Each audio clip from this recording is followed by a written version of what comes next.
Jared Polin, FroKnowsPhoto.com, and I'm here with John P. from Geek Beat TV. And we're doing day 3 of PPE Live from New York City at the Jacob Javits Center, and I have my voice back. Well, I didn't lose it yet. And how's your voice doing? Well, you tell me, but I think I'm about 50%. He's 50% right. I think you're about 65% right now. Let's see how quickly it goes downhill. What do you think? Predict by lunchtime where you think I'll be at. I think you'll be almost gone at lunchtime. But you think? But the saving grace is Peter Hurley's going to come on again, and you won't have to talk at all because he doesn't stop talking. That would be great.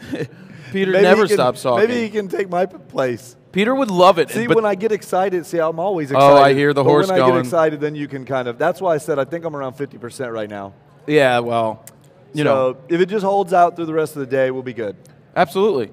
We have an action-packed day, Jared. It is a full day. We had an action-packed day yesterday. It was non-stop. I enjoyed that. We have an action-packed day today. We are going to go till at least 3:30, although, you know, we've been going by then we'll have been going for 3 straight days. How many hours have we done? Well, we did 2 the first day, 7 yesterday? So we're looking at 14, 15 hours? 2 of live yesterday, the first day, but we did another 6 of pre-recorded, so I'd count that too. We've been going for like 15 hours straight so far. It's not bad. I enjoy it. And we'll be, over 20, 23 hours all in. So that's a lot. We hope you guys are enjoying it very much. Do you have a preview of what's to come today? Yeah, I can give you We'll run down the list. I'll give you a couple little things here. Let's see. We've got Han Mule. Han Solo? Han Mule coming. I don't know how you say it, but I think it's Han Mule. Cinemoko. We get the Aviator travel jib. I'm looking forward to that. I think we should, I don't know if we discussed this, but we were hoping we could put the wireless camera on the jib while we're broadcasting so that we could play with it. That would be cool. We should probably send somebody over there to. He's only got one jib. He's got demo one it in his booth, So, but we'll see it later on. And we're gonna roll our Canon footage. Yeah, and then we've got Alan's camera coming up next. Yeah, we do. Man, Frodo. We got a lot of stuff coming up. Is there a girl Frodo? That would be interesting. I mean, you got man Frodo, girl Frodo, female Frodo. Maybe they should just have the pink line. That would be interesting. I'm not sure it'd be advisable, but it'd be interesting. Why not? Hey, we actually have some winners that we need to announce. We gave stuff away yesterday, and we aren't finished with yesterday's giveaways, and then we have new giveaways for today. More giveaways, giveaways, and giveaways. That's right. So they go for miles and miles and miles. That's right. So starting right at the top with the biggest stuff of all, the Drobos. Yeah. You gave away a 5D. Yes, I did. Drobo 5D. It's not quite being shipped yet. Not yet. Will be soon. And your winner is Abe Yoffe. Abe Yoffe. Y-O-F-F-E. Is that how you say it? Absolutely. I know Abe Yoffe. Okay, good. I don't know him. All right. And Congratulations, Abe. That's a pretty kick-tuchus device over there. That you're going to enjoy. And I gave away a Drobo Mini. And Brian Moore. Oh, Brian Moore. Brian Moore won the Drobo Mini. Congratulations, Brian. I wonder if mine's going to be waiting at my doorstep when I get home. I hope so. Well, I hope it's not sitting out not signed for. My dad can do that. Okay, all right, good. Because I'm back home for 4 months. That's true, because you're waiting to get into the new studio. Yeah. Now, since we gave those away, it would be untenable to not have a Drobo being given away at the moment. I mean, why not? So we're going to do it again. And don't yell at me because I didn't come up with this. But it says right here, Drobo 5D on Jared's Facebook. That means I get to give away another Mini. Hey, that's cool. All right, we're good on that? So the Drobo, people can go enter again? All right, so you're going to head over to facebook.com/FroKnowsPhoto. Am I getting it down okay? Yeah, well, yes. I'm an amateur. Let me tell you the story behind this. I know we've got a busy schedule. Yeah, but tell me, I want to know. So the story behind it, you know Gary Vaynerchuk? I know Gary. You know Gary V? I love Gary Vaynerchuk. Gary Vaynerchuk. Yeah, Barry Vaynerchuk. No, I used to. Where do you think my sniff test came from? Oh, that's a good I point. used to watch him sniffing the wine, so I'm like, I'll do the sniffy sniff. And then, of course, he also eats dirt, but I don't eat dirt. Yeah, I don't eat dirt. But then it was like, he does Gary Vaynerchuk, so I was like, FroKnowsPhoto, but I used to say photo because that's how we say it in Philly, photo. And then I changed it because people are like, what's a photo? I'm like, well, it's FroKnowsPhoto. Okay. So you had to emphasize it. Emphasize it. FroKnowsPhoto. And then get it right. .com. So that's it. So good. To win the Drobo 5D that I have on my Facebook page, go to FroKnows. Don't go to FroKnows. Go to facebook.com/FroKnowsPhoto. The information's on top of the page for how you can enter, and you're going to give away a mini. We'll do it the way we always do it, right over on the Google Plus, on the google.com/plus John P. Plus John P. Plus John P. And we'll give away a mini. So you guys get yourselves all signed up and entered, and that will be awesome. Yep. Also, I didn't even realize, we're giving away some Black Rapid straps online? We are? It says we are, but I didn't even know we announced that. Who knew? But we don't have all the winners for that yet, if we even have that going on, so I'm not 100% certain. I saw those tweets going around yesterday, but okay. I know that we also have some, Alan's Camera has a giveaway today when they come on, which is in the next couple minutes. Okay, sweetness. And then we also have one other thing. Yesterday, remember we had Jefferson come on, and he was giving away his book and his lecture. Yep. Which happened yesterday evening, right? He said it was good. He stopped by the booth when you weren't here. Excellent. Well, he gave away a book, a do-it-yourself guide to planning, shooting, and sharing great video. He gave it away on Twitter. The Twitter. Which we blew up his Twitter. Well, he was sitting here and his phone just kept going. He's like, I don't know what's going on here. And we're like, oh, well, we just blew up your Twitter. And he said that he's never seen that much action on his Twitter page ever. So he hasn't gotten that much. He writes for a national newspaper, I know he does. and he hasn't gotten that much publicity there. Well, that's what happens. We have a concentrated viewership, and that's thanks to you guys, and we appreciate so much you sharing with all the guests who come on. And Idler Photo, at Idler Photo 1. Oh, congratulations. So congratulations. That's idlerphotography.com. That's who won. At Idler Photo. Nice. From idlerphotography.com. All right. So yesterday I incorrectly, I told you that I brought this little Hyperjuice battery. Because I want to test it out. I want to know how it works. That's what it looks like. I want to know how it works if I try and just go off the grid for a long time. So about halfway through the day yesterday, I was like, oh, the battery died. Yeah. No, that didn't happen. Somebody must have pushed the button by accident. Somehow it got turned off because when I got home to charge it, it still had 47%. 47%? It did. So there we go again. My bad, but I'm going to try it again today. It should last all day. So we'll see. We'll see.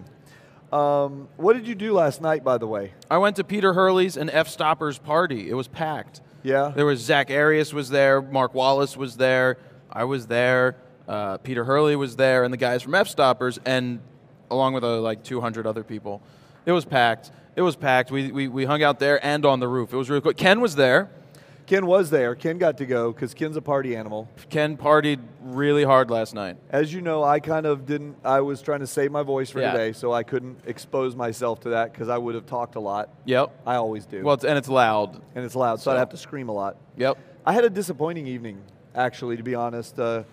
Dave Herwig and I, we tried to go to my favorite restaurant, Bubba Gump's. I love Bubba Gump's. I don't care if it's a chain. I love Bubba Gump's, and I'm not ashamed to say it. But when we went, life is like a box of chocolates. There was like a half-hour wait. That's it? And it turned into more than that, I think. And I didn't have the patience for it. No. So we went to Chipotle. Oh boy, from one chain to another. Yeah. But we ate in like 5 minutes. And it's hard to go wrong at Chipotle, to be honest. We ate at a local Italian place. It was very good. Yeah. And did you enjoy it? I did, because it was really done well. Did you have chicken? I did. I had chicken parmesan. Well, you love your chicken. I do like my chicken. And your salad. And my salad. Keeps you lean and healthy. Yeah, absolutely. Well, okay, guys. You know what? We have a special treat. We've been talking to you guys about Alan's camera for 3 days. Alan'sCamera.com. Alan'sCamera.com. We've got the closest thing to Alan here with us. We have well, please, intro Brandon here for us. We have Brandon Lichter from Alan's Camera. Thank you for coming up. Hey, Brandon, thanks for coming on. Thank you for having me. We need the wider a little wider. Let's widen it up a bit. So how's the trip up? Oh, it's cool, man. Came up last night after we closed. We need this one on. A little more. Is it on? Not on? Oh. Well, we'll get you plugged into something, right? We'll get you on. But I'll talk about it. Alan'sCamera.com. We got Brandon. And, yeah. Try plugging the top down. Push the top down into it also. Give us a little test there, Brandon. Test. You guys hearing him? Pull up the mic a little bit. Hello. There you go. There we go. Oh, look at that deep thunder voice he has. It's so clean. And let's widen it up just a little so we... All right, we got to switch headsets. Oh, we'll switch headsets. All we need right. to retire that headset. Or put a piece of tape on it like, don't use it, so you know which one it is. We should just destroy it, because that'd be more fun. Is it the same one every day? I don't know. I'm guessing. We've been anyway. That's all right. Anyway, so I'll just talk to the camera. Brandon's going to talk in a minute. What I forgot to do was I forgot to refresh my live page to see who's in the chat room this morning. Oh, we'll see who's in there? So give me 1 second. We'll give you a second. Yeah, see, when you don't have hair, that makes it easier to do that, Brandon. You know what I mean? So John's loading up the page. We're waiting for the headsets to get cranking, and then we're going to get to figure it all out. But in the meantime, just go to allenscamera.com, shop around there. Make pretend you have like $5,000 to spend and just put it in the cart. Just don't hit purchase unless you really want to spend all that money. I've done that before. Hot Shoes says, hi, John. Hi, Hot Shoes. Mudnut is in the house. Lisa Collins. Linky Lee. Leaky Lee? Linky Lee. Not Leaky Lee. Linky Lee is... There are 115 How we or doing? 217. There's a lot of people watching right now. There's a lot of people watching? T. Shahel is here. Apple 99 Hey, watch Man. it. Cruisin' Classic. Kyle Smith. Ben Rothig. I mean, there's a lot of people in there. Doot Gat. Ken, we're good now? Artworks of Candor. Hello, everyone. And do we have a microphone that's hot on? I think we're good. Brandon is good. In the house. I feel like we just took our relationship to a new level. Thank you. We did. Well, you and Ari, you've taken your... Yeah. So anyway, we've got Brandon here from Allen's Camera. You were asking him how his trip was. Oh. How was your trip in? It was awesome. It was cool. We took the train up last night. Mandy came with me. Nice. Yeah. Where's she this morning? She's visiting. Her mom lives up there. there. All right, all right. She came last year and wound up carrying the bag around and didn't want to do it again. She didn't. No. It's not her thing? Well, she supports me being a big nerd, but she wanted to go do her thing with her mom today. Yeah. So I was like, oh, my God, this is so cool. And after 3 hours, she's like, all right, I get it. Cameras. All right, let me get out of here. So what are you looking forward to seeing today?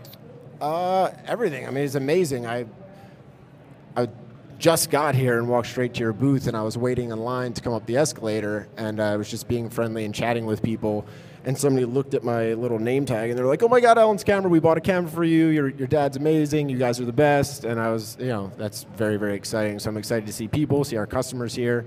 I'm going to go say what's up to Bar Lenses. I saw Karen Hart over at Zeiss, so I'm going to go drool over there for a little while, and just check everything out, Nikon, Canon. Yeah, you mentioned your dad. Yep. Why don't you tell everybody how long he's been in business?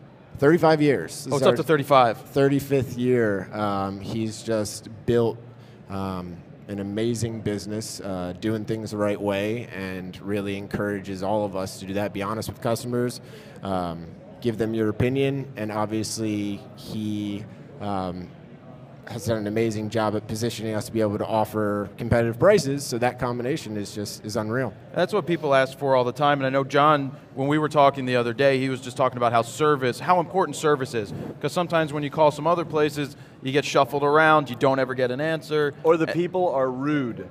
Right. Literally, I mean rude. And you know what? I mean, everybody has an off day. To their customers. And everybody, you can have a bad experience, but we understand the importance of that, and giving somebody a positive experience, whether it be online and communicating via email or Facebook or whatever it is, or face-to-face or over the phone. Treat people the right way. Understand that people are spending their hard-earned money on this stuff, and treat them right, and they'll keep coming back. So it's sort of becoming a lost art is service and prices, and we're able to achieve it. Well, we actually got Rob on here the other day. Yeah, he showed up, we grabbed him. I mean, Rob, when you call the store, do you get Rob? The problem with Rob sometimes is he likes to talk and give you as much information as possible. He could go on for an hour sometimes and just be like, hey, how you doing today? And, that lens would be great, and let me help you, and let me give you a full education. I really hope he's watching this. I hope he's watching. Maybe they're watching it. I bet you they're not watching it at the store. They're definitely not Your watching dad it. wouldn't. He'd be like, no, we got work to do.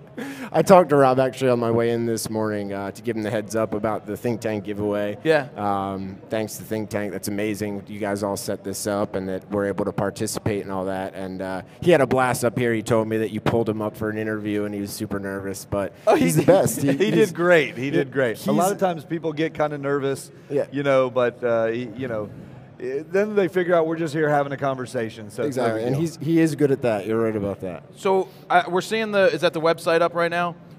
This has been something you've been working on for a while. Yeah, this was sort of one of my main visions or goals when I joined the business to launch this. We didn't actually have an e-commerce site, if you can believe that, until it'll be about 2 years ago now. And so we worked really hard to get this up and going. We're actually right now in the process of doing some design changes and some functional changes to make it more user-friendly, to make it look cleaner, look better.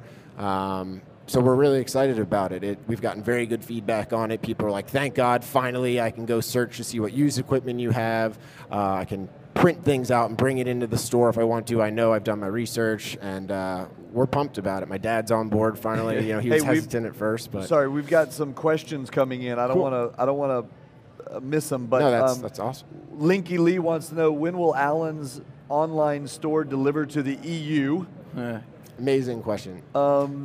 And we've got another question like, what's the selection like for beginner level DSLRs and mirrorless cameras? And then here's one comment. All the time that I wrote Alan's asking about stuff, they always answered very well, even if you're not selling worldwide. So thank you guys. Oh, that's cool. So do you guys ship worldwide or internationally? That's right tough. now we're not. We've been talking about trying to open our market up to Canada, and we've had some people that have been a little bit upset about the fact that we can't ship internationally right now. And the key is for us is, obviously, that is something that's in the long-term strategy. It's definitely one of our goals because we want to be able to help people regardless of where they live. But, we have to make sure that we put ourselves in a position to be able to offer the type of service that we can domestically to the international market. And until we feel that we're really set up and positioned and have the capabilities to do that, it's actually smarter not to, because it's tough. You have to be able to offer competitive shipping rates overseas. There are, and then there's the taxes when it comes in. Yeah, exactly. Duties for importing stuff. That's one of the things we're running into in Canada. But, we want to try to negotiate with the shipping companies, make sure that we can be competitive there. And also, things like tracking, being able to track packages overseas and make sure to protect our customers and protect the general public. There's a lot of things you have to be worried about, the reality of today's business climate. So on the beginner gear thing, I know this for sure, and you can see in some of the ads, some of the pre-rolls that we did that are going to come up later, that you've got everything from D3200s all the way up to the D4 and everything in between. So you're well stocked in the Micro Four Thirds and everything with Nikon, Canon, and you name it, you've got it. You're right, and you have to be, and that's part of the reason why Rob came up here, why I'm up here, is because we need to kind of be in touch with where things are heading, and it's a huge push towards sort of the beginner and the higher level, maybe prosumer market, and we have to be in touch with that so we can have good info and the products that our customers want. The mirrorless thing just like took off. I remember I was up here last year and I was like, ooh, the NEX7, this is really cool. I wonder if this will take off, and obviously it has. Do you know what I like about the store? And I'll tell you this because you're not local, but the locals, there becomes it's like Cheers. You go in, everybody knows your name. It's like Norm walks in, it's like, Norm! I saw Dave Bezel actually in line Somebody outside. in the chat room, who I assume has to be local there, said they were so excited when you guys first got online. They were like, yay! Awesome. Awesome. I was like, okay. That's exactly how I was, actually. Yeah. I gave out a yay, too. And I was yay. I mean, we've been pushing forever, and Brandon coming on board. Brandon is just helping tremendously with the store, with what Alan has built over the years, and now taking it to the next level. And Alan keeps doing his thing, Brandon's doing the thing, and it just helps. But really, back to the Cheers thing. Wait, before back to the Cheers, there's a very, very important comment here from Lisa Collins. Brandon's cute, just saying. Oh, my God. Oh, he's taken right now, right? I do have a girlfriend, yes. He does have a girlfriend. She's the best. Yeah. She totally supports what we do. She just supports me working crazy hours sometimes. Ingand wants to know, have you ever had anyone pass out in your store because he would? Oh my goodness. Pass out. Not pass out. We've had some heart attacks? really funny things happen. But thankfully, knock on wood, nobody's passed out just yet. Hopefully nobody's ever gotten like terribly injured or had a heart attack. The thing is, no serious injuries. What's interesting, since I've been, since Alan supports FroKnowsPhoto, a lot of my readers that have traveled from across the world make sure to stop at Alan's camera because they see it, and then you get people coming from Sweden going, I've only seen this online, but now that I'm here, I can't believe I'm here. It's amazing. Because you walk in and you've got rows of Nikon gear and Canon lenses just stacked up, and they don't get to see the back room. And you've got, and then the used section, it's all good stuff. And I have to sit there and drool over it every day. I want all of it. Big Block 109 says, I'm planning on making a road trip to Allen's someday soon. That's so cool. Apple 99 Man wants to know from you, Nikon or Canon? Oh my goodness. That's a good question right now, too, and you have access to anything. Asking the hard-hitting questions. No, since I owned my first camera, which was a Rebel 2000, I shot Canon. Yeah, okay. Always. No Your dad particular always reason shot why. Canon. My dad shot. Well, my dad he shoots everything. But back in the day, I remember. Really, the reason I got Canon is my big brother had Canon. I wanted to be cool like him. I got Canon. Plus, you could borrow his lenses. Borrow his lenses, exactly. But very recent, actually, as recently as a week ago, I made the switch, and I ordered myself a D600, which I'm still waiting for. Tracy, if you're watching. Get him his D600. You have the advantage, though, of being able to do that because you have access to all the lenses, right? So well, you can get. Wait, he has to go lens through you a credit check whenever he checks it out. I mean, just because he's Alan's son doesn't mean he's allowed to just take it all when he wants to. Okay. We have good access to stuff, but Nikon's an amazing company. They have an incredible employee purchase program, so I was able to get myself some gear through that. And I think it's important. Not only did I love the specs of the 600, I'm very excited. It's my first full-frame camera, but I think it's important for me to have experience shooting both systems because I want to be able to confidently speak about both systems, teach my customers, and recommend products that I've used. So, Mint. Oh, okay. Wait, what am I supposed to say? What flavor? You got to tell me what flavor. Blue mint. And Brandon, can we offer you a mint? Please. Is it coffee? No, you're fine. I wanted mine. He just likes to have mint. Here, have a mint. But chews gum. You know we what? have wintergreen. He knows. We also have strawberry fruit cool. I'm going to have one of these. I don't want strawberry fruit cool, but it's delicious. What I got to say with the used section, now that that's online, people can see what good used gear is there, and that's something that has saved. When I was first starting out, being able to buy a quality used piece of glass, that's a big deal. It saves you $300-400 at a time, and it's just so smart to buy good glass, and they always have a good selection of that, so you can always check it out on the site. And yeah, yep. I mean that's what I got. What's new? What's coming up next? What are you hoping to do? I don't know. Like I said, we're right in the middle of some design changes to the website, trying to improve functionality to make it easy to use.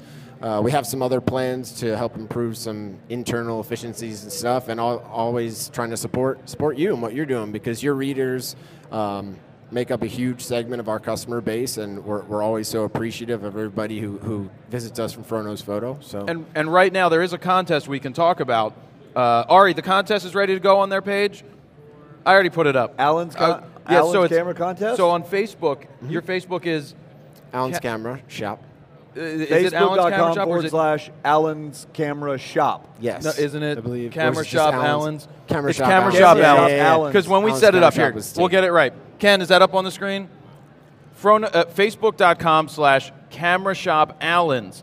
They're the Alan's camera we're looking for. At the top of the page, you'll see a contest for Think Tank. We're looking for you to like the page, but leave a comment, and this is a fun one. You get to make pretend you can spend $5,000 in the store. What would you buy? So leave a comment there, and we're going to pick, and it's open to anybody around the world, and it's for a retrospective 30, which is the bag that I carry around, which is a $200 and some dollar, I think $2 something, I don't know, but Think Tank gave that to Alan's to give away, and Sweet.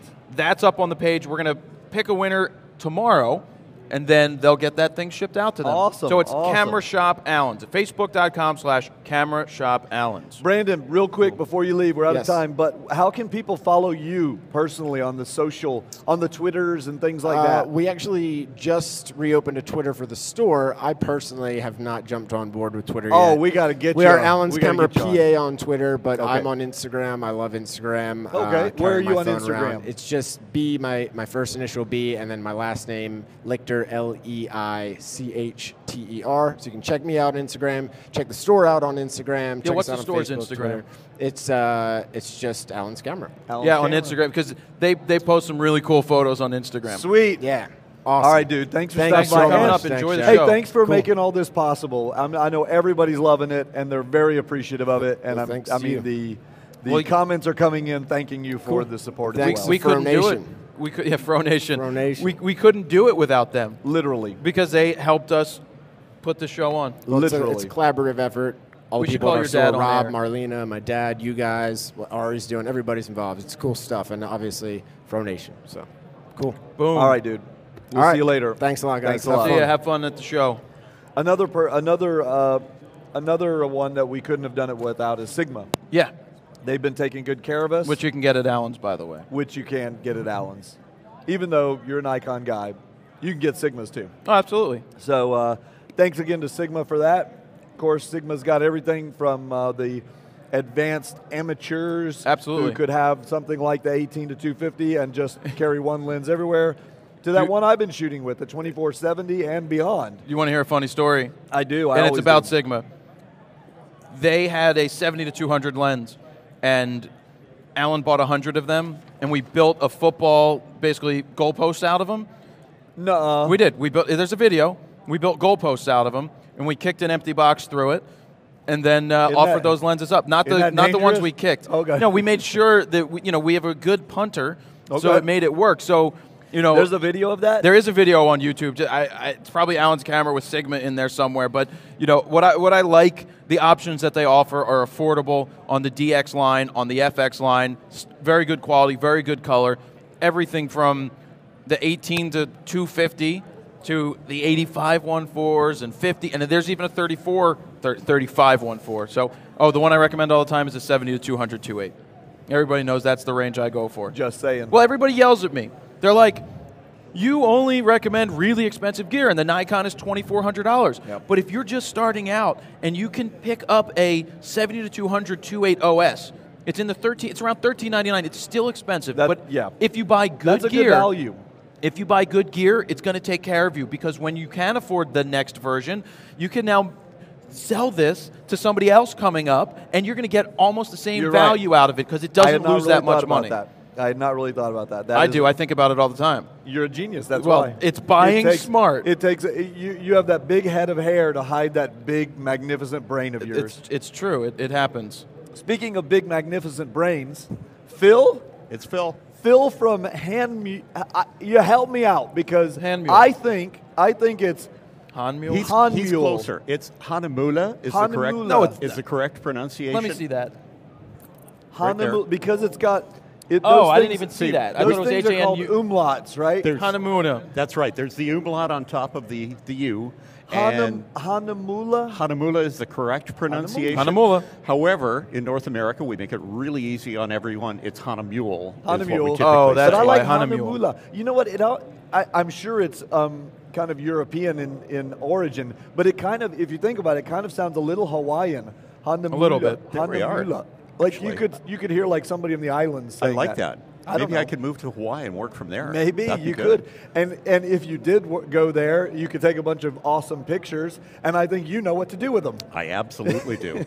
In fact, we had a gentleman on the booth yesterday from Hawaii doing a print signing and had some gorgeous images from Maui, which is where he's from. Can I ask a question? Absolutely. Have you been on the radio before? I have not. You have a radio voice. He does. He Well, does thank have you. a radio Beyond voice. belief. He sounds that like a deep, manly, presenter. sexy kind of voice, right? You know, And he knows it. and he knows Well, I it. he's sexy and he knows it. So what'd you bring with you today? I've got some wonderful new products from Hahnemühle, some of which are not available yet in North America, but we launched them at FroKnowsPhoto, which was just a month or so ago.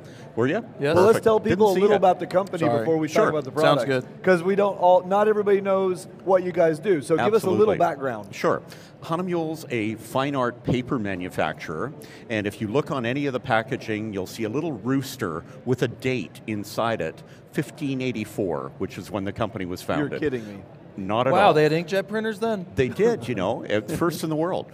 Now, they supplied paper to people like Gutenberg and so on, but these traditional fine art papers are now coated with an ink receptive coating so you can use it in your inkjet printer at home. We sell to all types of customers, from home enthusiasts right up to pro labs, you name it.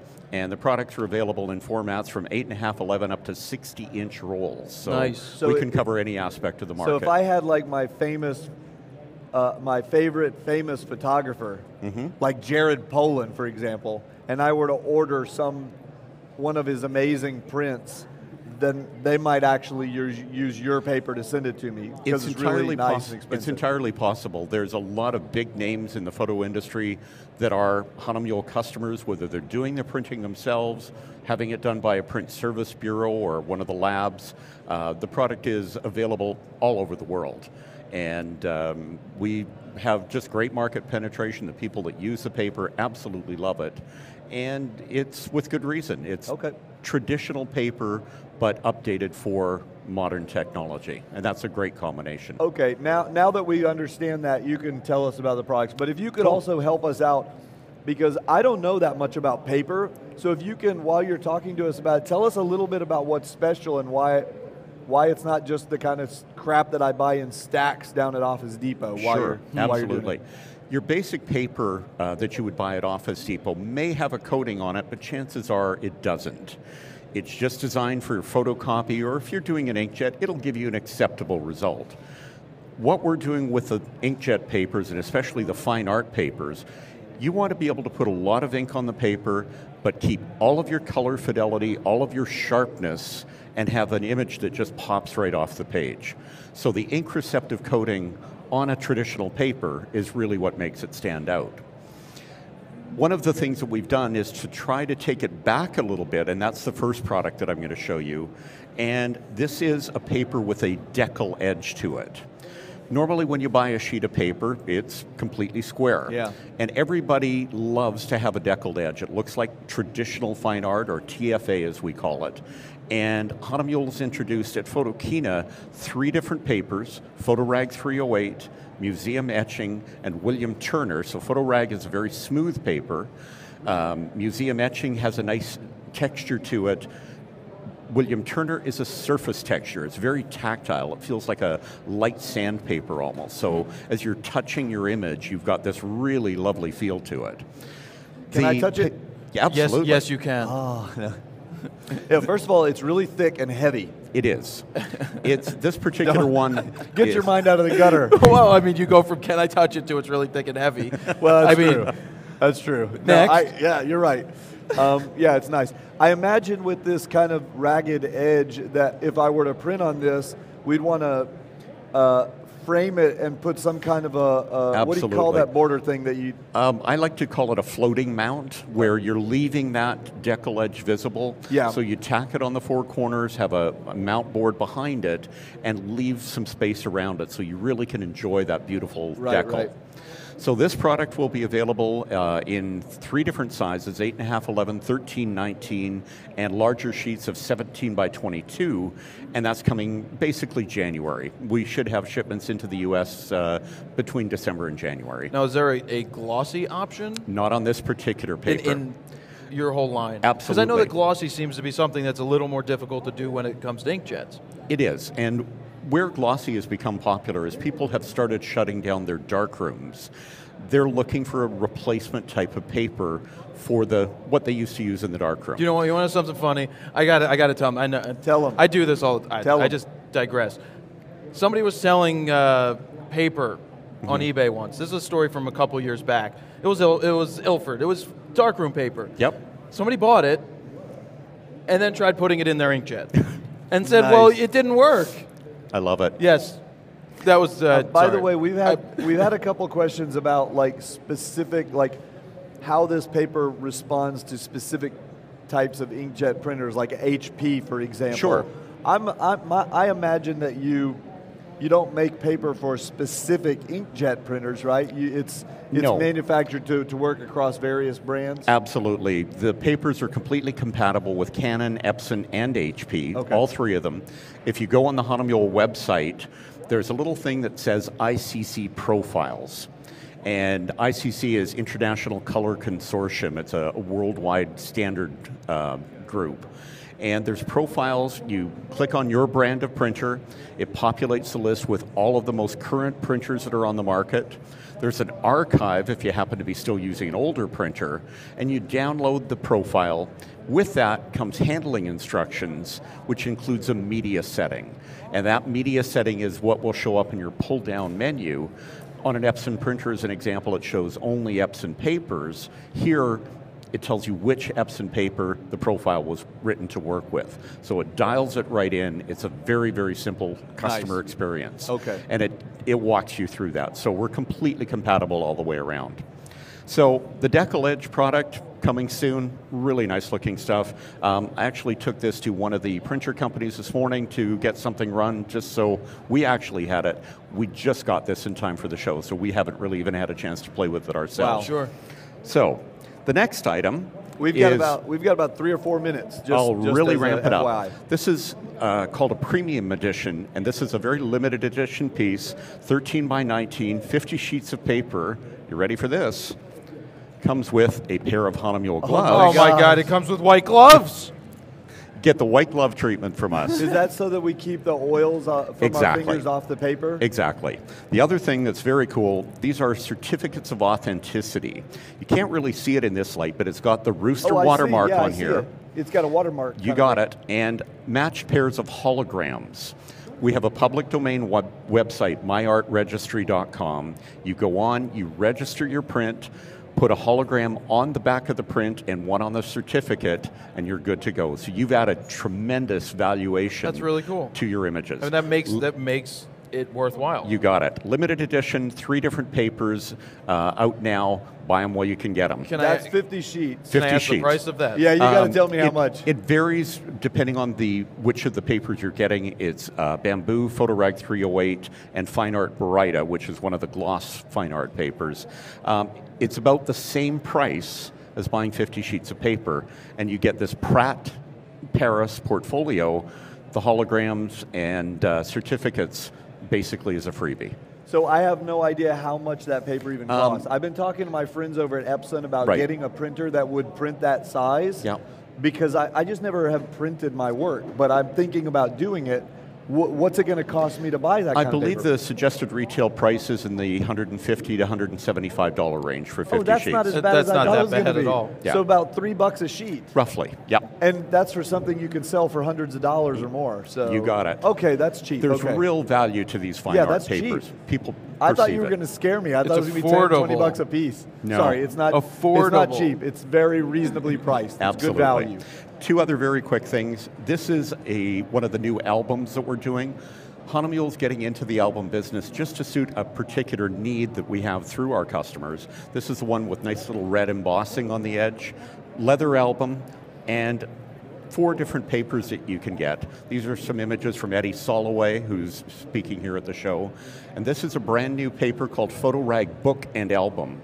It's purpose designed for an album. You can print on both sides. Those are magnificent colors, by the way. Isn't that lovely? This is what you can pull off a fine art paper, this kind of sharpness and brilliance. So the PhotoRag Book and Album is brand new. It's 220 GSM. As the name implies, you can print on both sides. The albums themselves comes with 20 sheets of paper and 22 sheets of interleaf paper. And the interleaf is so that it doesn't rub together. Last thing I'm just going to show you, if you don't mind. I'm Sure. sorry, I'm very interested in that. Is that the kind of thing I could put together myself? Absolutely. I get the paper, I print it? You got it. This is a post album, so you simply unscrew this. Okay. This happens to be 12 by 12. The papers themselves, the PhotoRag book and album, for example, you can get up to 24 by 36 in cut sheet, and it's what we call grain specific, so it will not crack when you're folding it over. Nice. But this particular album comes with the 20 sheets. You could expand it if you want to do 40, 60, whatever. That's magnificent. And then you just pop that back over, and you've got your album. Okay, that's magnificent. Embossed Hahnemühle logo on the back. And the last thing? Last thing is a really amazing magazine, little bit large big. format. Wow. And this is called Upon Paper. And this was just awarded the Red Dot Design Award. This is tied into a gallery that Hahnemühle has in Berlin called Upon Paper. So it's a collaborative effort. It's the magazine, the website. This particular edition is about Los Angeles. Very, very cool. Look for this in your bookstores. It's on the market now, and it's another way of Hahnemühle to contribute to the art community worldwide. That is fantastic. Very cool. Gentlemen, thank you. Thank you for our paper education. Yeah, it's nice and I to look meet forward you. to trying some of that stuff someday. The books look great. Magnificent. The papers, yeah. Thanks, guys. Really, really well done. Impressive stuff. Lisa Collins says, want. Yeah, that thing. And T. Do you do a lot of inkjet said, printing? wow, that thing is huge. That's, yeah. That's what she said. Yeah, I know. We'll let it go. Do you do a lot of inkjet printing? I have not. You know, RC is trying to get me to do some, and he's facilitated an introduction with the Epson people. Yeah. I always just put my pictures online and stuff. Right. But I need to do some more of that because I always know that they really, you know, occasionally they enjoy one of my pictures, and I'd like to share them, but I need to print some. I'm a big fan of sending away because I don't do that much that I need to turn around right away. But for the people that are printing a ton, if they set up their computers properly, get the right monitors, get the ICC profile set up, they have a good chance of getting really, really nice prints at home. Oh my God. What? We're actually giving away one of those Hahnemühle, I think I said it right. Hahnemühle premium edition boxes of paper. The 50 pack? We're giving away one. How are we doing that? Because they told us we could. We're going to give it away on your Facebook. We are? Yes. I want it. How do I enter? Hey, enter me to win that thing because it says right here, announce new giveaway. Hahnemühle paper. Ari took care of it. Premium We're good. edition box of papers. So it's on my Jared's Facebook page. Facebook. It's facebook.com/FroKnowsPhoto. Good to go. Oh, the camera's over here. Tally light. It's third day and I still haven't. You know, the light is on. I got that. I want one of those. How do I get one of those boxes? Okay, well, you know what? You guys head on over there and enter. But we have something else exciting coming right up right now. We've got Justin from Cinemoco. What's up, guys? Is that right? Cinemoco. Jared. How you doing? Nice to meet you. Yeah, so our company is Cinetics, and our new product is Cinemoco. Okay, the company is Cinetics. Correct. Okay, cool. Yeah, so we launched our company last year with a product called Cineskates. Oh, yeah. I've got one of those. Right on. Yeah. How's it treating you? Love it. We use it all the time. We do, like, for GeekBeat TV, we do all kinds of product reviews. So we'll put stuff on a table, you know, with a cool background, and we'll just roll around and make video of it. Very cool. So I guess I'll start off with a product that we made that was an upgrade to Cineskates, which is the skate plate, which is this plate right here. It has some other stuff on it right now, but you can see that it uses the same connection that Hey, where's our little wireless? The wireless is getting set up for the next thing. Okay, sorry. Okay, go ahead. Cool. So this is a mini skate wheel. This is very similar to the Cineskates one. It's just a smaller one at a lower price. Can you smell it? How does it smell? How does it smell? It smells like the 1980s. Perfect. And nice. You know, roller skating at the Palace. Yeah. Cool. So this product right here is a brand new one of our $3 that we have just launched yesterday with the end of our Kickstarter project for Cinemoco. So we have $3. We have a mini dolly, a Cine dolly, and a Cinemoco dolly that range from $99 to $4.95. Before you go on, was Kickstarter an integral part in all of this? Did it help you guys get to the next level? Done. Oh, for sure. And that actually went back to the first Cinescage project where we launched that product on Kickstarter, and we built a huge following for our products and got a lot of feedback on what people wanted to see, and it was really helpful. And what that tells everybody out there is that there's a way to do anything on your own today. Oh, you yeah. can just make it happen. Oh yeah, and you can make it happen. I think the most important thing that he mentioned was he built a good product. They built a good product to start with, and then they had that base of customers that they could also turn and go back to and immediately say, hey, you like that? How about if we do the next thing for you? And they just hop on board, right? Totally. That's been hugely important, keeping that connection with them and understanding what they want from us. Okay, so show us what this one does. All right, cool. So you can see it's a pretty small little dolly. It's bang for the buck. I don't think you can find a better dolly that can collapse and you can carry with you, and it does some pretty sweet moves. And what's neat is, and I don't want to try and fold it all up right now because I haven't learned yet, but somehow on the back here, you just folded all these things down together, and it was this tiny little, you could easily drop it in a backpack size. Totally. You can fit it. You can even break the wheels off of it and put it in your pocket. But you can. Whoop, sorry. Yep. It rolls really easily, by the way. So I'll show you. That's cool. how the arm folds in. You do that. So these arms all collapse down and the wheels come off. And one of the really cool things about these products is that they're all modular. So you get this plate and these wheels, and later you decide you want to up your production a little bit, and you can move on to something like the Cinemoko dolly. Yeah, let's see this thing. All right, so this guy does some pretty wild stuff. Does some cool time-lapse stuff and video moves. Oh, good God. I don't even know what it does yet. I already know I need one. Well, when he said time-lapse in cinema, it just means it's going to move on its own and do something for you. If that thing moves on its own and does a panning oh my God. So it does some pretty crazy stuff. Like that was just a simple video move. You can set it to go at any range of speeds. You can go, right now, who knows, it's probably going 3 or 4 centimeters a second. How does it do that? It's just the magic miracles of science. So that's really cool. What other moves can you do with this? Cool. Let's show you one more. That was a straight video move. We'll show you a what we call a shoot move shoot. So this is for time lapse where you can shoot something, move, shoot. So you've got that nice slow movement time lapse thing that goes on. Those are beautiful. Right. So you can set it to fire the camera. Oh.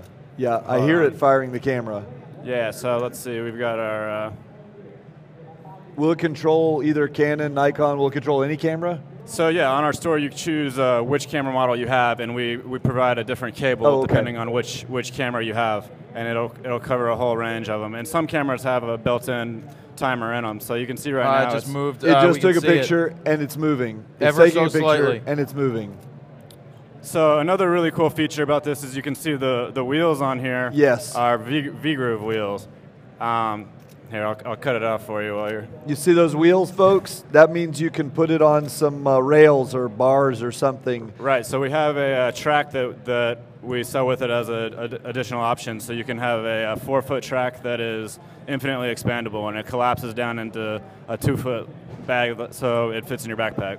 That is so important because let's say you go out somewhere and you want to take some landscape photography with a nice slow stop motion thing. Well, the ground is rocky and crappy and stuff like that, so you need some smooth bars or surface that you can do that over. By the way, will it work up or down a grade? How strong is the motor? Right, so the motor is quite strong. It works better at a horizontal level just because it's not tied to the track. Yeah. We did that for the reason is because it's really cool to be able to get arcing shots. Oh yeah. On a tape like we are right now, we can set it up to do circles and whatnot. And one thing that we've had a lot of feedback on is people want to be able to do a straight vertical shot. And so we're working on components to add to it so that it can do that. Or even just a 20-degree kind of incline. And it can do slight inclines up to maybe 10 degrees or so. So long as it doesn't get off balance because it'd be a little top heavy with your gear on there, right? Right. Yeah, so it works pretty well. And I'll show you one more feature that people are pretty excited about, and that's keyframes. So what you can do is go on here, and I can have this turned on right now and set the position that it's in. So it's set to that point, and then I can run it manually to the end of the table right here. Tell it where to go and where say, to stop. That's where I want to stop it at. And set that back. Cool. So now I'm right here, and I can just send it back to where it started at. And I can go back and forth and repeat that move as many times as I want, which is really, really cool for visual effects and stuff like that. Did you notice how confident he was that it wasn't going to roll off the table? He just did that, and he wasn't even looking at it, okay? I was nervous. Like, what if it goes too far? I believed him. It wasn't the first time I've done it. Well, how about an app? Control it on an iPad yet? No. Everything's manual right here. A lot of people don't have iPads and iPhones or whatever, but we are working towards that. That's probably something we'll want to do in the future. But one thing is we have to have, the majority of this controller right here is actually a battery. So that has to be there anyways. So there's a rechargeable lithium-ion battery in here that'll run for 5 hours. And you can stack more batteries on if you want to do a super long time lapse. What's the difference in price between the non-computerized one and the original? Okay, so this is the mini dolly, and in the configuration you see right here, minus the phone, it's $99. Without the ball head and phone mount, it's $79. By the way, can I just mention that this thing is really sturdy? Did you feel that? I mean, it's seriously, that's not cheap. No, like, it's not. That's not little cheapy plastic crap. Have you stood on it? You can. I seriously think you could stand on that. Yeah, it's that strong. I mean, it's heavy duty. That's so nice. Anyway, $99. Yeah, and so then this Cinemoco dolly we have right here. Look at this, it's on its own. You don't even need a motor. It's got a brain. Why did we do that?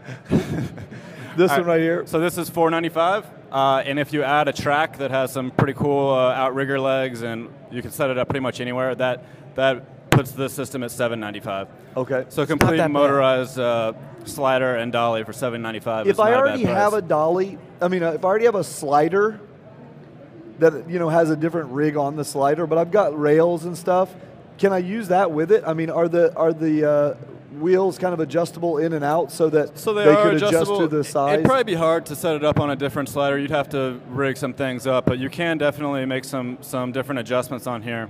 You can see on the back of the plate, you can set it in all kinds of. We mainly did this so using it on a table, you can, or wherever you are, you can set it up. Accommodate the size. Yeah, so you can work around objects on a table. One other question we had about the motorized one is regarding battery life. How long will it last? Okay, so what kind of battery does it use, and how long will it last? It uses a lithium-ion battery. Comes with a charger and everything, obviously, and it'll run for more than 5 hours, just with the built-in battery. It also has a battery port, the same port that you charge with. You can connect additional batteries onto it if you need longer life than the 5 hours, the standard system. If I wanted to do a 24-hour time-lapse shot, but it wouldn't be taking the pictures as often, but right. Will the battery life, if we weren't taking them you can attach as often, whatever battery you want. Here, I'll tell you this. Okay. You could plug it into the wall. Oh, you set can? it to run. It'll go a move as small as 1/100 of a centimeter.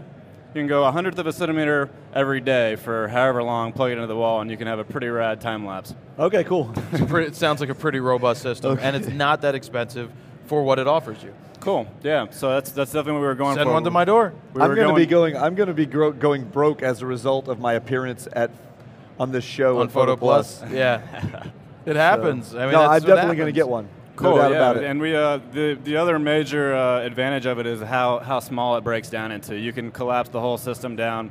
You can have a 12-foot rail system that can collapse down into your backpack, so you can go hiking and do your own shot, and not have to have your crew with you and everything. And that's awesome. That's kind of what we were going for. Oh, when are they available? They're available for the Kickstarter campaign for pre-orders ended yesterday, and now we're taking pre-orders on our store. The Kickstarter campaign was awesome. We did really well. We we met our funding goal and passed it by, I guess we were at 220, 230% of our That's awesome. Goal. That's awesome. Fantastic. That's really, really good. Yep. Yeah, so that's pretty much it. It's these three dollies. We have I'll just say them again, the mini dolly, and then the dolly that uses the original Cineskates, which is similar to this one. It's a little bit more of a smooth roll, bigger wheel. Yep. So that's the middle line, and then the Cinemoco one. So it's a set of three dollies that kind of cover the needs for the full spectrum of filmmakers, and we're pretty excited about them, and that's the story. I am too. I like it. Cool, dude. I like it a lot. Thank you for bringing it on. Thanks for coming on. We appreciate it. All right. Good luck with guys. the rest of the show. Go sell a bunch more. Absolutely. Right on. Hopefully we sold a few for you. Is the only place they can get it online, or is it in stores? Well, there's still they just finished the Kickstarter project. I know that, but usually now, once the Kickstarter's done, there's usually another way to. Right. To So get it's a good question. So right now our pre-orders are just on our store, and once we catch up with those, which hopefully will be in the next month or so, we'll start giving out to our retail partners, the B&H and Adorama and Amazon and international partners also. But that'll probably be the beginning of next year. Good to know. Cool. Thank you for coming on. All right. Thanks guys. Very cool. Have a good show. Did you just pre-order yours? Well, I'm looking at the Kickstarter page right now. They had a $50,000 goal. They got $913 worth of pledges / orders. 283 backers. Okay, so that's fantastic. And they're out of Austin, Texas. They're my neighbors. We're down in Dallas, so yeah. So I'll have to come visit you guys sometime. Maybe Callie and I can come down and do some fun stuff. So that's fantastic. Looks amazing. It's good stuff. The fact that you can program it to go wherever you want to go, move at a certain increment. I mean, that would be really, really cool to take your videos to the next level, because a lot of videos that I personally do just stay still because it's usually just me working it. But if this thing can do it, it can move it. That's right. I mean, what can you say? I've said it all. I'll tell you what else. We've got something else that's going to move your camera. I'm actually very, very excited about that's coming up here in just one moment. Yes. We got Zeke coming on. I can hardly contain myself. I know you've been waiting for this for 2 days. I've already spent money on this, okay? So this is my first time to actually see it. Yeah. He started out as a Kickstarter project too. But before we do, let me just remind you guys that Drobo giveaways are going on right now. Yes. If you go to facebook.com/FroKnowsPhoto. Perfect. Or if you go to google.com/+John P. It's got to go in front. We've got our Drobo Mini and our 5D giveaways going on right now. And if you pre-ordered a Drobo Mini, they started shipping yesterday. They did. Hopefully, yours is in the mail. The world is excited. Very excited. And, oh yeah, wait, the question is, are they also for outside the USA? Absolutely. Yes. Our Drobo friends will ship them anywhere, which, as you guys know, is unusual. You can't get that with all the contests because shipping can be difficult, but they're willing to do it. So, all right. So, Zeke. Hello. Good God, man. How has the show been treating you? Probably good. I can't remember anything that's happened. It's just a blur, right? A blur. Like 2 days of something Milkshakes happening. and demoing. Milkshakes. Yeah. Nice. Well, I have been telling Jared about the Aviator travel jib for like, I don't know, weeks. Okay? Thank you very much for supporting it on Kickstarter, by the way. It was my pleasure to support it on Kickstarter. I'm very, very pleased that you got funded. You had a great run at it. Yeah. You have been working your booty off trying to get these things manufactured. Yep. Before we talk about it, I want to actually show people what it is. Great. So let's demo it, and then we can talk about, if we have time, we'll talk about some of the challenges that you've been facing. So first, what is it and why did you build it? It's a jib or a crane, and it's based on they're called Hollywood jibs. In Hollywood, when I'm making films for like 20 years, the most popular jibs are only about 6 feet because you can control them without a remote control head. You just control them from the front, and you don't have to have a giant crew, rent a truck, and all that kind of stuff. Yeah, one guy can just hop on and do it. Yeah, it's usually 2 or 3 because those ones still weigh 100 pounds. Oh yeah, that's true. That's true. So we use a jib to get those kind of smooth motion shots. Yeah, to sweeps. convey. It creates a 3-dimensional appearance from a 2-dimensional television.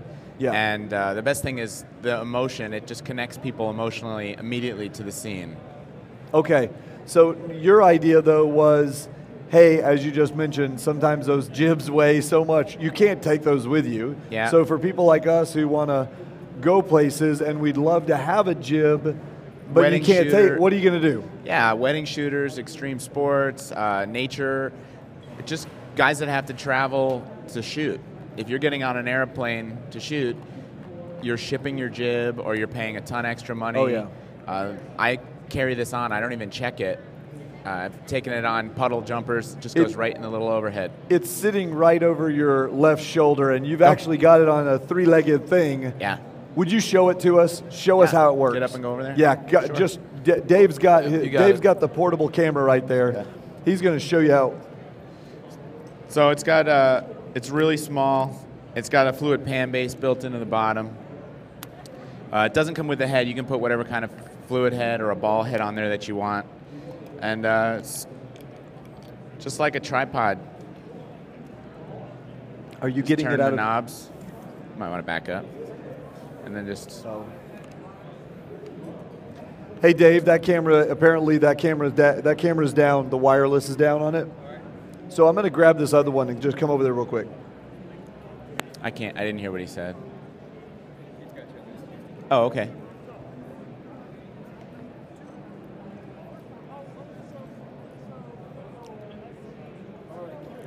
So you just pull it out, you make sure the bottom's level, make sure the top's level. It's got a bubble level built in for you.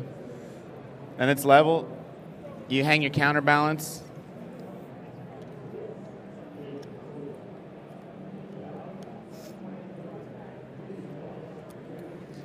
And you're good to go. And it's got a nice little camera on there all ready for you. Oh, wow. Shoots 4K. Nice little camera. I like that a lot. Yeah. So it's almost like that Pentex yesterday. Sure.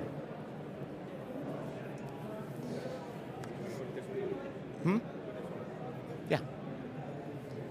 I think you wanted me to fold it up. So what size cameras can you put on there? You can get up to 7.5-pound camera on the carbon fiber model. We also have a student edition that will hold 6.5 pounds, but it costs a little less. So that's the size.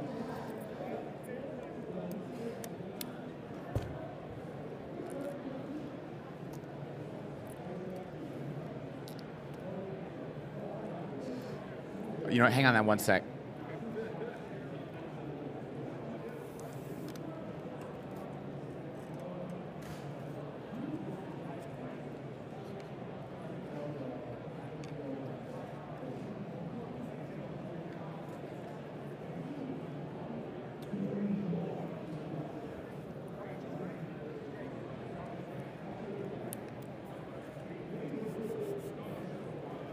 Go ahead and snap that on there if you want. Might have to go from the other side, yeah. Snapped in, ready to go. So you put a digital SLR up there without a problem? Absolutely. On my website, there's a whole bunch of demo video. Most of it was shot with a 5D Mark II and a 17-40L on top of a fluid head. Even though most of the time I don't even use the fluid head. You don't need the fluid head because you're moving the jib? Yep. You know. So what would you do with that now? Like, now you've got a camera mounted, show us how you use it. All right, so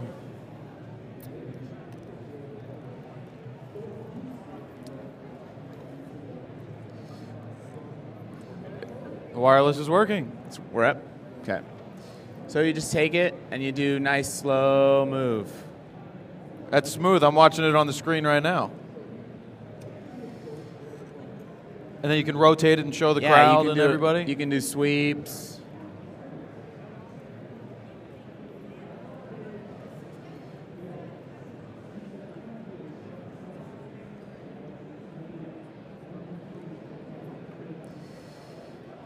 You can give people seizures, whip it around. That's really cool. So, you know, the trick to a good jib move, it's pretty easy to learn how to do it, is you start on something that's interesting or not interesting, and then you move very slowly towards something that's more interesting. So that's going to add a lot of interest into your videos. Yeah, it's about revealing it so your audience sees something that was always there that they didn't know was there. It creates emotional connection. So when is, I know the Kickstarter ended, you're about ready to start shipping. Yeah, they're almost done manufacturing. We would have been able to make them quicker, but we were expecting to sell about 100, and we sold over 500.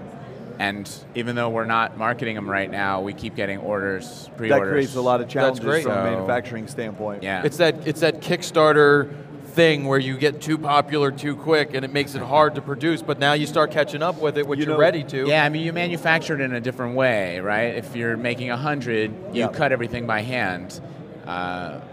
If you're making 1,000 of them, you make molds. It's faster, it's better, it comes out nicer, and it also makes you more prepared for the future. Money. But it takes a lot. It takes longer as well, too. It takes longer. That's the downside. Yeah. But you get a better product. Yeah. So one thing that I'd like to just point out to everybody is, if you are a photographer and you're not doing video yet, you're already a little behind the curve. So all photography and videography are coming together. I mean, you see that based on the fact that every camera has it built in.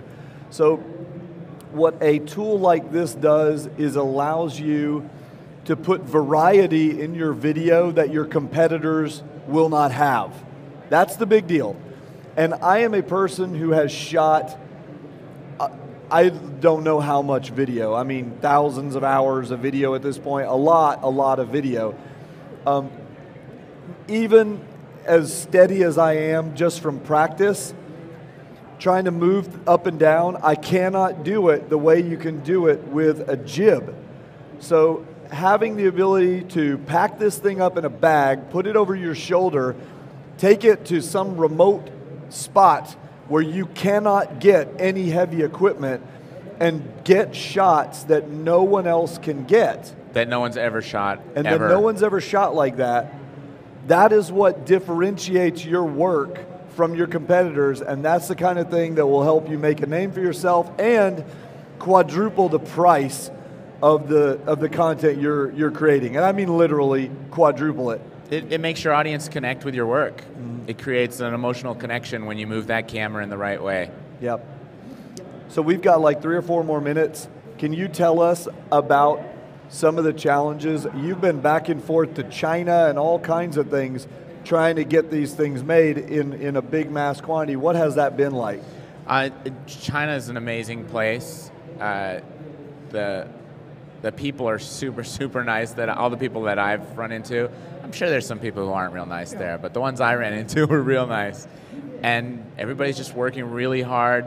The biggest problem is that I don't speak Chinese. So and also the cultural differences. So if I reference something, like I wanted to include vinyl stickers that just said the Aviator on it, and it took about 2 weeks to get that idea across. I probably could have just mailed them one faster. Yeah. So yeah, that's the biggest obstacle, and the distance. Otherwise, it's it would have been nice if I could have made it here, but the retail on the carbon fiber kit is $850 with a padded bag and all the hardware and everything.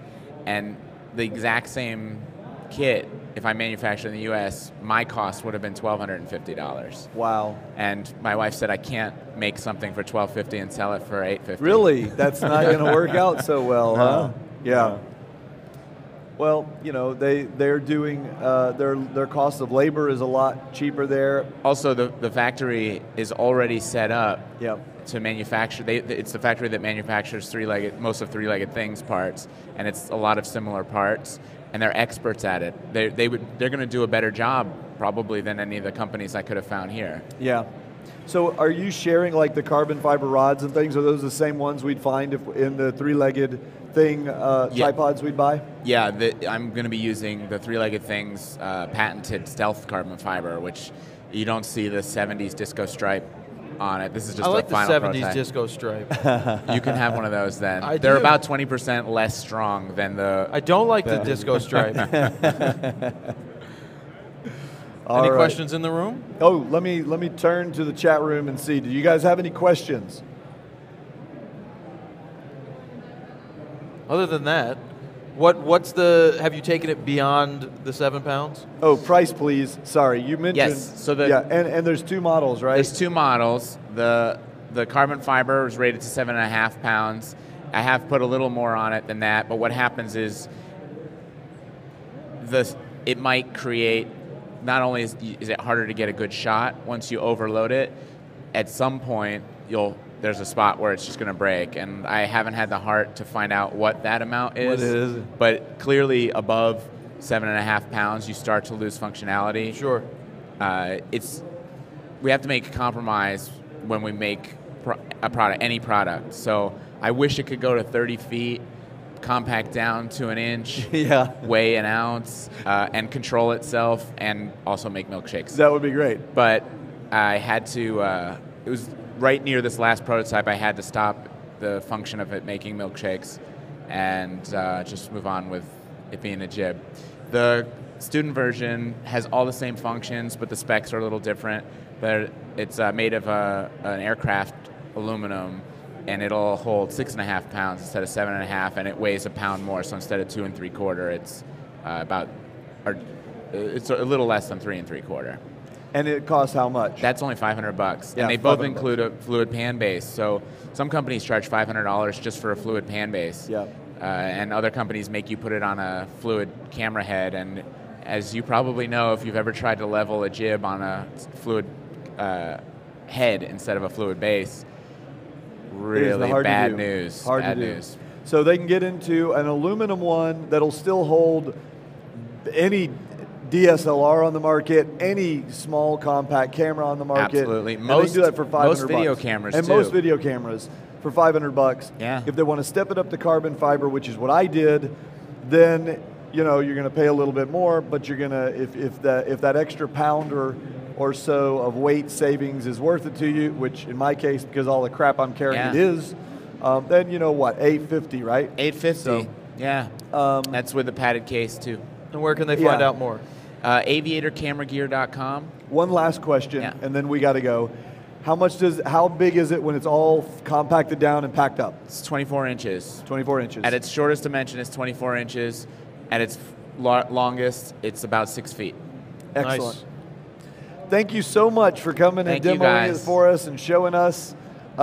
Dave, can you help him get all disconnected and stuff? That'd be great. Thank you, buddy. Really cool stuff. Thank you, and really thank you for the support. I appreciate it. Of course. Well deserved. It makes you feel good when you see people who have a dream and they make it happen. And you funded it. You did that. I helped fund it. There were a lot of people who did. Well, a lot of people believed in that dream. Again, it's the same thing with photography out there. You can pretty much start and do anything you want. If you have an idea, you can get it out there today and build a good quality product, get support for it, and find a way to make it happen. Indeed. It's a new world for that. It's a new world. Indeed it is. Is Joel here? He's on his way. Okay, cool. So let's take a minute and talk about Allen's just one more time. We just can't say enough good stuff about Allen's. And in matter of fact, I think Ken's going to queue up when I was at Allen's the other day, right? Ken, can you show us that? Okay, show us. Jared Polin, FroKnowsPhoto.com, and today I'm at Allen's Camera. That's right, Allen's Camera. It's a place to get all of your Nikon gear. They've been here for 34 years. They are well established. They compete with the big boys, and you can get all of your Nikon gear at allenscamera.com, whether it's the new D3200 all the way up to the Nikon D4 with those D600s, D800s, and D800Es mixed in. If you're looking for the best glass that you can find, you've got all of the Pro glass, you have all of the DX glass that you're looking for on your Nikon cameras, as well as point and shoots, and you can't forget about used gear. Why not pick up something like, well, a 400 2.8 like this, which smells so good? You can find it at allenscamera.com. See ya.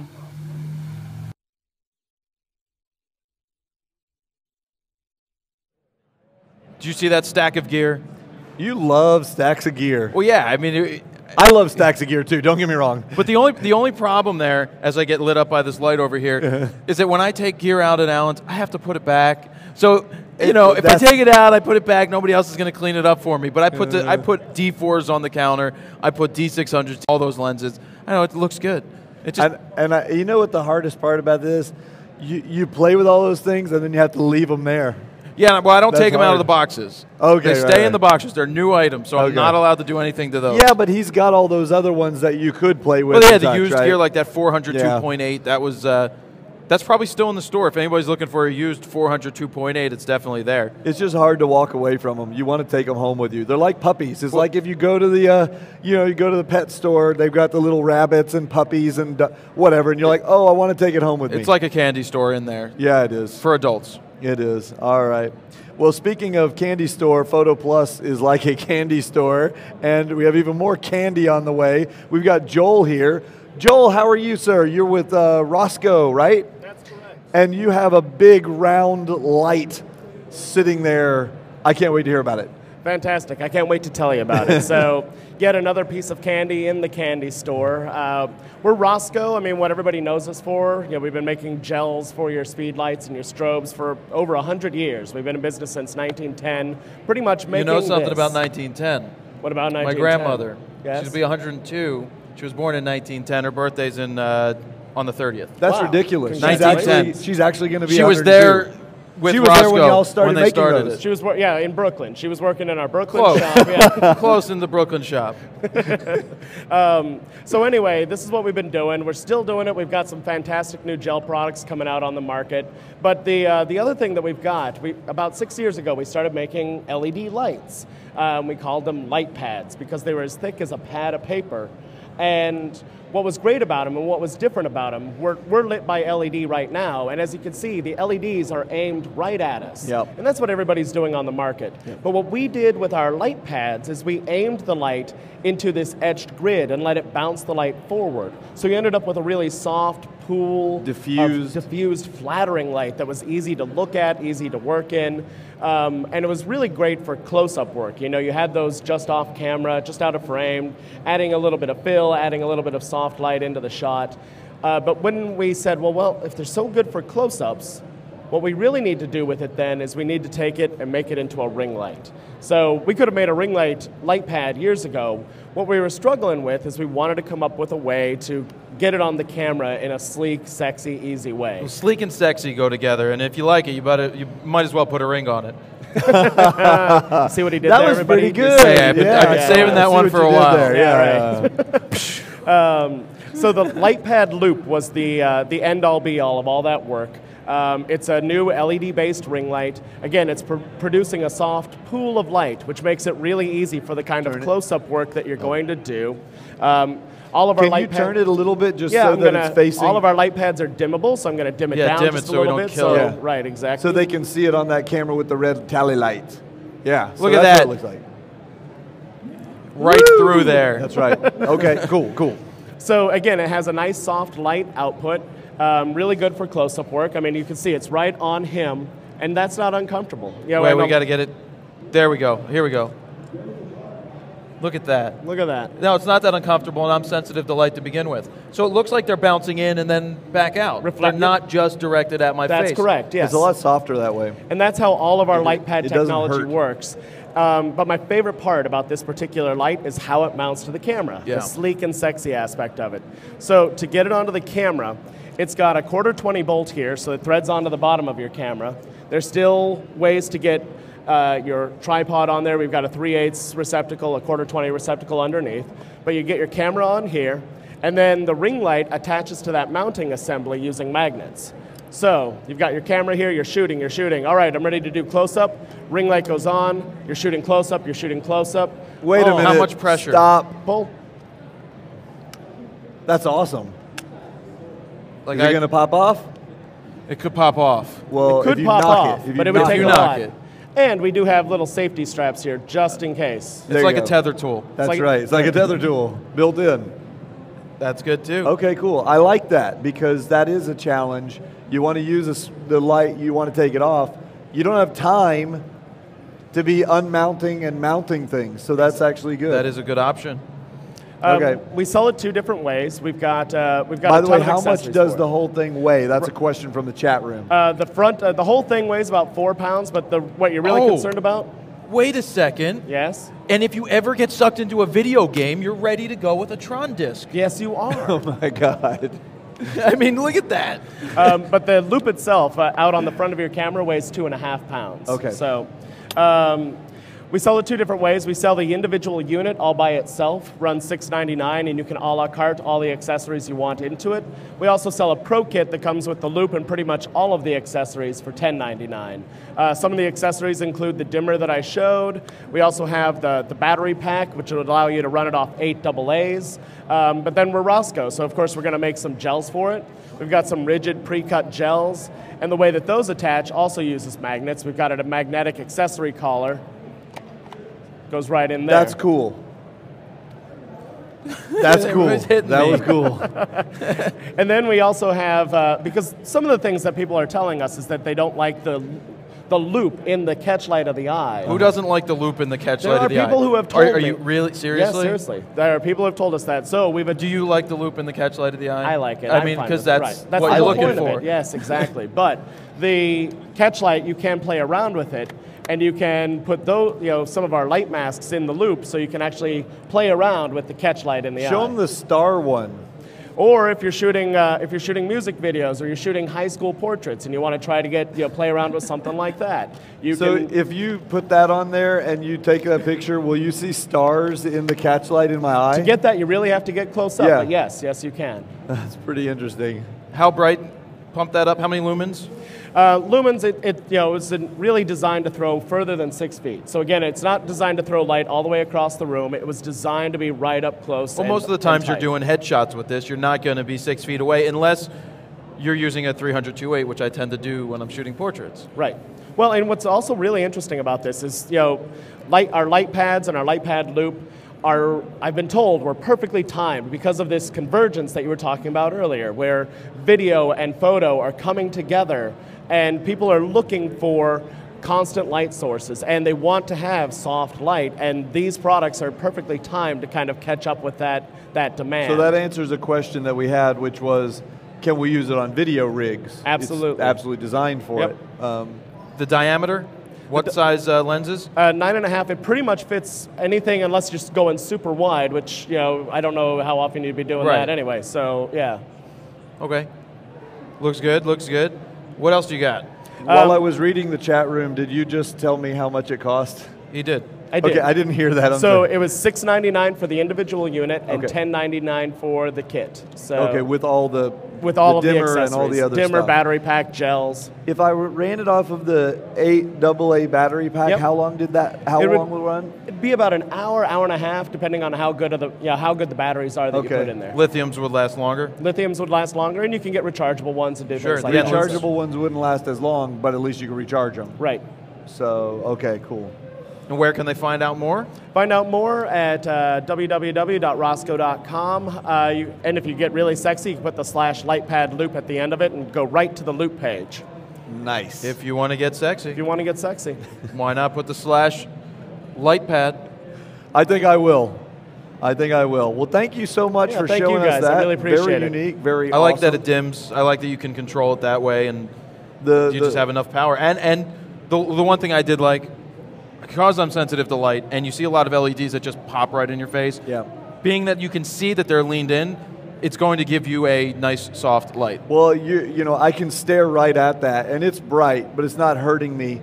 These up here, they really hurt. Well, if you stare we at had to turn them down from high power anyway. Yeah, we did. Yeah. Well, and it's particularly interesting to the people who are shooting people who aren't used to being lit for camera. So, portraits of CEOs or things of that nature, who aren't used to being lit by bright lights. Interviews, it's good for stuff like that. So yeah, it's a really all-purpose light for shooting portraits, shooting video, shooting interviews, anything that you're doing close-up work. Some of the customers that have fallen for it the most are the guys who are doing forensics, because it's also good for macro work. You're getting right up close on bullet casings or blood spatter. Yeah, dentists. Evenly lighting it. And I think just 2 quick comments, and then we're out of time. But one is, I think that people kind of underestimate the catch lights in real professional photography. When you get up close on someone and you're always focusing on the eyes, I mean, that's the #1 spot. We want the eyes to be as sharp as we can get them Not everything else, but the eyes have to be sharp. So they're sharp, and then when you blow that image up, you see the shape of the light that is being used in their eyes. And it really it's a personal preference thing, but I think most people think it makes a difference. If you see a ring light, it looks really nice. And so that's one thing. But secondly, yesterday, you and I were talking, some people might think, oh, well, yeah, I'd like to try that. I'd like to get that ring light, but I don't have $1,000 or $600 or $700. And they'll go looking for something cheap. And there are things on the market that'll go for, let's say, $100 that you can attach to a flash, and they funnel it down into a ring. What's your opinion on those? Okay, we're not allowed to use profanity on today's show. So I'm going to tell you Jared's opinion, which I share, is don't spend the money on those, please, guys. You'll end up with this big plastic hunk of thing that you're going to try and attach to a flash. It won't work the way you want it to work. And by the way, they're coming up next on the stage. Yeah, that would be bad. That would be bad if I just said that. But seriously, that's my opinion too. So very cool. Thank you very much, Joel, for stopping by. Appreciate you showing that to us. Take care. Okay. I love the Tron aspect of it. Yeah. You just need to sharpen the edges, and you can take somebody's head off with it. Okay, Very well, cool. You know what we're going to do? What are we doing? We're going to remind people about the paper. You know, we had people asking in the chat room, when is that box of amazing paper going to be given away? I'm sure we're going to let it go for the rest of the day. Yeah. And then by tomorrow, we will pick a winner and announce that. So they can enter that contest on your Facebook. As well as Alan's. Don't forget about Alan's. That's right. You got Alan's on Alan's Facebook. It is Camera Shop Alan's. Facebook.com/Camera Shop Alan's for a Retro 30. It's actually a fun contest to enter. Absolutely. You and I are going to take a little break, but you guys don't get a break because Thursday, I went over to the Canon booth, and I've got a complete tour, just like if you guys were there. We're going to show you what they've got going on over at Canon. I wasn't allowed in the Canon booth. He was allowed, but we were trading off, and we'll get to that in a minute. Ken, let's show them what happened over at Canon. Okay, guys, we're outside of the photo. You can look around here. This is what it's like when we're outside of the event. And then you come through and you show them your badge, and then bang, we come in the door, and what's the first thing we see? Canon. I mean, Canon has a massive presence here. You can see there's like a huge crowd. They're demonstrating some stuff over there. I don't know, millions of dollars worth of booth here. Hey, I see Chuck over here. Let's grab a hold of him. Hey, Chuck, how you doing? How are you? Good to see you. Good to see you. Hey, would you mind playing tour guide for us and showing us around the Canon booth here? I'd be delighted. Excellent, excellent. Well, I know you guys have been working on a lot of new stuff. You know, I'm a big Canon guy. That's all I shoot. We're even shooting this on a Canon. Don't tell Jared, but we're even shooting this on a Canon. So what kind of new stuff do we have going on today? Well, we have actually here at the show, we have everything that Canon is doing in the world of imaging, all the way from input to output and everywhere in between. So we're going to start you off with the EOS and show you the system over here as we go this way. All right, let's go. Let's do it. So you guys, you can see it's nice and crowded at the Canon booth. I'm sure they enjoy that. We got Nikon over there. We'll visit them later. Don't worry. Jared's going to cover that for you. Oh, look at all the toys in the cases. Look at this. Good Lord. All right, so what we're having here in the front counter is basically our entire EOS digital SLR system. So that includes roughly 8 camera bodies and over 60 different EF and EFS lenses, plus our speed lights and our other system accessories. And as you can see, there's a tremendous amount of interest in our cameras every year here at Photo Plus. Well, you know, I personally shoot the 5D Mark III for some stuff and the 1D Mark IV for other stuff. And I'm really wanting to check out the 1DX because it's kind of a mashup of the two, isn't it? Yeah, in fact, the 1DX now is our fastest SLR ever. We're up to 14 frames a second in JPEG and 12 frames per second in RAW. Here's a camera that basically takes us to a new level also in terms of image quality. You know, your ISO up to 51,000 just in your standard range, which is fantastic. So a lot of interest in this camera from many, many different kinds of photographers, especially anybody who's interested in action. Yeah.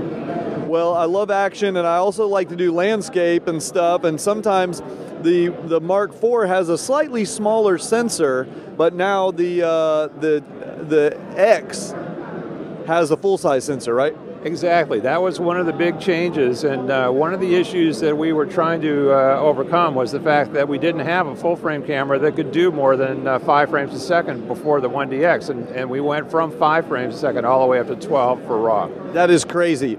Now, that is not the only exciting new camera you guys have. You have one in your hands right there, the new 6D. Tell us about that. That is the newest EOS digital SLR. We just announced it about a week or two ago.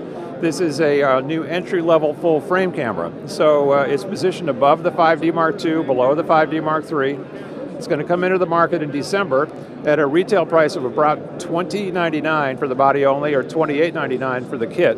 And so this camera, what it does is 20.2 megapixel CMOS, 4.5 frames per second.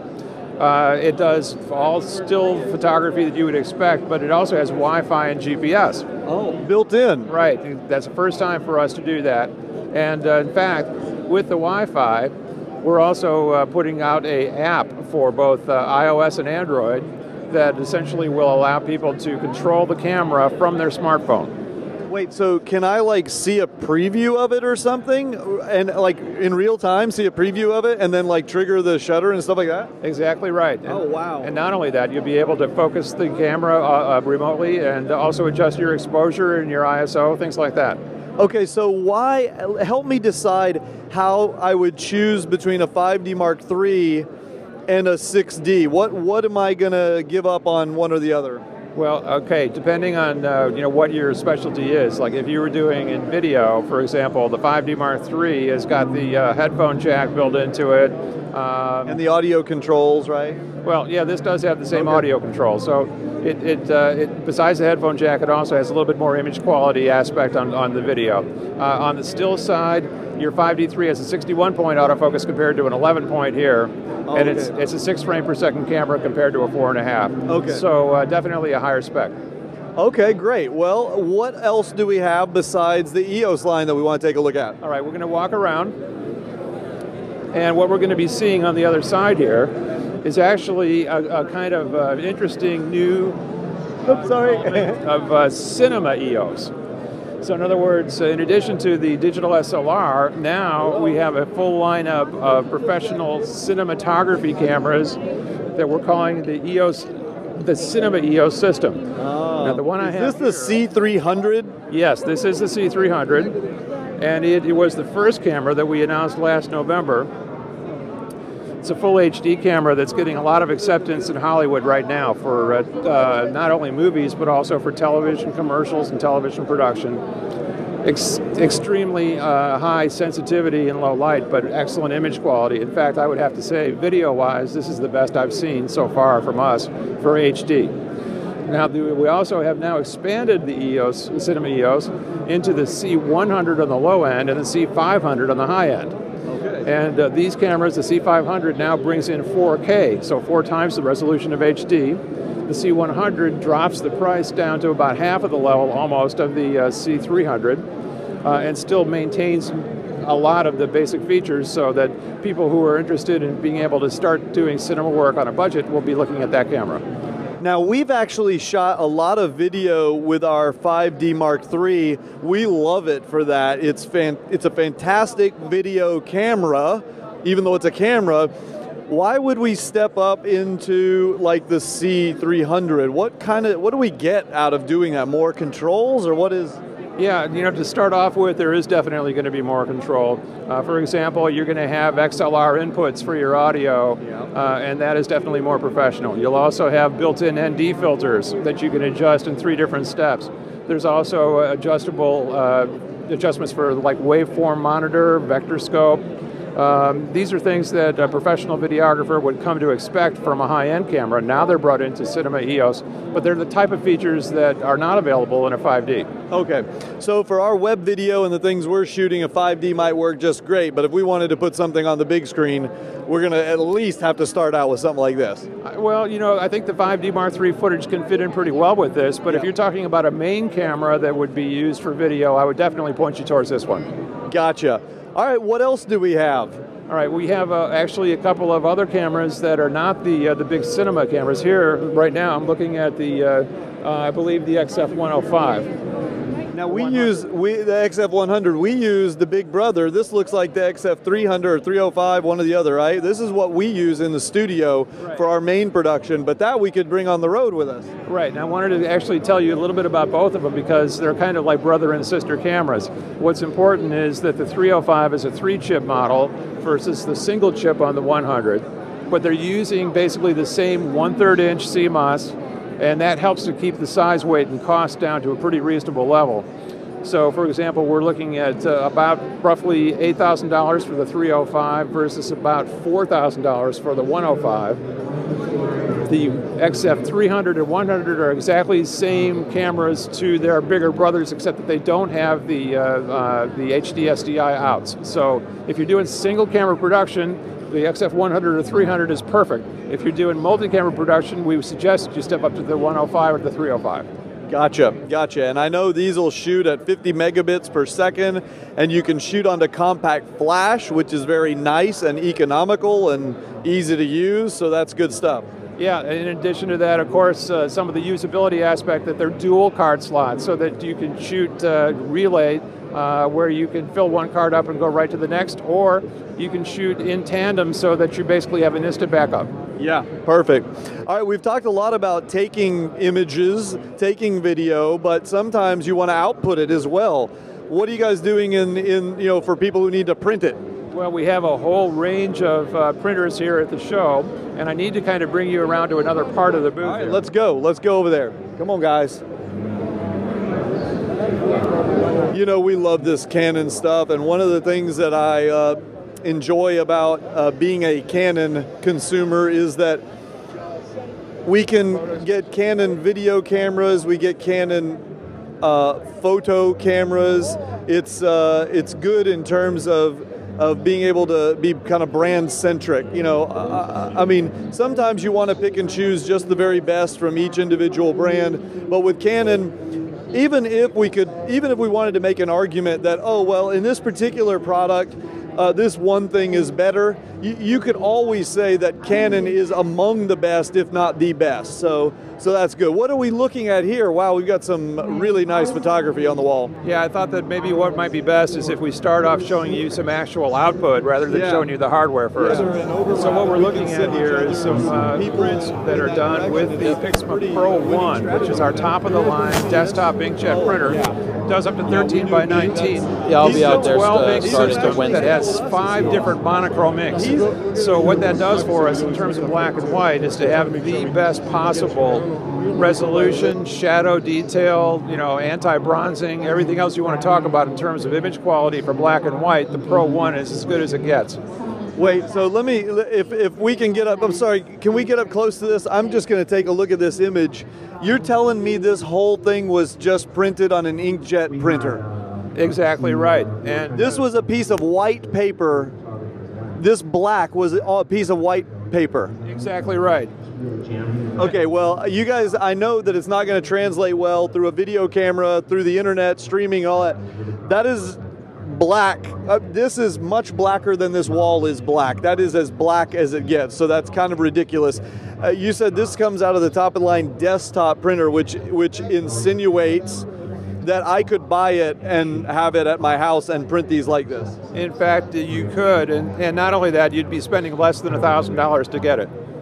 So wow, that's impressive. Let's take a look over here. So what these are just all showing off what we're showing is not only the black and white, but also the color aspect, and of course that's absolutely critical for a lot of people who are shooting landscape photography, or in this case, night photography, where you're trying to show the northern lights. So, we have a very, very impressive color capability off of this Pro 1 camera, but we really like to point out that not only the detail and the color and the shadows and all that, but also the fact that it's inkjet, the pigment ink, where you have longevity of several hundred years, depending on how you store your print. Gotcha. So, for people who are looking to create an archive of their work that's going to last beyond them, this is an interesting way to do it. Makes sense. Okay, real quick, before we have to wrap it up and go, can we go take a look at the printer? Let's see what it looks like. Let's walk around the corner. Okay, right around the corner, guys. How we doing on time there, Davey boy? 3 minutes? Okay, we're good. Ah, here it is. Man, we should call this thing Black Beauty. Yeah, so the Pixma Pro 1 really is really our top of the line now. We've got a fantastic ability on this one to get generally high quality images in color or black and white. There we go a little bit there. Well, we've got the permanent display piece here, but yeah. So the lid opens up. What do we do? Load the inks in on the top here. Oh, is that one free? Is that the same thing? That's a smaller version, right? Yeah, actually, that's one of the newer ones that we came out with. That is the next line down. This is the Pro 10, where the other one was the Pro 1. Now, the Pro 10 is also inkjet, but I believe it's a 10 ink system instead of a 12 ink. Okay. But do we load the inks in? Oh, here we go. We just... This is a little bit more conventional in the respect that you have your ink cartridges that load in kind of from the top here. On the Pro 1, these panels on the side open up, and you've got very large ink cartridges that load in to the left and the right, and then the tubes go from the cartridges to the printhead. That way you're not having to constantly be reloading the ink because you're printing so much quality. Exactly right. And then you have the difference between the sheet feed that was normally used where you're feeding in from the top, but you also have a horizontal feed for your thicker media. Gotcha. Well, you really gave us a good walkthrough. Thank you very much for the time. And you guys, stay tuned. We're going to be coming back to the rest of the show. And in a little bit, or we might have already done it, we'll do the Nikon booth and we can compare the two. So one last thing. One last thing, our website. Yes. We would love to have you come visit us at learn.usa.canon.com. learn.usa.canon.com. We'll send them that way. Thank you. Thanks a lot. All right, guys. We'll be back in a bit. Gunther. Hey, how you doing? Good. How are you?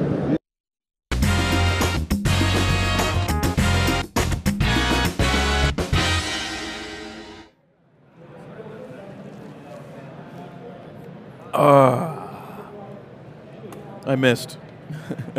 I think we're back. Are we back? Oh, we're sorry. Back. I was sorry. I just heard Ken saying we're hot. We're hot? Well, I was like, well, okay. I didn't think you're so used to hearing it. Yeah, I'm so used to hearing that I didn't realize that meant we were back. I was just eating a pretzel. How was your pretzel? It was good. Total carbohydrates and. I scarfed down an entire hot dog and half a bag of chips just now. You did a good job with that. And I do have a Coke. I'm supposed to be drinking water. Pepsi. But I have a Coke. Pepsi.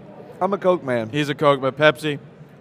It's like Nikon, Canon. It's funny how we went from a Canon booth tour right into the Allen's Camera Nikon ad. Well, two things. First of all, we are objective. We like everybody.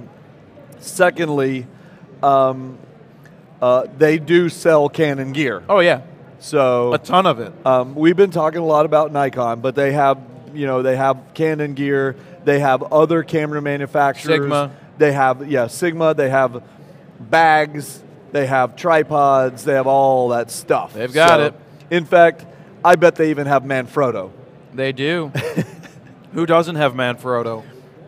Hello. Doug. How you doing? Jared. Doug Feldner, how you doing? Nice to meet you, Doug. We're glad to have you on the show. Thanks so much. I appreciate it. We're actually big fans of Manfrotto, even though I have one of those three-legged thing T-shirts on at the moment. But to be honest, if you look around, you'll see that we actually use Manfrotto tripods. That's my 065 MF4. You see our light stands there. Those are the stackable, Manfrotto light stands. I forget what they're called, but they clip together. We love that. They're excellent for travel. So we use all kinds of stuff that you guys build. Very good. All around. I see you have something new and sexy in your hands. There was something also yesterday. I walked by the booth and noticed, I don't know why I didn't know this before, but I saw a bunch of jackets. Yes. Last year we came out with the Manfrotto apparel collection. The idea is photographers always come in that tan vest. It seems to be the epitome of what I think, let's say, my father's a photographer. It's not very cool, is it? No, so we wanted to bring a little Italian style. I'm sorry. I haven't seen a tan vest in a long time. I have. Once I got my Black Rapid, it was all over. No, it looks like a fishing kind of vest with pocket, and yeah. So the goal was to use our knowledge of the photographer and build in the functionality, yet still have that Italian style built into it. Nice. So vest, jackets, we've got some windbreakers in there as well, all with that nice Manfrotto branding in it. Yeah. Well, I am a jacket freak. If my wife was here, she wouldn't even want us talking about it because I go through jackets like women go through shoes. I mean, your average, like, okay, I'm going to get in trouble. Some women are going to tell me they don't do that. But anyway, I go through a lot of jackets. I love jackets. I really want a jacket that has, it's waterproof and windproof, but I hate the little Velcro-y things on the wrist. I don't like that. But I like it when there's a line, it's got an open wrist, but it has a liner thing that holds, on the inside. And you guys had one just like that with pockets galore. Exactly. It's actually designed, you can wear it for everyday use. We throw padding in the pockets that can come out and go back in. So when you need an extra body, and it's all tied in, so it's super comfortable, it's super ergonomic. So we're big on ergonomics. I need a medium-sized one of those. Y'all didn't have one over there, so I couldn't try it on. But you guys, I seriously, if you can do it, go find it online. Where can they see those jackets at? Manfrotto.com. Some stores carry them. Sizing is always an issue because it's a very broad line. Yeah. But if you go to Manfrotto.com, you can see the full collection, get some idea of the sizes. Yeah. Local stores such as B&H or Adorama actually carry them on the floor. Oh, okay. Oh, really? So maybe I'll have to... Tomorrow. Oh, yeah, they're open. They're open tomorrow. They're open tomorrow. Yeah, but tomorrow we leave. What time do we leave? Oh, you leave at noon, so yeah. Well, you better get out before the storm anyway. Maybe first thing in the morning I can go over and try and see if I can try one on. Anyway. Yeah. I'm sorry, you don't have a jacket with you, but they were so cool I had to talk about them. So no complaint at all. But you do have what looks like a new bag with you. I work for Manfrotto Distribution, and Manfrotto is also the owner of Kata, the Kata brand. Right. So I'm the category manager here in the U.S. for Kata bags and National Geographic bags, another line we carry. So I brought one of my ProLite bags here to sort of show to you guys. Well, for people who aren't aware, Kata is, they're all soft cases, right? There's no really hard, rugged cases, but they're soft, but they're really padded. We have one that we use for our big camcorder. We have a big old camcorder. We want to protect it, and we put it in a Kata bag. Yeah, our motto is lightweight protection. And we always say we protect your gear, but we also protect the videographer or photographer by making it so lightweight, it's ergonomic, and you see a lot of the old timers have been carrying the big cameras and your backs go. So we're trying to protect the photographer as well as your gear. So we've moved towards lightweight protection a few years ago. I have something from our ProLite collection, which is really designed for the high-end enthusiast, the pro, uber protective, great features, great ergonomics. Show us. This is one of the newest bags in the line. This is called the Revolver, where we've just announced it at the show. This answers an age-old question of how do you get your accessories quickly when you're in the field. So it's ProLite, so you see the black with the red accents, nice and stylish looking for the professional photographer. Doesn't look like a camera bag either, which is great for when you're traveling. Camera would go in the top section. Pretty typical. The real magic is when you get to the lower section. This is why we call it the Revolver. So if I open up the lower section, I'll do it over here, you will see that there's a revolving drum in the lower section. Wait, you mean it actually spins around or something? It actually spins around. No way. How's that? So have you ever seen that before, Fro? No, I haven't seen that before. So you can swing the bag off your shoulders. And rotate. And rotate it to find a No land. wonder why it's called the Revolver. Is it a 6-shooter? Yeah, what do we put It's in actually a 5-shooter. You can fit 5 lenses in there. Is it honestly? You put 5 lenses in there. You can put 5 lenses in there. The longest would be a 70 to 200. One of the actual compartments goes all the way through. Wow, you're kidding me. So if you're out in the field, you're being very active, you don't want to put your bag down, have to fumble for a lens. Spin around, find the lens, put it on, and you're all set to go. Can I spin it real quick? Sure. I just want to... What am I doing here? Oh, I literally just pull on it? Just spin it. Well, I'm looking for where I'm doing it. it. Down. You just up and down. I'm going the other way. Side to side. Wow. You'll feel there's tension on it. It's not a really loose wheel. Okay. Hang on. Can you show that? This is how you get the 70 to 200. There's one that's like deep. You can go like all the way through. All the way through. And so what's cool, I guess, is that you're accessing it from the side, so it's not making the backpack really thick, right? Exactly. It's still a very slender backpack. What are you admiring there, Fro? I was just looking at his metal on it, or aluminum, or some kind of clip. Tell us about the tactile. Tell us about these straps, because it looks like they got anchor points on them. They do have anchor points. The straps we do in the ProLite collection are actually a molded rubber, same material as Crocs.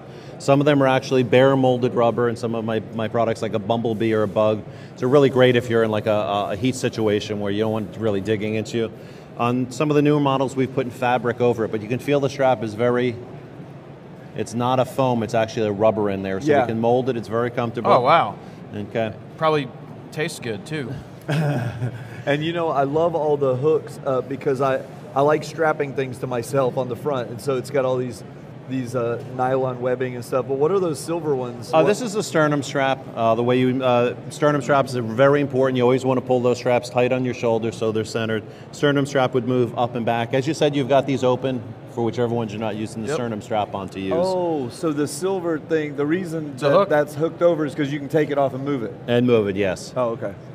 Men and women sometimes like that in a different position. That is true. But this is the epitome of a ProLite bag. All of our lightweight we basically re-engineered everything 3 years ago. We engineer every ounce of weight out of the bag, even as something as simple as our zipper pulls, the parachute pulls. Great, I wear them when I'm snowboarding. It's great if you have a glove on, but these are 40% lighter than putting a metal zipper pull on. Oh, wow. Everything in this bag was designed to be lightweight. Does it take a laptop? This will actually fit a 15-inch laptop. Our laptops all take a laptop and or tablet as well. Sure. Will that one do a tablet too, or just the laptop? Yeah, you could do a 15-inch laptop. iPad would easily fit in there as well. A couple other questions from the chat room. Price and availability. Beagle Crazy asked that one. Beagle Crazy, it is available right now. It is in photo stores. Very readily available online. We have to sell online. It's 2012. Yep. Street price is about $250 on the bag. About $250. Okay. And Eagle 56755 wants to know: can we carry it on? Is it acceptable for a carry-on? Is it that size? This will easily fit a carry-on. Yes. And the model number. This is called the Revolver 8. If you want to get really technical and look it up online, it would be KT-PL-R-8. And can you get them in Canada? We have distribution within Canada as well, so it should be readily available in Canada. I know I have my shipments here in the U.S. I can't speak for my neighbors up north, but it should be available there as well. Cool. No other questions from the chat room. Okay. Well, thanks for coming by and for showing us the new bag. The revolver part's cool. That is very cool. I've never seen it. I could see using that for the Hebrew Trinity. And these kind of bags are really comfortable and extremely protective of your gear. So exactly. I'd like to give that one a try later. I think I'll come by and try it on and see what it fits like. The last thing is, with bags that we have, we were talking about this yesterday, with backpacks, some are great for just toting stuff around. Others are great for toting it around and shooting out of. Because that's the thing with backpacks. It's hard to shoot out of most of them, but this one seems like you have the ability to access your gear when you need it. That's true. Because of that revolver, it's unique. You could carry 5 lenses, but still get to them quickly. Exactly. So that is unique. I've not tried one like that before. So excellent. Cool. Thanks a lot. We'll see you later on, guys. Appreciate it. We'll see you in the booth later. Absolutely. Yep. Thank you. Let's get you unplugged here before you walk too far. Okay. Ari's going to help you out with that. Yeah. I've never seen a revolving backpack. No, that's cool. I was pushing it the wrong way, and as soon as I put it the right way, it was working. Yep. Let's see. Well, we've got another guest who's getting mic'd up at the moment, and in the meantime, you want a piece of candy, by the way? I do not. Okay. I do not require candy at this moment. B&H, who everybody seems to mention, B&H does a brisk trade in camera equipment as well. One of the interesting things, they have a big superstore here, and they just give away free candy. Like, just candy. And you know I love my candy. You do love your candy. And they got a booth over there. They just left it sitting out. So yeah. Dave grabbed me a big pile of it. Good. Yeah. Okay. This is going to be a good one. Okay. This is going to be fun. Anyway, one thing we wanted to remind you guys was the Drobo,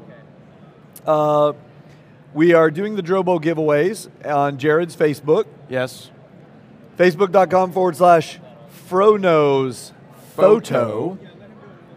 And then we've also got the Drobo Mini that we're giving away on my Google Plus over at google.com/plus John P. Yes, I got one of those little vanity URLs Google Plus tags from Google Plus. I felt so special when that happened, but I didn't feel anywhere near as special as I feel right now because we have a very special guest joining us. It's true. Vincent, and I don't want to murder your last name. I always say LaForêt, but some people say, no, it's LaForette. And I'm like, no, or it's LaForte. I think it's LaForêt. You've heard them all? Yeah. Well, you know, my last name is Posazides, so nobody, that's why everybody just calls me John P. Yeah. So at least you don't have to deal with that. When a telemarketer call, hello, Mr. Yeah. Click. Click, I know. It's easy to know, yeah. So how's the show going for you so far? It's going really well. I haven't been partying too much this time. I went out last night and shot with a new prototype camera. Had a lot of fun in New York. Nice. And just been taking it easy. It's last day. Did you speak? I've been speaking every day, and I have a workshop this afternoon. Oh, nice. How many people are coming to the workshop? I don't know. Probably 100. That's not a bad thing. Yeah. Not a bad thing at all. What have you been working on lately? I'm a commercial director in LA. I'm a blogger as well, a Twitter guy. Used to be a photographer at the New York Times. Worked at National Geographic, Sports Illustrated, Time Magazine, and all that. And then 4 years ago, I was the first person to shoot with the Canon 5D Mark II. That's when I got my introduction to you. Yeah, and as did many people. It was kind of funny that a year later, after a 20-year experience as a photographer, winning all the awards, Pulitzer Prize, all that fun stuff, no one knew I was a photographer. They're like, oh, you're the video guy. Yeah. Just goes to show you how the social network happens, you know? Yeah, because as soon as whenever Canon puts something out, it seems they put one in your hands, and they let you go out and make some incredible videos. Right. And that 5D one is the one that I saw as well. Yep. And it's just, it's amazing what happens when they put it out there online, how quickly it spreads. I mean, I'm sitting here the same reason. Yeah, but in all fairness, you got access to that camera before everybody else did, but I wasn't meant to. Oh, really? No. Well, I want to hear about that. I stole it. Oh, awesome. Yeah. I want to hear about that. But what I was going to say was, you also took a brand new tool, and you really, honestly, from a guy, you know, we do a lot of video. Right. You did some amazing stuff with it that just blew all of our minds. So that's 100% to your credit. Appreciate it. Now, how did you get it originally? All right. Well, for those of you that don't know where it is, if you go to Vimeo, or just search LaForêt, LaForET, and Reverie, REVERIE, it should pop up on Vimeo. I call it a bad cologne commercial. And the story behind it was that I had a meeting with Canon on a Wednesday. It got completely blown off. And the guy kind of said, come back next week, pick Thursday or Friday. And I said, Friday sounds good. And literally as I walked into this office, these two white boxes just kind of brushed past me. And just like, an animal following food, I just followed the little white boxes to their eventual destination. And knowing full well there were two prototype cameras in there I wasn't supposed to see. And I went, ooh, what are those? The guy was highly irritated because he'd obviously not kept the confidentiality. He slapped an NDA, non-disclosure agreement, on the table, signed it, said this is a 5D Mark II. It's a DSLR, it's full frame, just like the 5D. And we just threw him video in it. And I was like, you did what? He's like, it shoots 1080p video. I'm like, well, what format? He's like, I don't know. There was no manual. There was one battery. And I said, well, can I try it? He's like, okay. And we went around the office in like horrific fluorescent lighting with a 2470. And I saw the image on the back of the LCD. And it wasn't like the light bulb went on. It just burst. Okay. And I knew then and there, this is going to be a huge game changer. So for the next 4 hours, I just hammered them, saying, please let me borrow it. This is what I can do with it. Da-da-da-da-da-da. After right around 5 p.m. that day, I finally said, all right, my winning argument is going to sit in the FedEx, container yard for over the weekend anyways. Yeah. Let me borrow it over the weekend. What can it hurt? And they said, borrow it over the weekend, send us an email on Monday. Instead, I went out, did the short film, short or bad cologne commercial. And I did what I knew. I knew the city. I'd been a New York Times photographer for 7 years, so I knew the city like the back of my hand. I knew where the good light was, where the good, beautiful parts were. No storyboards, no film permits, no video equipment. I had 3 suction cup things to put on the front of my car. I had 1 fluid head that I borrowed, and that was it. Used still photography strobe lights with the modeling lamp, and went out and shot Reverie. And then that is amazing. People are watching. Oh, there you go. Cool. Pretty sure watching it now. That's amazing. How did you get that shot? You were in a helicopter. Well, that was my one production value. So I had been surrounded. I'd never shot any video prior to Reverie. I'd always been still purely. Really? Yeah, but I was surrounded by film my whole life. My dad was a set photographer. My first memories on a movie set. So I've been around film sets my whole life. But I knew about production value, and I said, my weakness as a photographer is always aerial photography. So I called the helicopter people, saying, hey, can I go up for 1 hour? I'm like, sure. And I got 2 models. It originally was 1, but I eventually got 2. And the rest is kind of history. That's cool. So you literally went from stills and jumped right in. Jumped in. Now, and I've been doing the same thing, and I think it's pretty much easier for us still shooters to get into video. I felt it for me in terms of framing and composition. Yes. Now, when it comes down to the technical aspects of the where don't shoot at 1,000th of a second and keep it to 40, 1/40th or 1/50th. That part is still coming along. But in terms of composition and just being able to visually see what you're doing, I've enjoyed doing that. Yeah, and that's what you bring to the table. That's what every photographer brings to the table, and they actually lose very quickly when they start studying the other stuff. But we know how to frame and we know how to light. We don't really know how to move the camera or why. That's a big part we have to listen. And then we don't really know how to sequence stuff. And that's what filmmaking or directing really is about. Is storytelling. It's storytelling. It's how do you choose a lens or a camera move or a sequencing or a choice of shots specifically to make the audience feel something. It's called cinema language. It's called screen direction. It's called lens choice. It's a whole new thing to learn. So the funny part is I teach workshops, and people, I tell them before the workshop, photographers, you bring one thing to the table. You think this is all new to you, but guess what? Filmmaking has been around just as long as stills. A lot of people who know what they're doing already. So don't lose your eyes, and make sure that you're happy with what you compose. And every single time, no matter how many times I tell them, at the end of a shoot I say, is there any single shot that you've shot in this workshop that you're actually proud of as a photographer? And they kind of sheepishly go, no. And it's kind of funny to see that mistake being made again. So when you go into it, don't lose your eye. And that is important with everything that you shoot. Well, we can't ask you what else you've played with that nobody knows about yet, but I can tell you what. Last night I played with the Epic monochrome. So it's one of the first truly black and white monochromatic cinema cameras. And it's like night vision. It's native ISO's 2000. We had K35 old Canon glass at 1.4 around the city last night. We were seeing stuff that the naked eye couldn't see. Wow. It's not night vision, but it's pretty impressive. So you like that one? It was fun, yeah. And I've got a 1DC that they just lent me to go play with a little bit, the new 4K SLR, and I'm very excited to play with that one. You're going to have to get them to give you a nice TV to play it back on, too. Yeah, I won't hold my breath on that 4K one. 4K TV, like the 80-some inch one that's over there in that other booth. Oh, is there one here? In a Sony booth. Right. There's a huge, huge 4K TV. Is it $30,000? They didn't put a price tag on it. That's why they didn't put a price on it. Yeah, a lot of them are so prototypey they can't even, they're not selling them yet. Yeah. No. Yeah. So you talked about having a photography background and then being thrust into the video world just through this weird, luck sequence of events. And since then, I think from what I've seen, you've been really engaged with a lot of video work. Yep. It's like overnight there was this huge shift in your personal brand and business model, et cetera. My theory is that all of us who are engaged in photography are also, by definition, we must be engaged in videography now.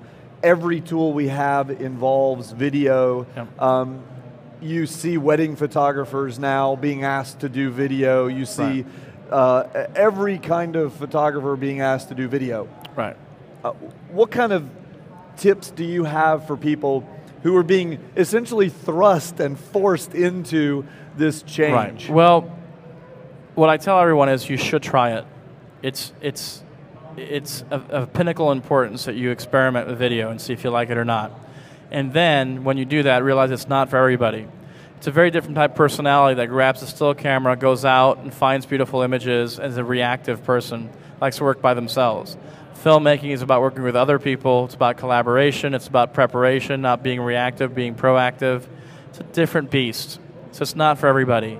But I agree with you, especially when you look at these 4K cameras. You know, the 5K is a bit of an extreme with the Red, Epic, but you're shooting 120 frames per second of 14.4 megapixel full RAW stills. So when I do my demos, I show people this, I show photographers, and I show a picture of someone's face, and I crop it all the way into the pupil, and their jaws always drop. And I say, it's not about when the convergence of still and video is happening. It's already happened. It happened 3 years ago. Yeah. And the cost is still relatively high. It's a $70,000 package. But you have to understand that it's already happened. 4 years ago, or in 2007, the iPhone came out. Look what's happened since. So yeah, it's $80,000 now to shoot with an Epic, but in 2 or 3 years, it might be $800 to shoot 5K. You know, well, even the GoPro.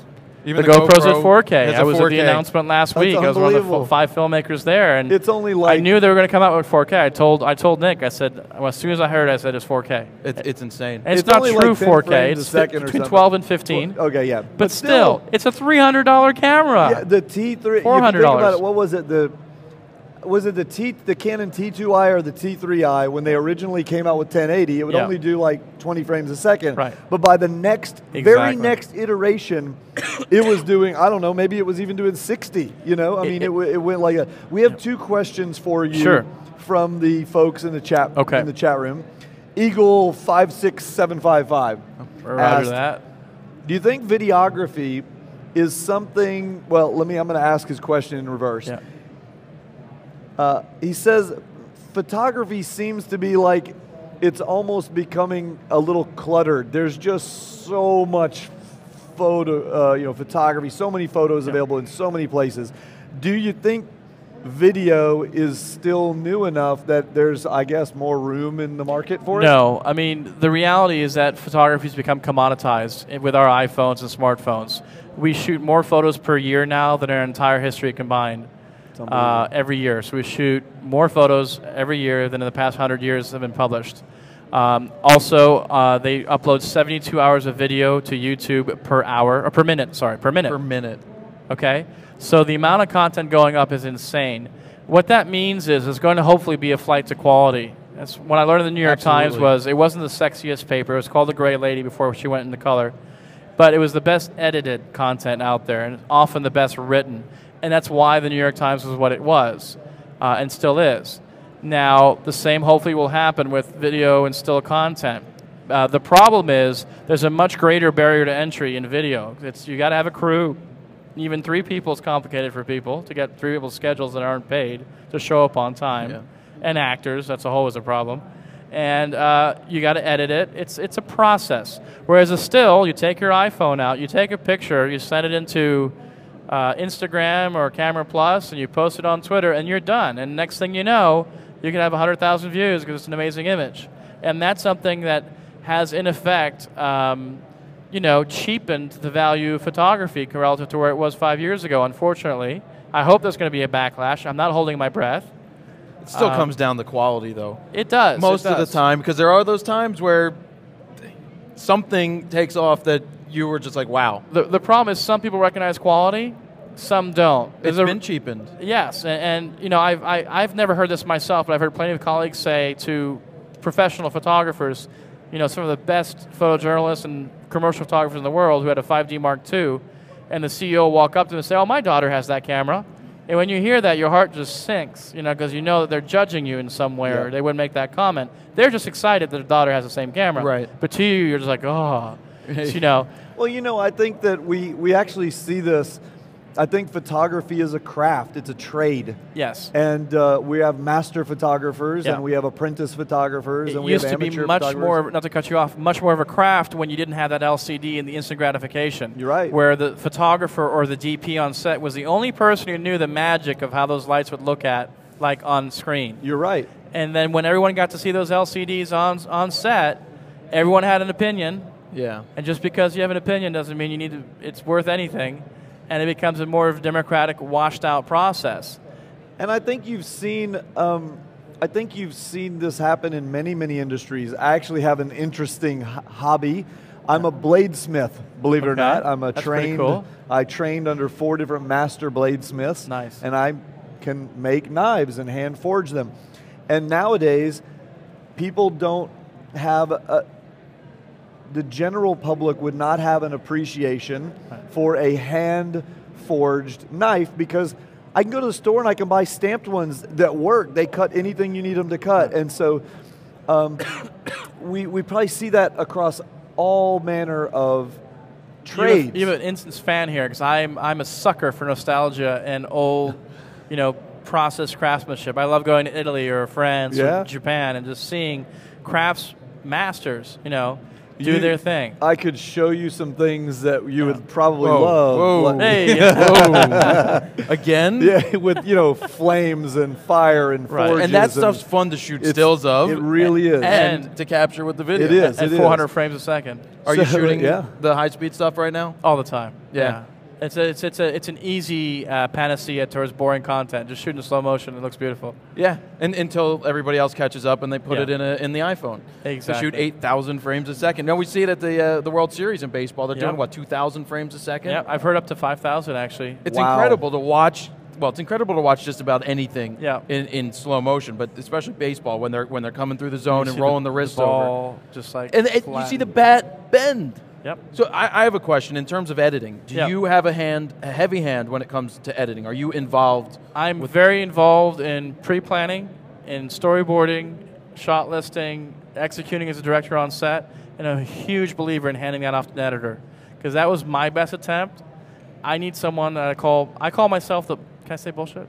Do it. I'm the bullshit meter on set as a director. I'm the one person looking at the monitor saying, I don't buy it. Yep.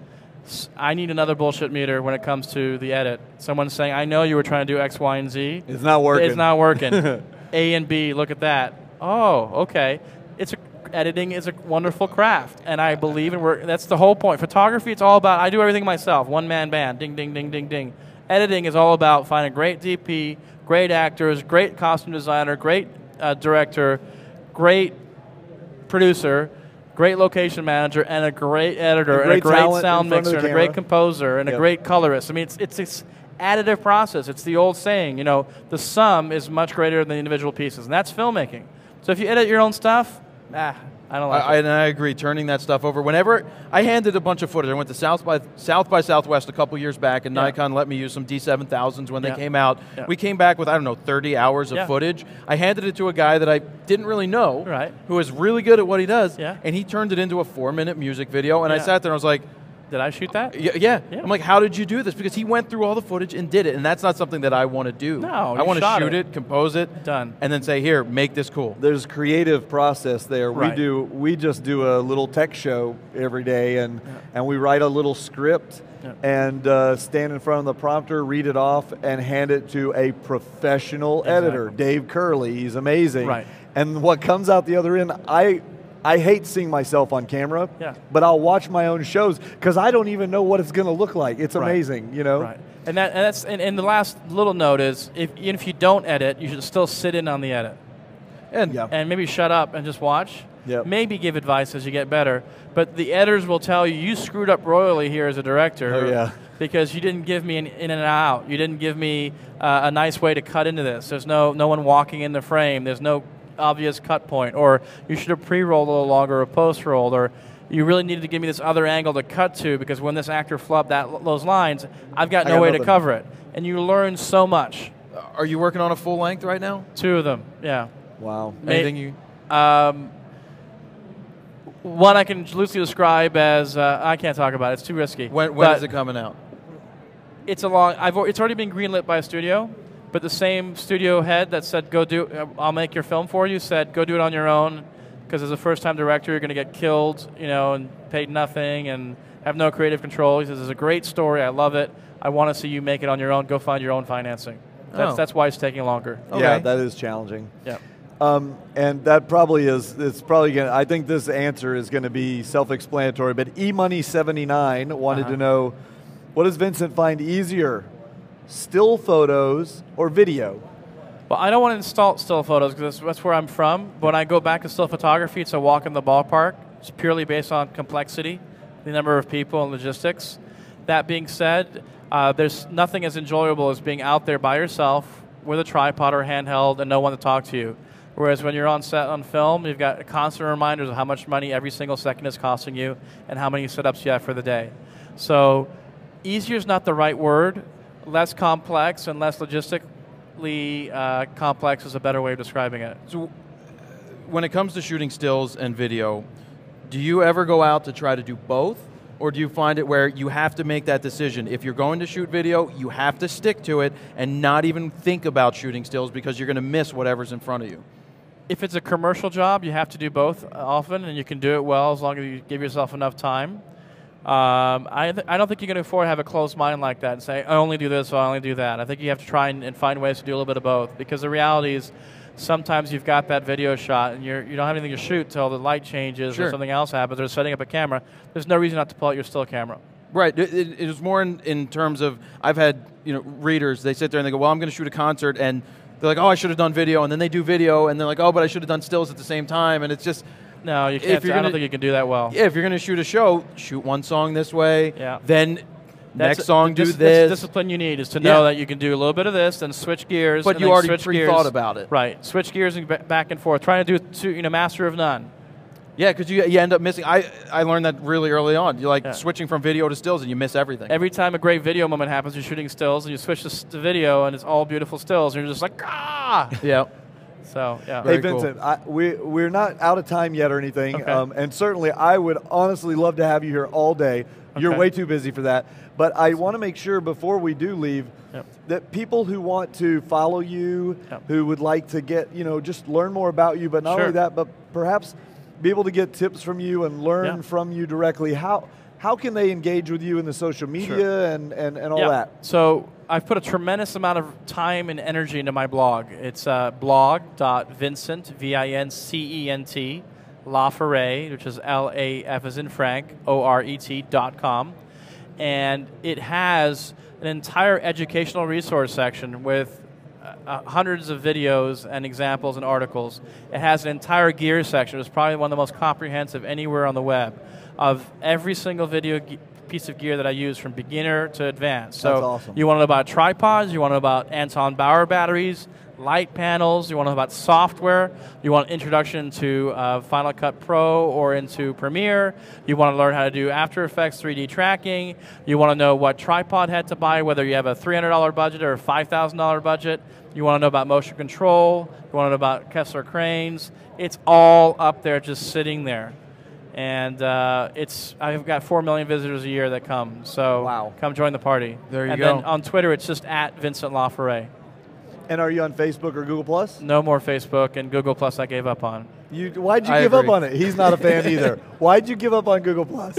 I got to ask. It just started off too slow, and it's just complicated. It was in my circle, and I felt like I was mixing a recipe for disaster. And the truth is, between my family, my job, the blog, and tweeting, that's it. Okay. I could barely do Facebook. I look on Facebook once a year, pretty much, see what my friends are doing.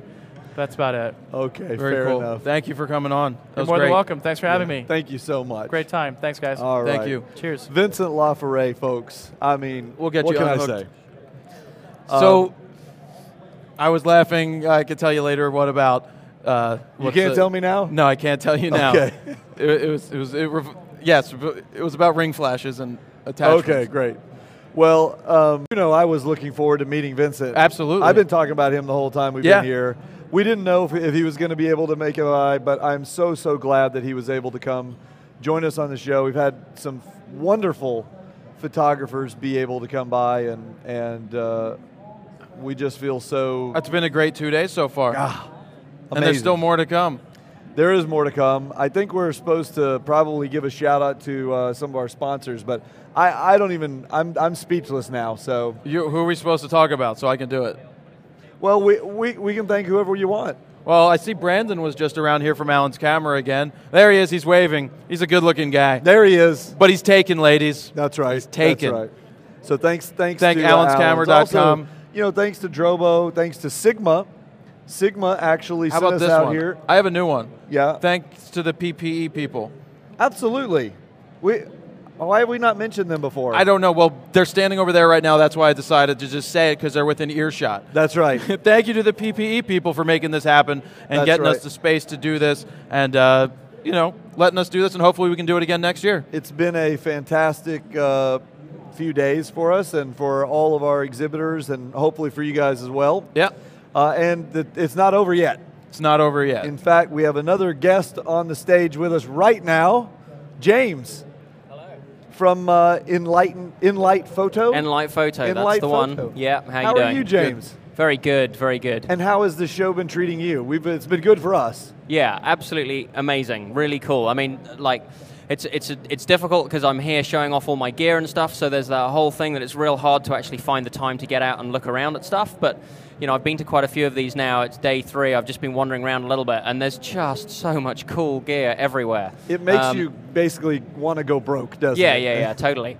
And I mean, I really like the way that there's also other stuff going on. Like, I know I saw over on the Nikon stand, there's this cool, like, they've got dancers going on. There's obviously some new action cameras and stuff. I've got some new gear. It's like, it's just everywhere. Yeah, really cool. And great people as well. I love coming to New York every year.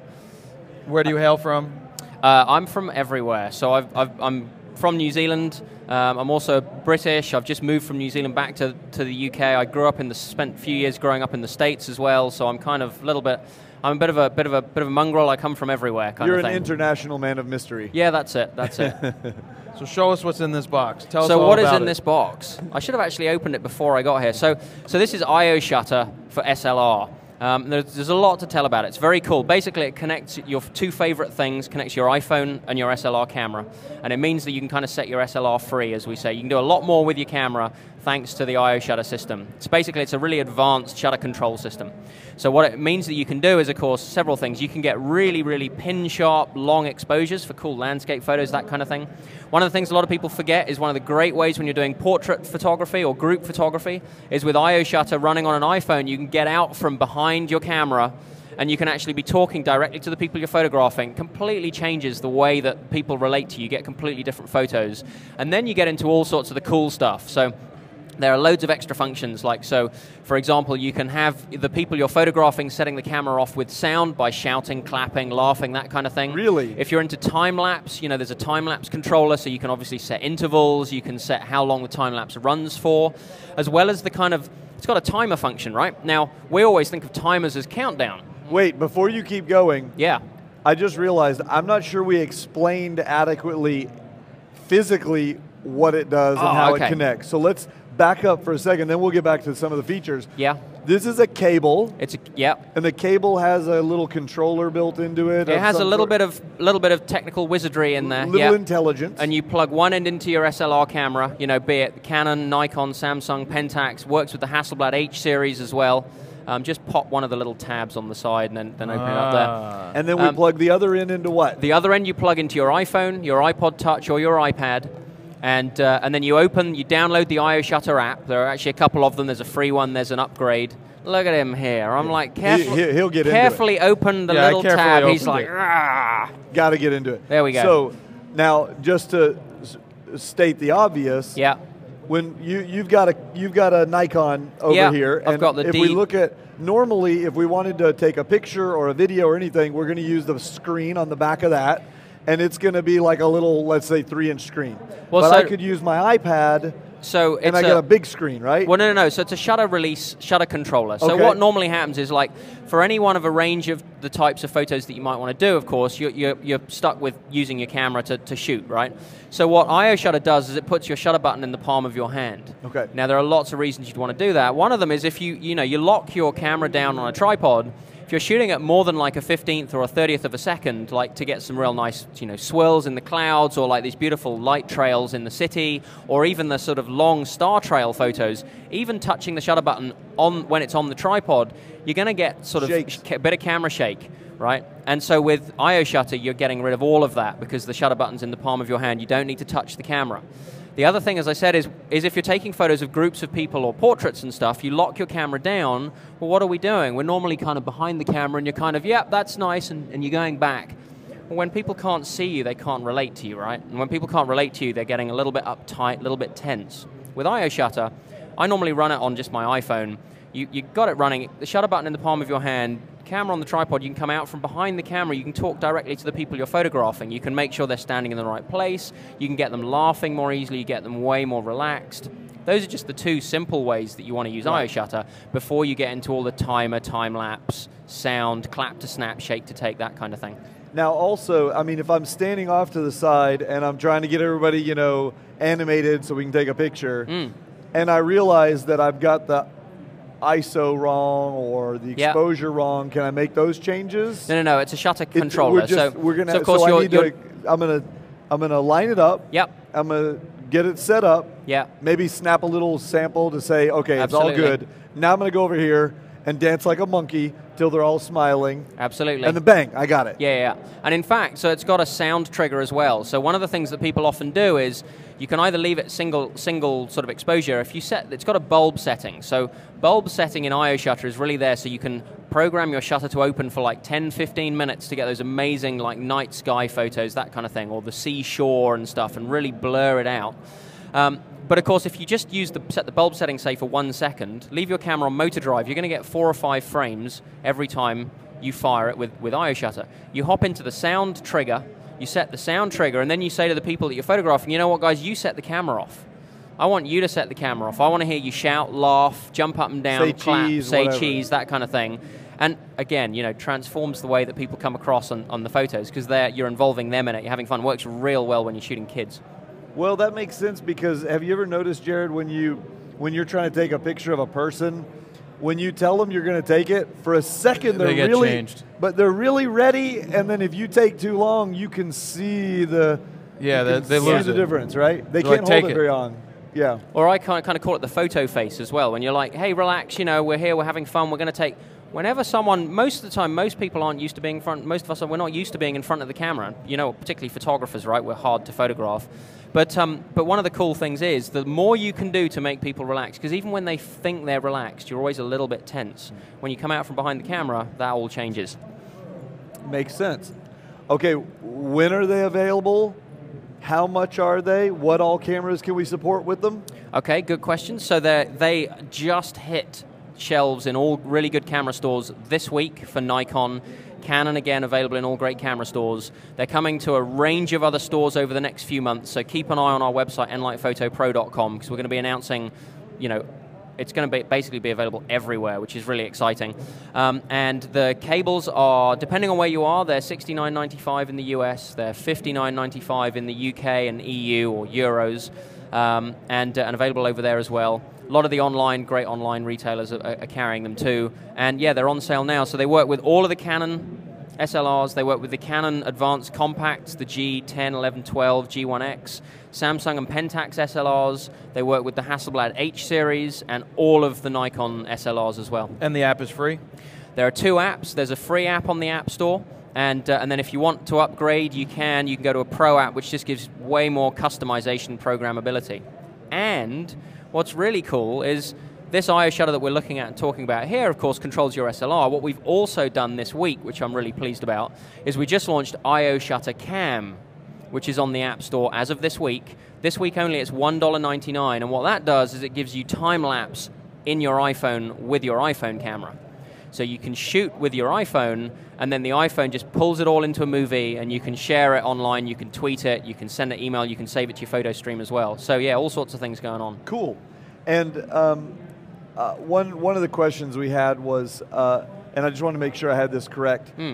It does have an intervalometer setting. Is that in the basic app, or do you have to get the upgraded one to do the... So the basic app has a few different time-lapse programs, and if you want to get really advanced and start programming your custom intervals and durations and stuff, then the Pro app, Okay, gotcha. Then you go to the Pro. But the basic app, has 3 or 4 different time-lapse settings, so you can really start having a good play with it.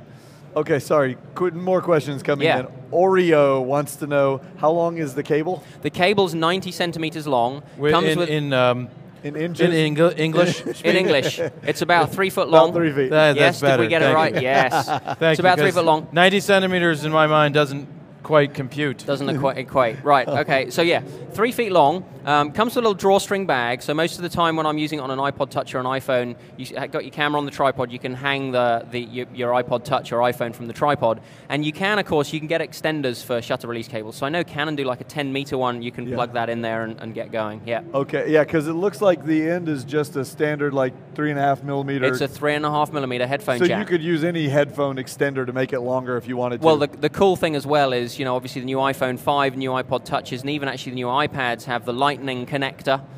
Makes no difference to IO shutter. It works right back to the iPhone 3GS and 4 onwards. Perfect. And then the last question I think was, there's a question and a request. The question was, what's the name of that app for $1.99? And then T. Shahel says, James, give us a discount. It's in my cart, just waiting for a discount code. Oh.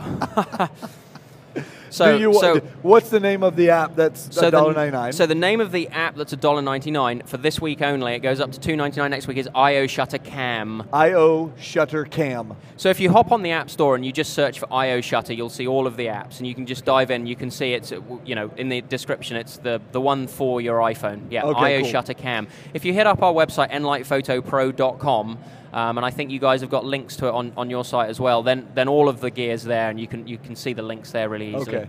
And then I guess several people had asked if you were able to extend any sort of a discount.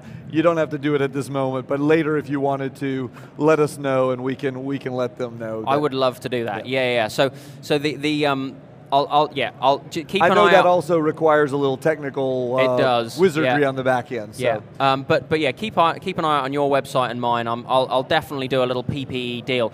The only challenge is, like IO Shutter for Nikon, I obviously as a manufacturer, like worldwide these are on sale. I make a lot of these, and they've all pretty much gone. Like, as in they're in stores and things, but I hardly have any left myself. You don't have many to actually ship out. And I just ripped the box open. And he's just, that was the last one. I'm sorry. That was the last one. No. But yeah. So I know we're doing some giveaways as well. But yeah, I'll definitely do that. Okay, excellent. Well, thanks for coming on and for showing us. And it looks that we've still got lots of questions coming on the chat room about it. So lots of interest. Awesome. And you'll have to let us know how that goes. Yeah, looking forward to it. Thanks a lot, guys. Great to be streaming and online, living it everywhere. Thank you. Look forward to the next time. We'll see you a little later. later. Chat with you later on. Okay. All right, guys. Let's see. We have... What do we have? Lunch? Oh, we actually did a couple of IO Shutter giveaways on Google+. And let's see. Oh, no, we're announcing them. We're doing two giveaways on Google+. Okay. That's what we're doing. There we go. So who knew? We don't have winners yet. We're announcing them. So if you guys go onto my Google+, google.com/plus John P., we're going to give away 2 IO shutters. So head over there right now and do whatever it is I told you to do. And the I is the royal I, because you guys know that the team is helping us in the background. And you've got a chance to win one of those 2. Thanks to James for making that happen. And Light Photo. Okay. And also, we're going to announce the giveaway winner. We already have the giveaway winner for the Hanmule Premium Edition box of paper that you gave away on your Facebook. That was quick. Yeah. Well, I guess we're fast. Yeah. Ryan Connors. Won the $150 pad of custom paper. I am jealous, Ryan. Well, she'll use it well. I hope, you know what? Print something and send it to me. Something awesome. She's got some really good photos. That will be fantastic. Very cool. So what do we have coming up next? Oh, we got a new. Okay, we've got a walk-on guest. Walk-on. That's going to be fun and awesome. How are you, sir? Good, thanks. I'm John P. Sam Bogosh. Nice to meet you. Jared. Hi. Nice to meet you. What are you doing at the show here today? So I'm the president of Axle Video, and we do software for managing videos and photos. So I can talk all about it. I don't know. It depends how long you have. But, we have. I don't know how long we have. Dave will have to tell us. How long do we have? We have 15 minutes? Great. Cool, okay. He went like this. Yeah, like we're and supposed then he to was add like, it up. he's like, this, and then just talk. He couldn't just and then tell we'll us get to this. 15 minutes. Exactly. Okay. Okay, so you said you do management software for videos and photos? It's called media management, and basically what Axle Video software does is it runs on a Mac, typically a Mac Mini, and you load that full of all your images, all your videos. We catalog it, and we make it visible through your web browser. So from wherever you are, from an iPad, iPhone, we're working on Android, and of course your laptop. You can just open a web browser, see all your stuff and do searches, add notations, select stuff, whatever you need to do. So does it communicate back? Do you guys have servers, and so you catalog it and it interfaces with your servers in order to make it available online? Cloud-based? It's a good question. So what we actually do is we turn the Mac into a server. Oh, okay. So that's why we use the Mac Mini a lot, is it's kind of a small, I don't know if you've seen them, but they're little, Got one in my house. Exactly. So, you just plug that in like an appliance, and then it becomes the server. So, you can project that out as far as you want, or just use it like in a corporate environment. Suppose you had an ad agency and a bunch of people that want to collaborate and see what other people are working on and get that out to the client. Those kinds of things. And then the client can review it, through their browser. They can see what you want to show them, and they can say, I like this, I don't like that part so much. Whatever, basically whatever comments or data they want to add. Who is it geared towards? Is this more of a business-oriented program, not like the everyday consumer? That's right. Yeah, it's sort of prosumer and up. So if you're a professional photographer, a professional videographer, this is perfect for you. There's a few folks that have killer home setups that have gotten it and asked us about it, but the reality is 90% of our customers are businesses, and typically smaller work groups within a larger business. So oftentimes you'll have a big corporate environment. There'll be dozens of departments, and then there's 5 or 6 folks that are responsible for all the corporate communication work. They'll need to organize what they're doing, communicate between each other. They can be editing video and passing each other comments about the edits. So it's a way to collaborate around media that you have stored. Otherwise, it would just get stored on a shelf. So you can share with everybody, like you can access it. Multiple people can access it. Right. And edit. That's right. And basically the way you do the editing is either you connect up to the same storage if you're at the location, or you can upload and download through the web interface. So let's say you see some photos you like and some video that you like. You can say, I like this one, and this one. Check boxes, click download, and then it brings them to your laptop, and then you upload the finished material. Okay.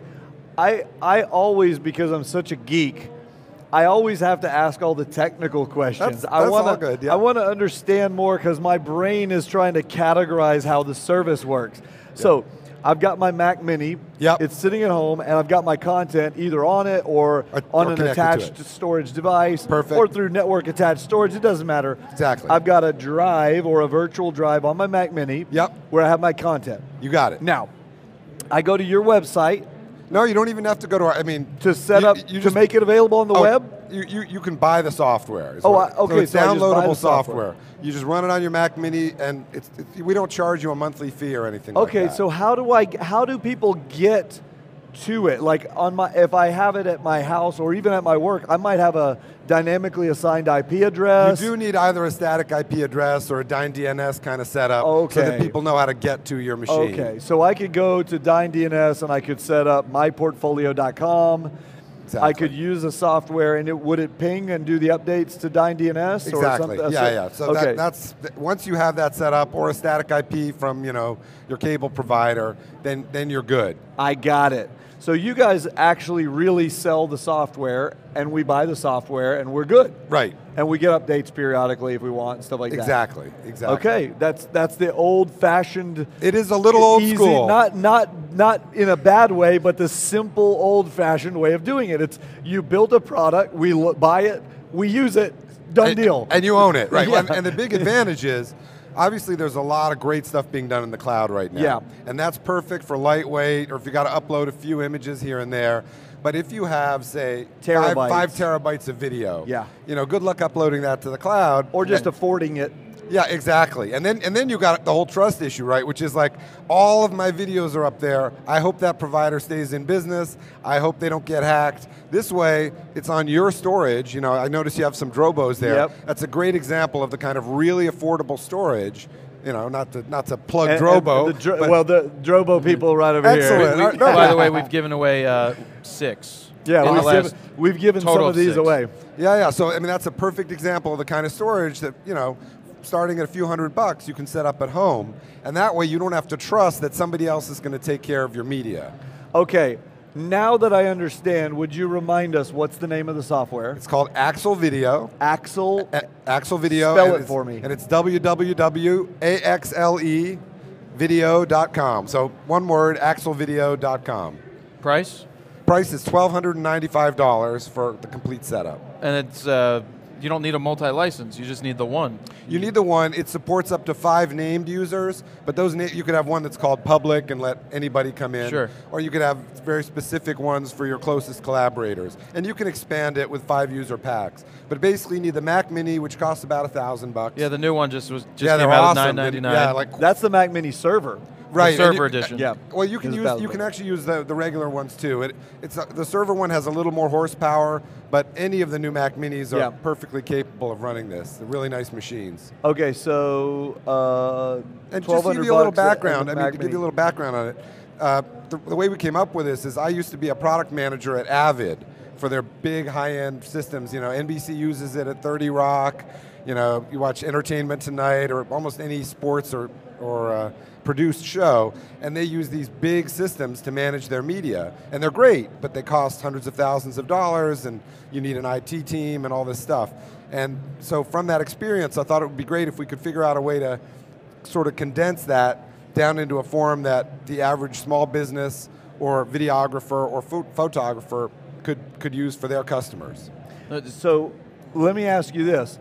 Are you at the show? Are you guys exhibiting here at the show, or did we just pull you off the floor randomly and bring you up here? We're having private meetings here at the show, but we don't have a booth. Okay, cool. Our next. They're so good. We're so good. They people don't come to need us. to have the booth. No, but it sounds like an extremely robust. It's pretty cool. Our next big show is NAB. In Las Vegas, and I just came from a conference in LA called SIMPTY, which is aimed more at the sort of broadcast market. And so, you know, we try and do as many shows as we can, either with our own booth or with partners. Yeah. So other than being here for meetings, have you been going around and checking out the show? Actually, today is my day. Today's your day. To cut loose a little bit and visit some of the other vendors. And so. you wandered by and we grabbed a hold of you, That's too. it, exactly. Have you seen any of the other stuff yet? Just a couple. Okay. I haven't. I wouldn't say I've seen the big picture. So. Jared and I got to spend about a half a day, you know, on the first day walking around, which was not nearly enough. We're such photo geeks, we could spend like all 3 days. Oh, I'm sure. It's awesome stuff here. It's amazing. But luckily we've had people coming to us, so that's good. We get to see it firsthand right on this great. table. That is true. And that table. And this one and that one with the two-table Drobos. setup. We spread it all out. Excellent. So, well, thanks, Sam, for coming on and Thanks for having me on. sharing with us. I'll look forward to checking that out later on. I mean, that sounds like an option that you guys axlevideo.com. would look into for what you for guys your own do. production work, We potentially. really could, you know, maybe we could work something out where we could at least get a trial of it and do a little review We'd or be delighted something. to work with One you of guys. the things that we do, because we have a lot of corporate customers who will produce content for like Verizon or, you know, Drobo or somebody, we will produce the video and then we need a way to share it with them. And so what we've been doing is we'll upload it to our own FTP server, right? Which we're fortunate enough to have it up, you know, many servers, and so we'll put one up there. Sure. But it's a little different, and it takes a long time to transfer it up there, and then they have to transfer it. And we've got racks of Drobos in our facility. So if we could just share out a part of the directory or Drobo. something. And this lets you do that. You can be specific about the directories, and you can even brand it for that customer. So when they do their login, it comes up with, you know, their brand on it. So it's like, oh, we made this site just for you, and they don't have to monkey around with FTP, and it kind of packages it so that it's, you know, presentable. That would be good. And we've also had experiences like our friends over at Verizon. They have some kind of weird firewall in effect. Yep. And when we try and do something like with Dropbox, or they literally just can't get them. Even our FTP, they've had problems. So maybe by being able to like go directly to an IP address and log in, it would be easier. So yeah, we'll have to talk about that. Maybe That's we great. can maybe we can try some out and then do a review and hey, we'd be thrilled. Share the and, news. And the other big advantage over FTP that I should mention is they don't just download the whole file. We create a low-res proxy that they stream. It's H.264. And you can play it on an iPad, you can play it on your laptop, and you can put comments anywhere on the timeline. So like you say, I love the whole thing, but right here, the part where I blinked too many times, could you just edit that out or whatever? Or we accidentally had a product in there that needs to never be seen. We need right. Oops, that wasn't announced yet. So just if you could, exactly. We've had that happen actually. Oh, great. Well, thanks a lot, Sam. We'll follow up on that later on. Thank you. Dave will get you taken care of. So great to meet you guys. Jumping on with us. Thanks a lot. Very cool. I think we're going to actually stop for lunch. Oh, yay! I gotta feed you because I don't want you getting all emotional on me and because I get very emotional. Passy out. I made that word up. Hey, well, your voice made it to lunch. It did. It did. What percentage would you say I'm at? You're at about. I'm not going to say 47 again, but you're at about 72. Okay, all right, good. Okay, guys, well, we're going to go grab a break. We got to give our team a little bio break and all that stuff. Ken, do we have something that we're going to roll some video for you guys? Huh? Oh, we're going to roll the Vincent video. Oh yeah, again so if you missed the little sit down here with Vincent, definitely stick around to check it out. Yeah.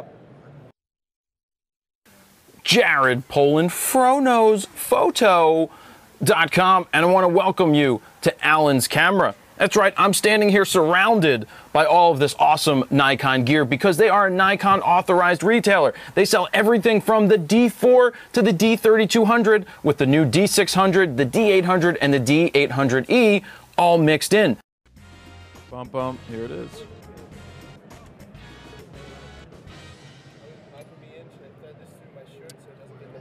Back from lunch. Hey guys, we're back. We did take a long lunch, extra long lunch. I'm sorry. I'm not. We needed it.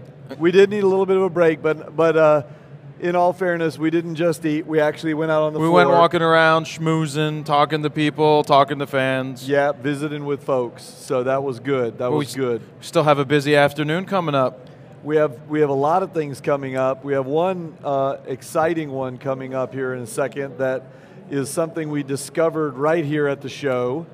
We were actually yesterday or Thursday when you were off doing a video segment, I was walking around looking for things to video, and somebody walked by me with the most amazing looking things strapped all over their body, and I hunted him down and I stopped him, and his name is Alessandro, and he's right there. He's not wearing the rig, but it's called a Ready Rig, correct? And we're going to show it to you guys in just a second, but this is actually a true story. This is how I met you. You were walking by, and I just hunted you down. I said, wait a minute, what the hell are you wearing? Yeah. And it's not something, I mean, you just built this thing, right? Well, it was actually my father's invention. Okay. And yeah, he built it about 30 years ago out of, we'll show it in a little bit. Okay. But, yeah, he built it 30 years ago, put it in the closet, never thought anything about it. And then one day, I was starting to shoot DSLR about 4 years ago. And he saw the need. He saw what I have the answer for your problems. He saw me messing around with a couple of the standard shoulder rigs, and 4 years later, it's to the and point where he pulled it out of the closet. That's unbelievable. You said, wait, did I get this right? You said 30 years ago. He was doing a film. Yeah, he was doing a film. He made one of these for himself. Yeah, but it wasn't so advanced as it is now, obviously. Yeah, it was made. But he made a prototype. No, he was there saying the DSLRs are going to be big in 30 years. 30 years. I might as well put this in the closet until it's ready. Right. Exactly. Okay. All right. So let's, what we're talking about is basically it's like a Steadicam rig. It doesn't have quite the same features, but it's different. But it's a rig that you wear on your body, right, in order to take all the weight off your arms from a camera, right? Is that the general goal? The general goal is it's like a camera positioning system. So like with standard shoulder rigs, we're kind of locked in on one plane, sitting on your shoulder. If you want to move the camera, you got to move your whole body. With this, you can simply just slide the camera forward. It supports all the weight, and you can position the camera in 4 axes. So you can go horizontal, sideways, you could spin, you can do up, down, and you all the while view your monitor at the same position, so you don't have to track where your camera is actually going. You can just focus on the frame. Okay, I hear you telling me that. Right. But I kind of have a hard time imagining that. So right. Maybe you just show us how it works. Absolutely. Let's put it on and demonstrate it. Absolutely. So here we go. We got the rig right here. And I'll explain in a little bit. Once Turn around I get to that on. camera right there. Yeah, he's got you on that camera right there. Okay, here we are.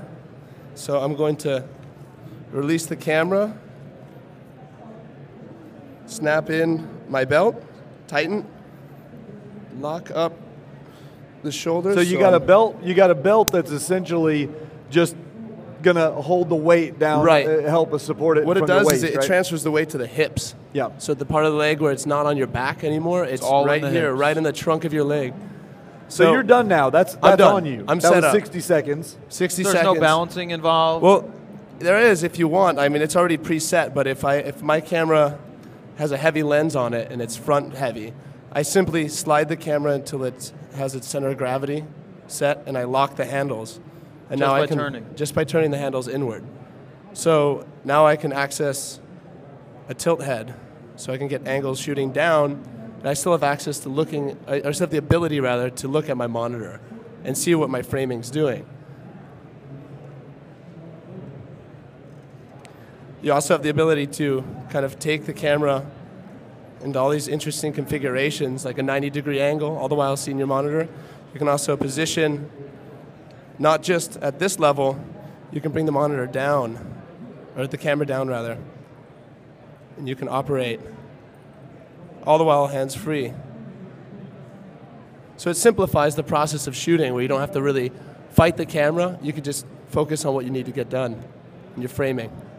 So if you turn around so that the camera can see the back, there's some interesting little, I don't know, bar-looking, stretchy-looking. What is going on? 4 bungees going on. So what? 4 bungee cords. Bungee cords. Yeah, okay. and then on the outside of it, we put a fabric so that it can't stretch or break. Okay. So you can't lose your camera. It'll catch it. So it has a maximum position to it. And you can adjust the tension in the back right here by pulling down this plate. Okay.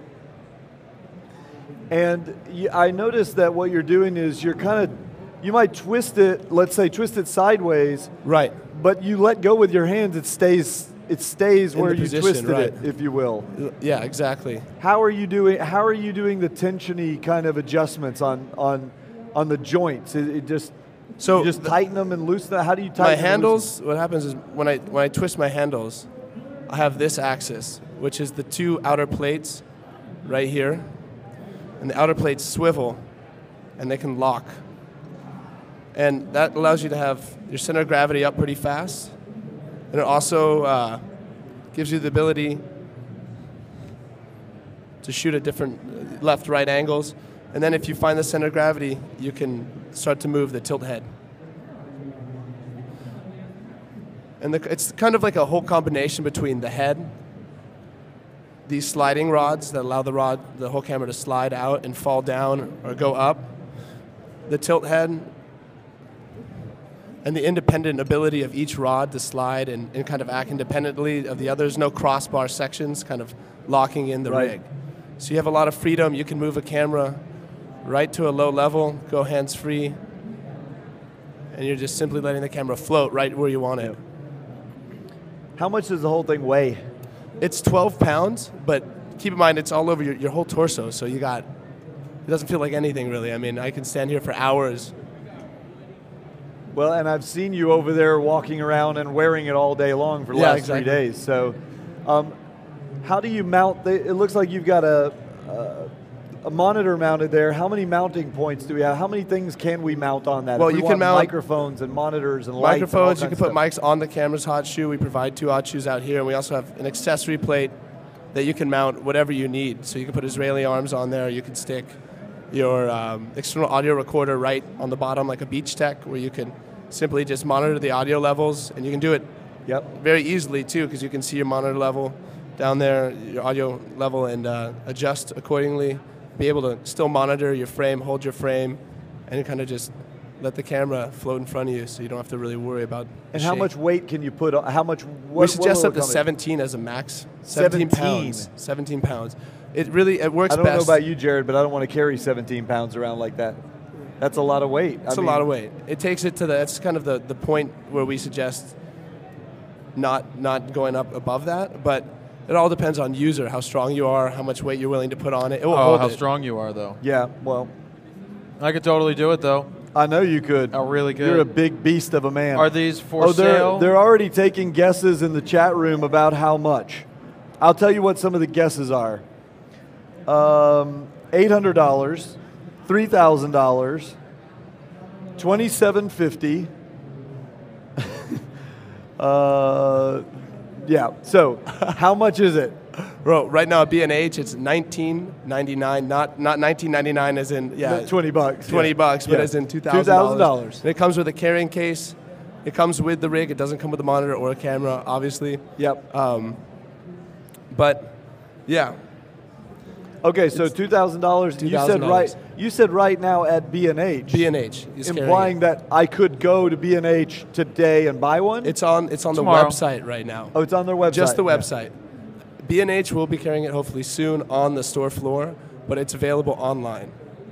Okay, so when we say available, I just want to be clear about this. Right. If I order one, it will show up like in a week. I mean, they're in production. They're available. They're in production. They're available purchase. for purchase on B&H's website. Okay, all right. Just making sure I understood that correctly. Yeah.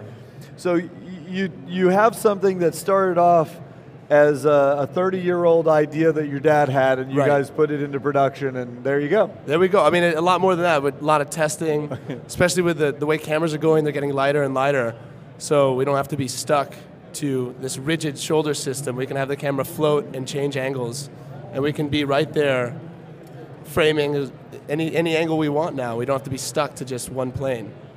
Excellent. You got I'd like to try one on. No, I don't have any questions. You want to try it on right now? No, I don't want to try it on right now. Not right now. Not right now, but it's after we finish. Maybe you probably can go over after there. I'll go over there and try it on. Yeah, it looks great. Definitely does look great. All right, I don't. Do you guys have any other questions? Anybody in here have a question, or on the chat room? Any questions before we let Alessandro go back? Well, they got the pricing down. They got the pricing. We know the weight. It's about 12 pounds. Yeah. We know it'll handle up to 17 pounds. They're asking, can they buy the monitor? You just got, which monitor did you get out of curiosity? I rented this because I flew in from LA, couldn't bring too much gear with me. So this is a little 15-inch, or 15-inch, sorry, 5-inch Sony. It's really nice. It's lightweight. I put 7-inch monitors. I put big, heavier monitors on this, so it will hold the weight. Obviously, it's always nice to lighten up your load when you have something strapped to your body.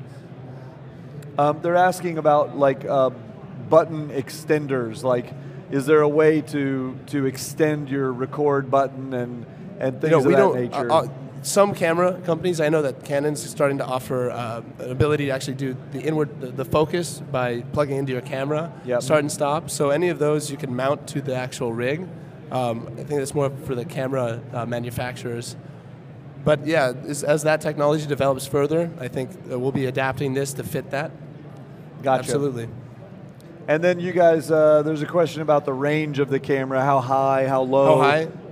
It looks like maybe you got more or less the extension of your arms. Yeah. So I mean, if you can see me, it's kind of hard to do it here, but. I mean, I'd say, well, you got, you can, you can get it up above your head. Right. If I lock the bars in a fully extended, I have longer arms, so I can do this. Depends on user, but if I lock so that I don't have the rails actually obstructed by my shoulder. What I'm curious about, can you do one hand and focus? Because I mean, it seems like you have to focus. Right. One-handed focus, absolutely. You mean something like this? Well, let me get. Because generally, you're going to have to focus when you're doing the video. Right. So it locks in where you want it, and then you just tweak it as you go. And by the way, I don't know, Dave, did you take the wireless camera away? You've got a funky little prototype of a focusing tool up there that looks amazing. It's not our prototype. It's through our distributor. It's Veravon. It's this little plastic, cheap, $20 follow focus system that you kind of just attached to your lens. It'll fit a variety of lenses. Can you show them that, Dave? They've got to see it because it's amazing. It's so simple and brilliant. It's a little rubber strap with a little plastic handle. You strap it around, you notch it in the proper length, and there you go. But they're not available yet. Those are little prototypes. But, when they come out, we'll try and find them and let you guys know. All right, Alessandro, thank you very much for showing it off. It's amazing. I can't wait to try one. We'll talk later. I might have to get a couple of those for us to take to CES Absolutely. with us and stuff. That would make your CES journey much easier. It would make the coverage because you don't have to worry about better. Somebody carrying a rig when they can just relax and it just takes all the weight off of them. That's going to be much better. Did those guys earlier on give us something to give away? Great, thank you. Which guys earlier? Those wheelie. Oh yeah, they did. Skateboardy thing. They did. They wanted us to give it to somebody. They did. I think. You know what I think? We should give it to someone who could really put it to good use. I think I have the perfect people for this. All right, we have from the makers of the Cinetics, we have the new skate plate. Well, it's going in my bag. That's who I was going to give it to. I see. But I think that we should get it a communal use, and I'm going to give it to the guys from Antonelli so they can take it back and they can share it amongst all the students over there and let everybody try it out. Sam, do you want to come up here? That's a great idea. Sam, do you want to come up here? Come on up. We'll get Sam up here. And this is going to be fun because all the kids there can always use the help trying out different toys. And I think that's the more people are going to use it. That's right. So he's getting mic'd up. Uh-oh. All right, put a mic on him. Uh-oh. We can put a mic on him. It's better than putting a ring on it. That's right. We'll show him how. We'll give him the little tutorial because we got it. So while he's coming up, I'm going to show you guys. It folds up. It goes in that bag, okay? On the bottom, you loosen up that little wheel and kind of slide this around. And then you tighten up the wheel. You do that all the way around. Is this the one for the iPhone, or can you put any other thing on it? Well, you can mount anything you want on it, but you just have to take that mount off. Yeah, but they gave you the little iPhone mount, okay? And so Very now you can change the direction of the wheels. So we could, let's say, put the wheels, like this.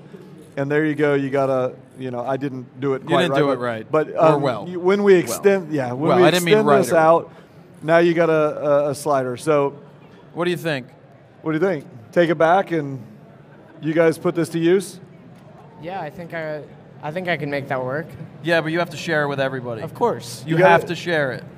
You got to share it with the team, but I then can share. Not only do you have to share it, but you guys have to make a video with it, and you got to send it to Jared and I so we can share that with everybody. Yeah, all right. I want to see what you're going to do with it. So how's the show going for you? This is awesome. This is the first convention like this that I've been to, and it's pretty much a total geek fest. Well, if the shoe fits. Exactly. I love gear and all that fun stuff, unlike, Well, what have you seen? Because I know you're only up here for the day because you had school yesterday, but what have you liked seeing so far? The Nikon booth was awesome just because, D4s with a bunch of the telephoto lenses on it. So that was pretty fun. Westcott was a cool booth, just getting to see all their lights. Talk to them about the ice light a little bit. Yeah. Let's see, what else? Nothing else? You see any interesting tools, like things that you think, I think he's going to slide he's wearing a hat. He's wearing glasses and a hat. He doesn't make it easy on us. There you go. Oh, nice hair. Are you happy? You like that? There you go. That's much better. Look at this guy right here. Did you see any of the jibs or anything like that they've got in there? Yeah. One thing I thought was kind of cool was it was like an iPad mount that you can put onto the tripod. Yep. Which I thought could be useful, so you could have shoot notes, different lighting scenarios you plan to do, different poses and stuff. Yep. And then also that company, I forget what it was called now, but you could tether, so you could actually use that as a screen to show your subject what the shots are looking at. What you're doing, yep. So that was pretty cool. Yeah.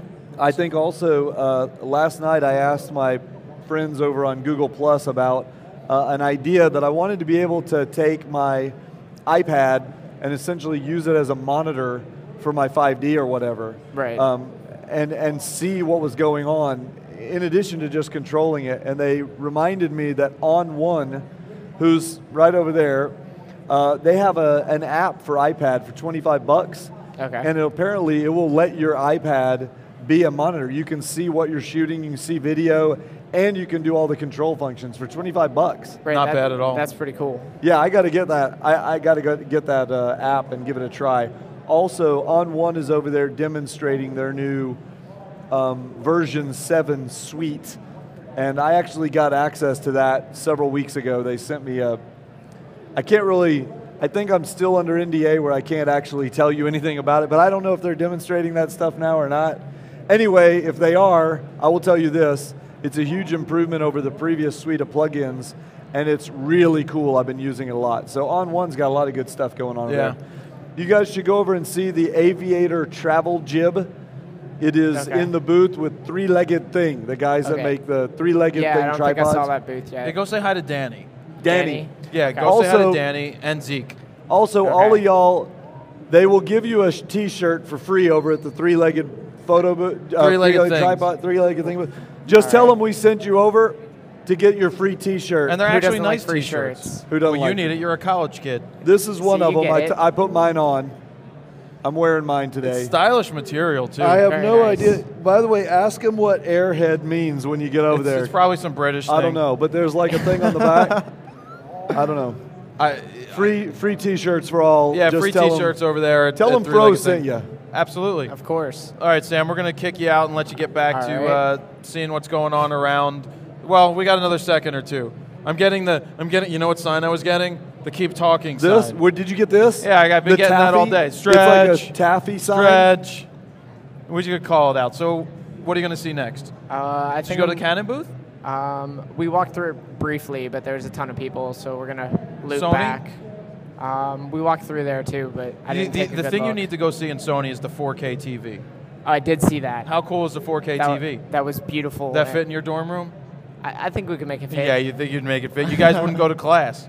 You'd be playing like PlayStation or whatever you kids do these days. Hey, by the way, what are you studying? I am studying photography at Antonelli Institute of Photography in Glenside, Pennsylvania. Erdenheim. I don't even know what it's called. It's called these days. Erdenheim. I know. Erdenheim. That's where the Fro went, and I'm currently going. I'm a first year there. He is. Cool. And what are you shooting? What kind of gear do you use? Right now for this semester, we're shooting all 35 millimeter black and white film and 4x5 view camera, which is black and white film. Then it's all darkroom stuff. Yeah, they're learning everything. They force them to get into the darkroom to learn film, shoot with 36 exposures, no LCD to look at, and the 4x5 is just, they push having you learn it. Oh, because, that's awesome. I mean, I was so, not against it, it's like a pain in the butt. You want to learn something about the 4x5. It's such a slower mentality, but it teaches you so much when you start shooting with it. Discipline, right? Yeah, because you get one shot. Basically, Get you it take right. one picture. Get it right in the camera. Yeah. Yep. Any shout outs? Leora? Say hi to Leora. She hey, may be Leora. watching. Yeah, she sent me a text the other night. Sent me a picture of you eating pretzels. Yeah, that's right. All right, Sam. We chat a little bit. You and Bieber and the rest of the crew go back and enjoy the show, all right? All right. And It's been a enjoy this pleasure. thing, and take it back to school and let the kids play with it. All right, we will. All right. And remember, you got to send us some video. You got to make some video on it. Let us know so we can push it out there. Okay. No problem. All right, you guys have fun with that. All right. Who's up? We got somebody coming up. We do. We've got Dave coming up here in just a minute. We're gonna learn about the Cam Ranger, I believe. Cam Ranger, that's perfect for Texas. Before we do, I'd like to once again remind everybody that Sigma helped bring us out here and make Photo Plus coverage possible. Yes, they did. And I promised you guys yesterday that I was going to show you a bunch of photos that I took with the 2470 lens that I've been carrying around in New York. To be completely honest, I dropped the ball. I've taken a bunch of pictures, but last night when I got back to the hotel room, I was so tired. Well, you needed to rest your voice. I couldn't process everything to show it. So what we're going to do is later on, like tonight or tomorrow, I'll upload a little album of some of those photos so you can see, because I've had several of you ask me, since I've been carrying it around, what's the lens capable of, and that's what I'm trying to show you. So I'll put up an album so you can see what that Sigma 2470 will do, and we can play with it later on. You ask your questions and things if you have them. But for now, we've got Dave. Dave, how you doing? I'm doing well. How are you guys? We are excellent. We're gonna. What are we looking at? You're looking at awesomeness. Wait, it's called awesomeness? That's right. Not officially. Unofficially. This is the Cam Ranger. It's a little hardware device that connects to your Canon or Nikon digital SLR with a USB cable. And this guy creates a little wireless Wi-Fi network. So you don't need a computer or internet hotspot, existing Wi-Fi connection, nothing like that. You can then directly connect to your iPad or iPhone wirelessly. So right now we're showing... Me. It is indeed. We are showing live view this is a Canon 5D Mark III. Oh, we could do a little wireless zoom in here. Sure. Okay, there we go. So you can see it is indeed live. Gives you a lot of functionality. So some of the things you can do, you can do a touch focusing. Try to focus on our wonderful host's face there. Not bad. You can double tap to zoom in. Wow. There he is. That's pretty awesome. Go ahead and remotely capture an image. How the image capture works is it always saves to the card, just like normal. After it finishes saving, it shows you a thumbnail, the picture it just took. So we can go ahead and view that, and it'll download the full resolution image. So this is a 5D Mark III. We're shooting RAW and medium JPEG. So this is the medium JPEG coming down. But you still shot RAW, so you have your RAW But we still shot file. RAW, so we had the RAW. Depending on what's important to you, size or resolution, you can do small JPEG, large JPEG. Never. RAW is always important to you. Well, and you can view Canon RAW natively on the iPad as well. It just takes a little longer. But it is indeed full resolution. So what have we said? You can really see the detail. That picture looks a little hot. Can we crank it down a little? We can indeed. Not only can you do usual, ISO, aperture, shutter speed type of stuff. You can also do exposure compensation, shooting mode. If you want to shoot continuous, things like that. White balance, metering mode, image format gives you a lot of control. So maybe the camera's somewhere else, and you can capture the pictures, look at the feedback, make adjustments accordingly.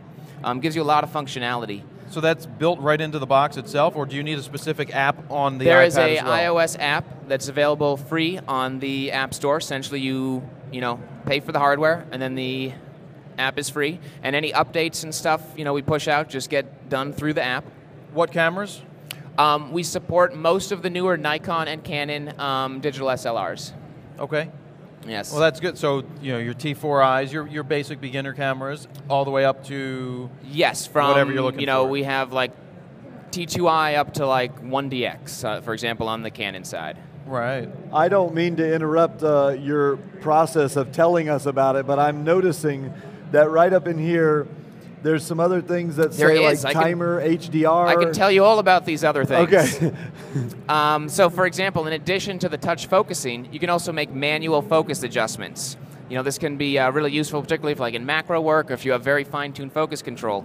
So, for example, right now we're focused on your face, but we can take large, medium, or small adjustments in or out. So let's focus further away and jump a little back here, and we can see you're getting out of focus, and we're starting to get more in focus in the background there.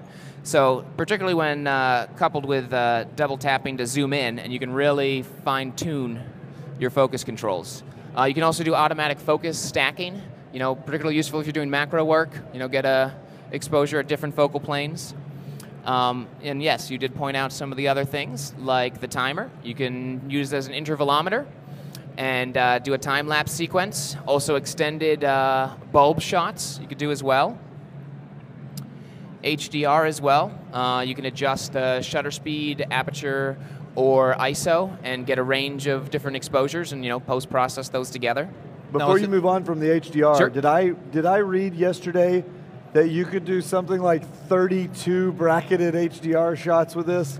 Or something ridiculous? Right now, we put a limit on it. However, we're working on a version that will be released shortly that will basically limit it only to however many values you have for that setting. Camera, okay. Yeah, so Sorry, if you take only one step, you could take a lot of shots. I was going to ask power. How do you power it? Yeah, there's a replaceable, rechargeable battery. We say conservatively about 3 to 6 hours. It really depends on how far away you are and what your application is. For example, here at the show, we go all day long on one battery, but we are very close, so it's not as much of a power draw. So you can connect it to your computer, your iPad. Right now, it's only Just iOS iPad. devices. We are working web on Android and computer, but it's probably going to be at least 2 to 3 months out. All right, so that's not that bad. And I got to ask the price.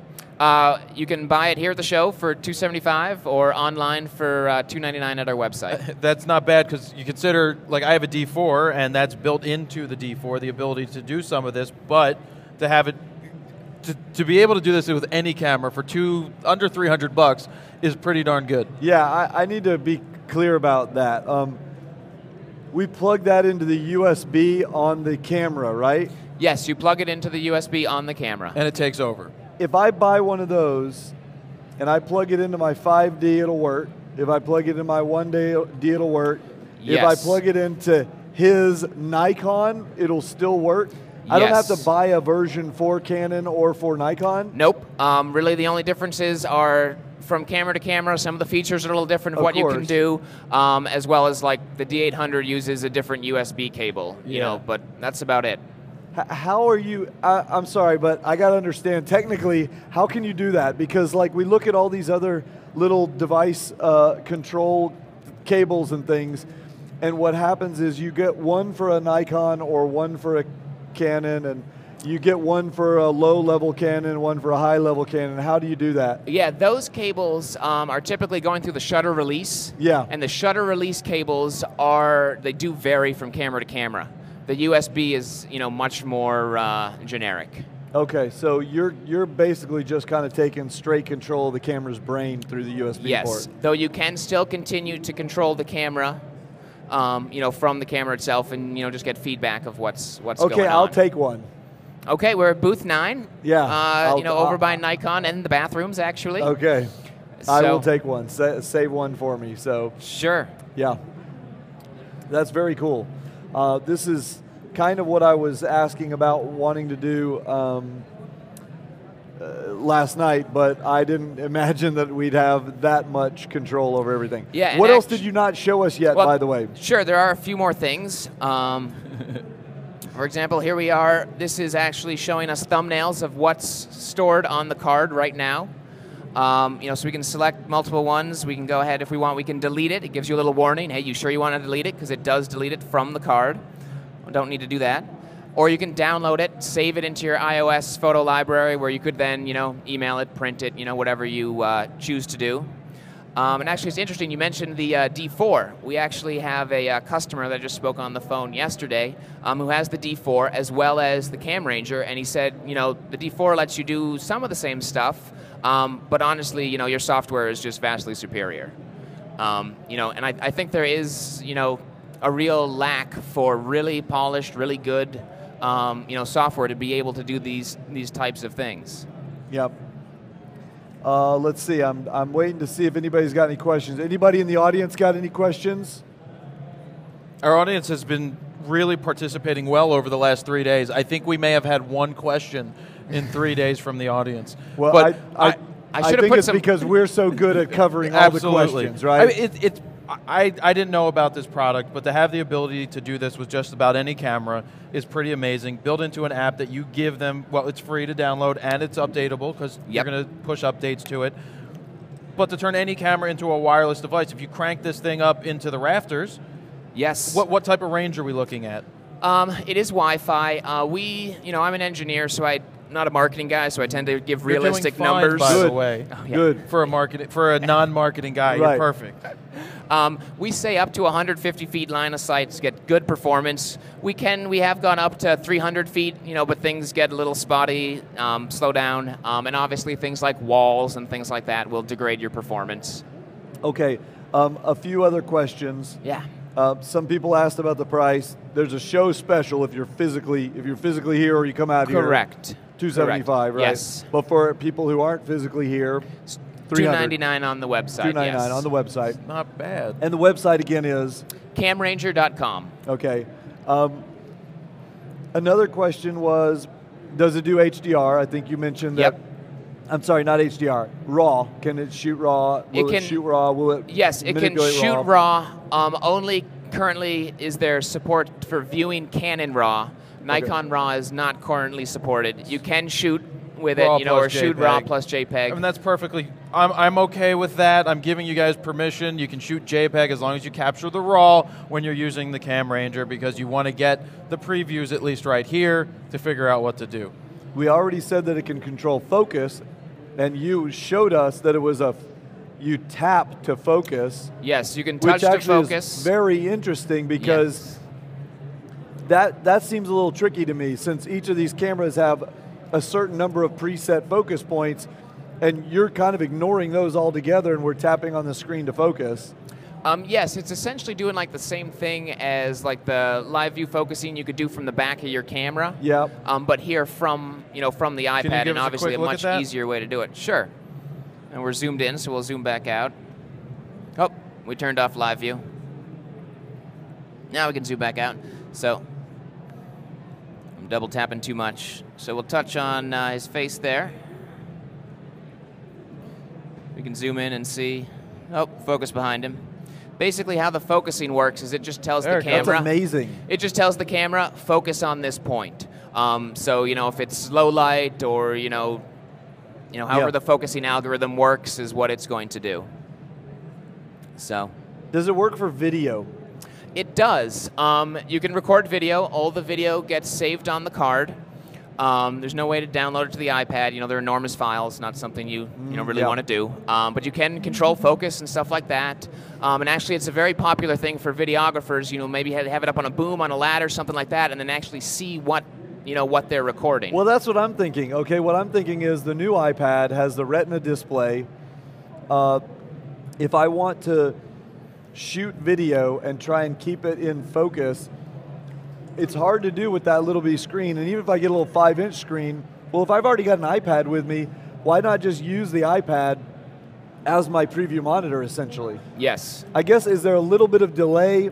There is a little bit of delay. It does depend on your network strength, how far away you are, things like that. But if you have a good signal strength, it's probably on the order of a couple hundred milliseconds, something like that. I mean, you can see it's it's pretty good. Yeah, I did. I mean, you noticed a little bit of delay, but it's not going to kill what you're doing. Okay, 2 other questions. If I'm shooting video with it, using it as a preview monitor, can I still touch to focus? For all Nikons, you can, as well as some of the Canons. Offhand, I think it's 7D, 5D, Mark III, and 1DX. Okay. And then, what was my second question? Yeah, I don't know that. Can we control smaller cameras, like a little Canon G12? Unfortunately, no. Okay. It's just for the digital SLRs at this point. Okay. I have to say, this has been one of my favorite things that we've seen so far. Are Gen 1 cameras supported, like a D80 or D70? Right now, no. We are working on getting new cameras supported all the time. It's an older camera. We've just been selling for a month, so we started out with more popular, newer cameras. But we do add new cameras all the time, and they just get pushed out as app updates when we add more camera support. Is there something that you can do about the fact that the question is, they don't want it just dangling from the... Yes. We have a little case here that comes with a clip. There we go. That you can then attach to your tripod, camera strap, belt loop, wherever is convenient to give you some mounting options, because you don't want to just dangle it, because it could disconnect your cable. A tether tool would be perfect with it, by the way. I was thinking, I know you were thinking it. We don't want that thing popping out. We go get one of those. Oh my God. There's a Peter Hurley sighting. Is there really? Where is? Oh, there is. Oh my God. Good Lord. He's trying to blend in all in black. But this has been great. I like this thing a lot. I really do. I would use it. When we get off the air, I'm going to come over there and I'm going to get one from you. Okay, Because he wants to get the show special. Sure. That's right. I do want the show special. Yeah, booth 9. We're backside of Nikon, actually right by the bathroom. And if they want to find you online? It's camranger.com. And can they pick this up in a store? Right now, it's only on our website, though we are working on other distribution channels. They can get it. Is it worldwide? Can they order it from your site and get it shipped around the world? Yes, indeed. And yeah, we've had a lot of customers, in all sorts of, countries. I don't see any reason why this wouldn't be in somebody's bag at this point. If you're going to shoot video, if you're going to shoot any kind of advanced photography, the ability to use a big monitor, a big iPad as a monitor for things like HDR, for portrait photography, etc. I don't know, I think that, we've looked at a lot of, there's always the option of tethering to your computer and using something like Lightroom, but I don't use Lightroom. Okay, so if you don't want to go through something that's very heavy, let's call it. Yep. This looks like the perfect me. I just want my images captured in the camera the way I want them, and then I'm free to import them into Bridge or anything else and do with them what I will. I should also point out there is an iPhone and iPod Touch version. Basically gives you the same functionality but squished down. Okay, in smaller size.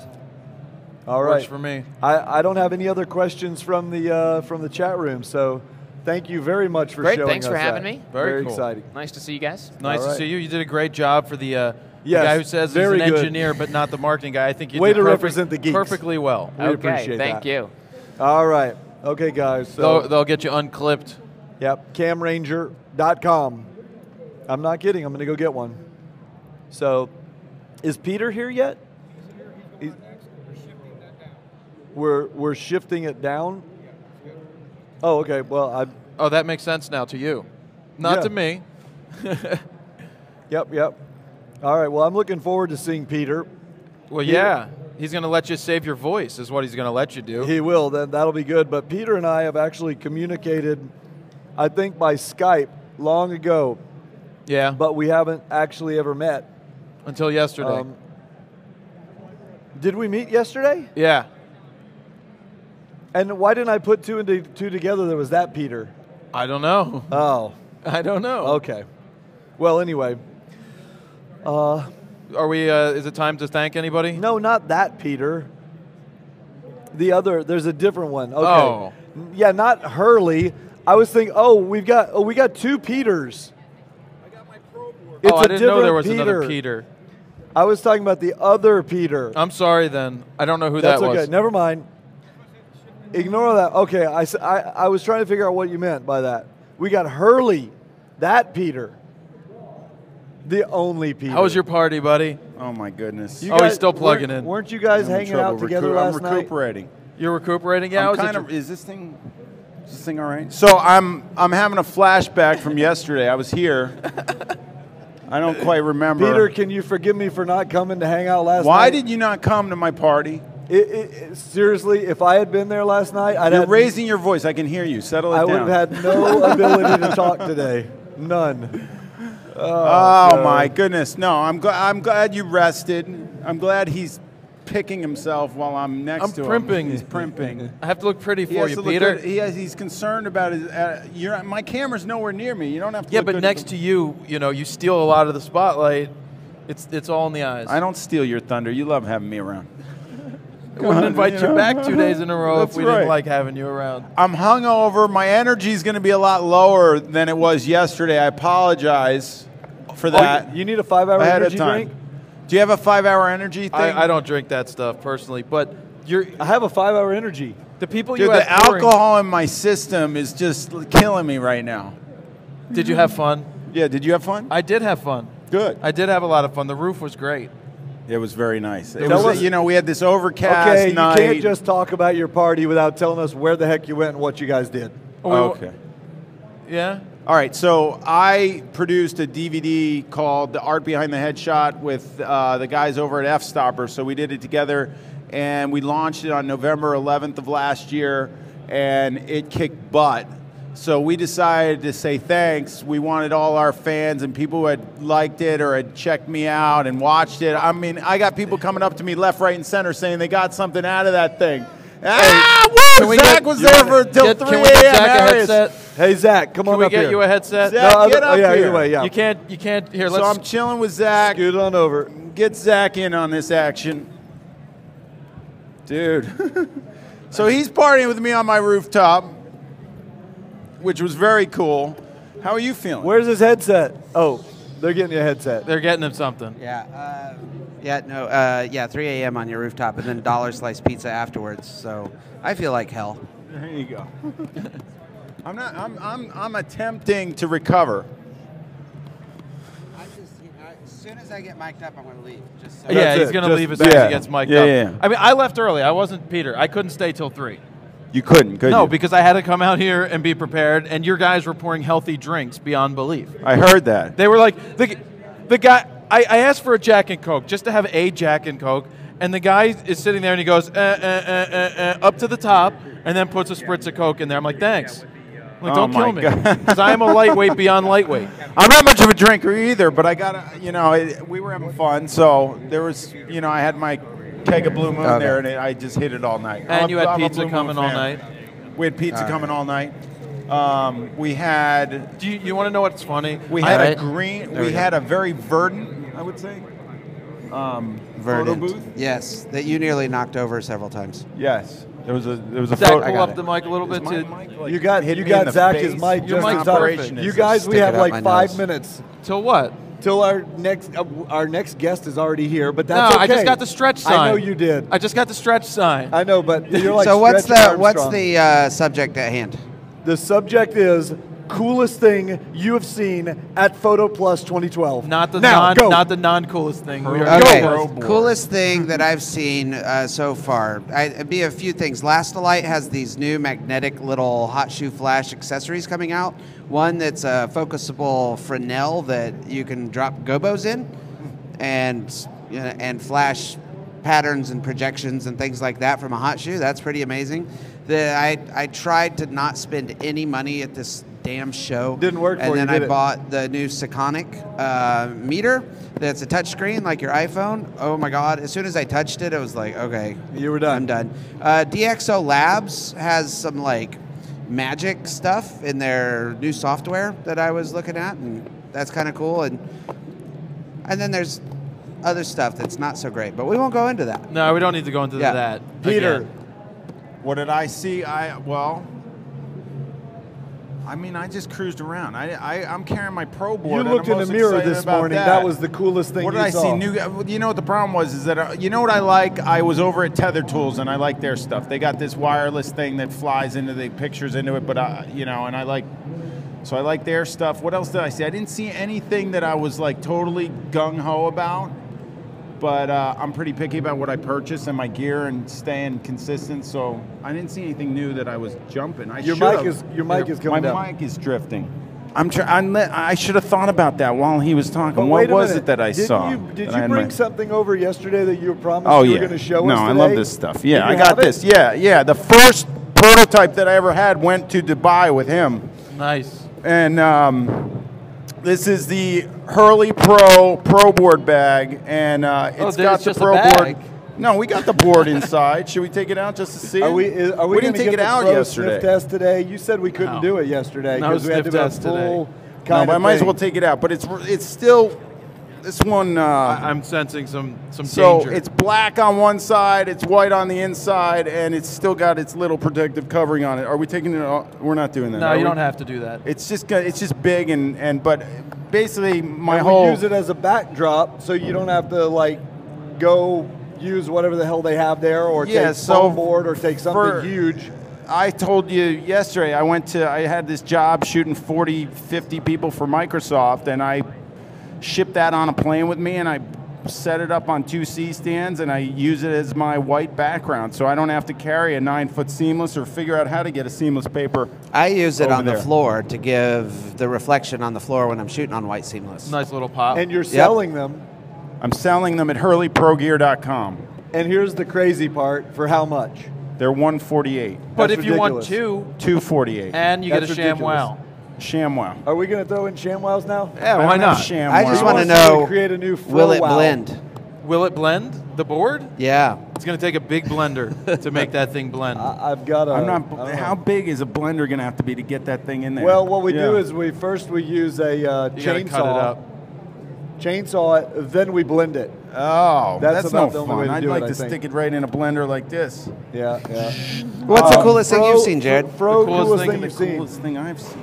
Well, honestly, what the guy just showed us, what was that called? Cowboy Ranger? It's the Cam Ranger. Cam Ranger. Have you seen the Cam Ranger? No. So you know how the D4 allows me to wirelessly connect? If you want to spend $900, you can do that. This takes the 5Ds. It takes the D600s, D800s. You plug in this basically wireless point through the USB, and then you can control the camera on the iPad. It's amazing. $300. $279 special $275 today. Today only. 9. So I just go check it out because it's battery powered. You get 6 hours or so out of it, or depending how far away you are. But it's wireless, and you can go 150 feet. They said line of sight, and you're literally touching the screen where you want it to focus, changing all of your ISOs. 5D Mark II. Yes. Possibly. Yes. I know he said a 5D, Yes. but to give everybody the ability to do that, to control the camera wirelessly, that was pretty amazing. Video and stills. And focus. With the 5D Mark II, it'll do all that. That's pretty awesome. 5D Mark III, it will do the controls also in video mode. Like control focus in video mode on a 5D Mark III. And it does HDR if you're into that, which I don't think you've ever taken one of those before. I can't even spell HDR. Yeah, so. I agree. Yeah. And I don't think Peter would ever shoot an HDR of a headshot. No. No. But never, if you ever ask yourself, should I make this portrait HDR? The answer is no. That's just kind of how that goes. What about getting it right and saving it till the computer? What do you say about that?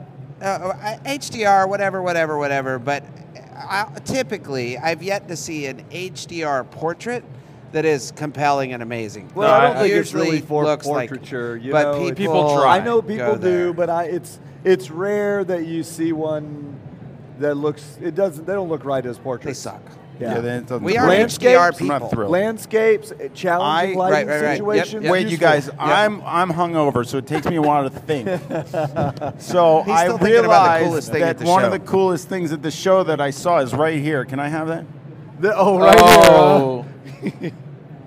What is this? I'm telling you, I am a big.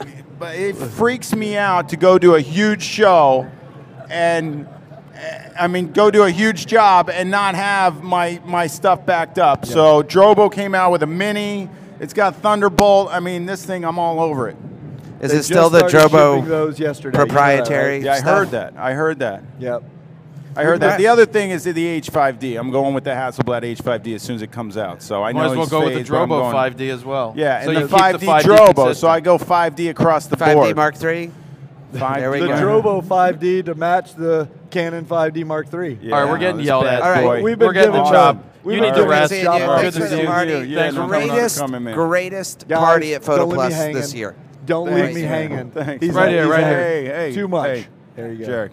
Good to see you, man. Good seeing you. Thanks for coming on. Thanks, guys. He almost tried to walk away with this. Don't let him do that. Yeah, I got to keep an eye on Peter. Zach, thank you very much for jumping up. All right. Thanks, guys. I like ignoring the producers. Yeah, it gets us in big trouble. We'll pay. Yeah, but what are they going to yell at us? Yeah, is Callie going to yell at us? She's probably yelling at me. She's probably yelling at us right now, going, "What are you doing?" I'll pay for that later. That's okay. $29.95. We've got another Peter who's coming on now. Exactly. This other Peter. This is the when I was talking about Peter coming on, and I was saying that I'd only met him on Skype before. Right. I didn't mean Peter Hurley. I meant this other Peter, Peter Daring. Yeah, I met Peter over Skype the first time, right when he was having a baby. Oh, really? Not physically having one, but his wife was his girlfriend was having one. I thought that was going to be more impressive if he was actually having one. No, it wasn't him. But he's getting set up with his peak plate. All right. I did run into him in Germany as well, and they Peter, keep coming how are around. you, sir? So good, John. You know, it's nice to finally meet you face to face as opposed to just over Skype. I love that Skype conversation. That man. was One of great. my favorites. Pull that up a little bit. How are we doing? Okay. Just bend it. There you go. There we go. Hey, everybody. So if I could just introduce this real quick. If we go back in time, I don't know, has it been a year? It's been 1 year. You got a hold of me during the middle of the Kickstarter, so it's been about 16 months. Okay, so let's call it a little over a year ago. Yep. You had a dream. Yep. Well, it was more than a year ago, but let's say a couple of years ago, you had this dream. Yep.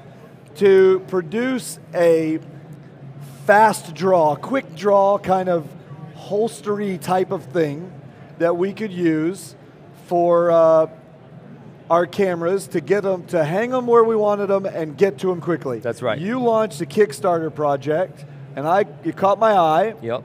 We made contact, and you got me some of the early prototypes, and I did some crazy stuff with it. Like mounted one on front of my truck and drove across the country with a GoPro on it and things like that. It's awesome. Flash forward a year. We're going to tell you guys what it does in a minute, but let's start at the end. Tell me how the last year has been for you. The last year has been absolutely ridiculous. When you talked to me, it was just me working on this product, this dream, and now we're 8 people right now. Plus a ton of folks that we're contracting with. We've sold 32,000 units so far. Wow. We're in 30 countries distributing. We just got back from FroKnowsPhoto, had amazing surprise. I mean, incredible amount of traffic there. And we just now, I really feel like we're just growing up. We finally got a quick release plate that matches the rest of our system as far as the quality of it. And I think we really, really knocked it out of the park with these new things. So that's something I want to show you guys about. We got a new website, we got a new way, a new take on the camera strap, brand new, never been talked about before. Come fix it for him, Ari. What do we got? It's going to bend the mic up. He's just going to get But I was your mic noticing this. There you go. Because I had a prototype one, right? Back in the day. Adding this nice flare here with your, the red's nice. And then this is new, isn't it? Yeah. That definitely makes it easier to attach to the camera. All right, first, let's back up.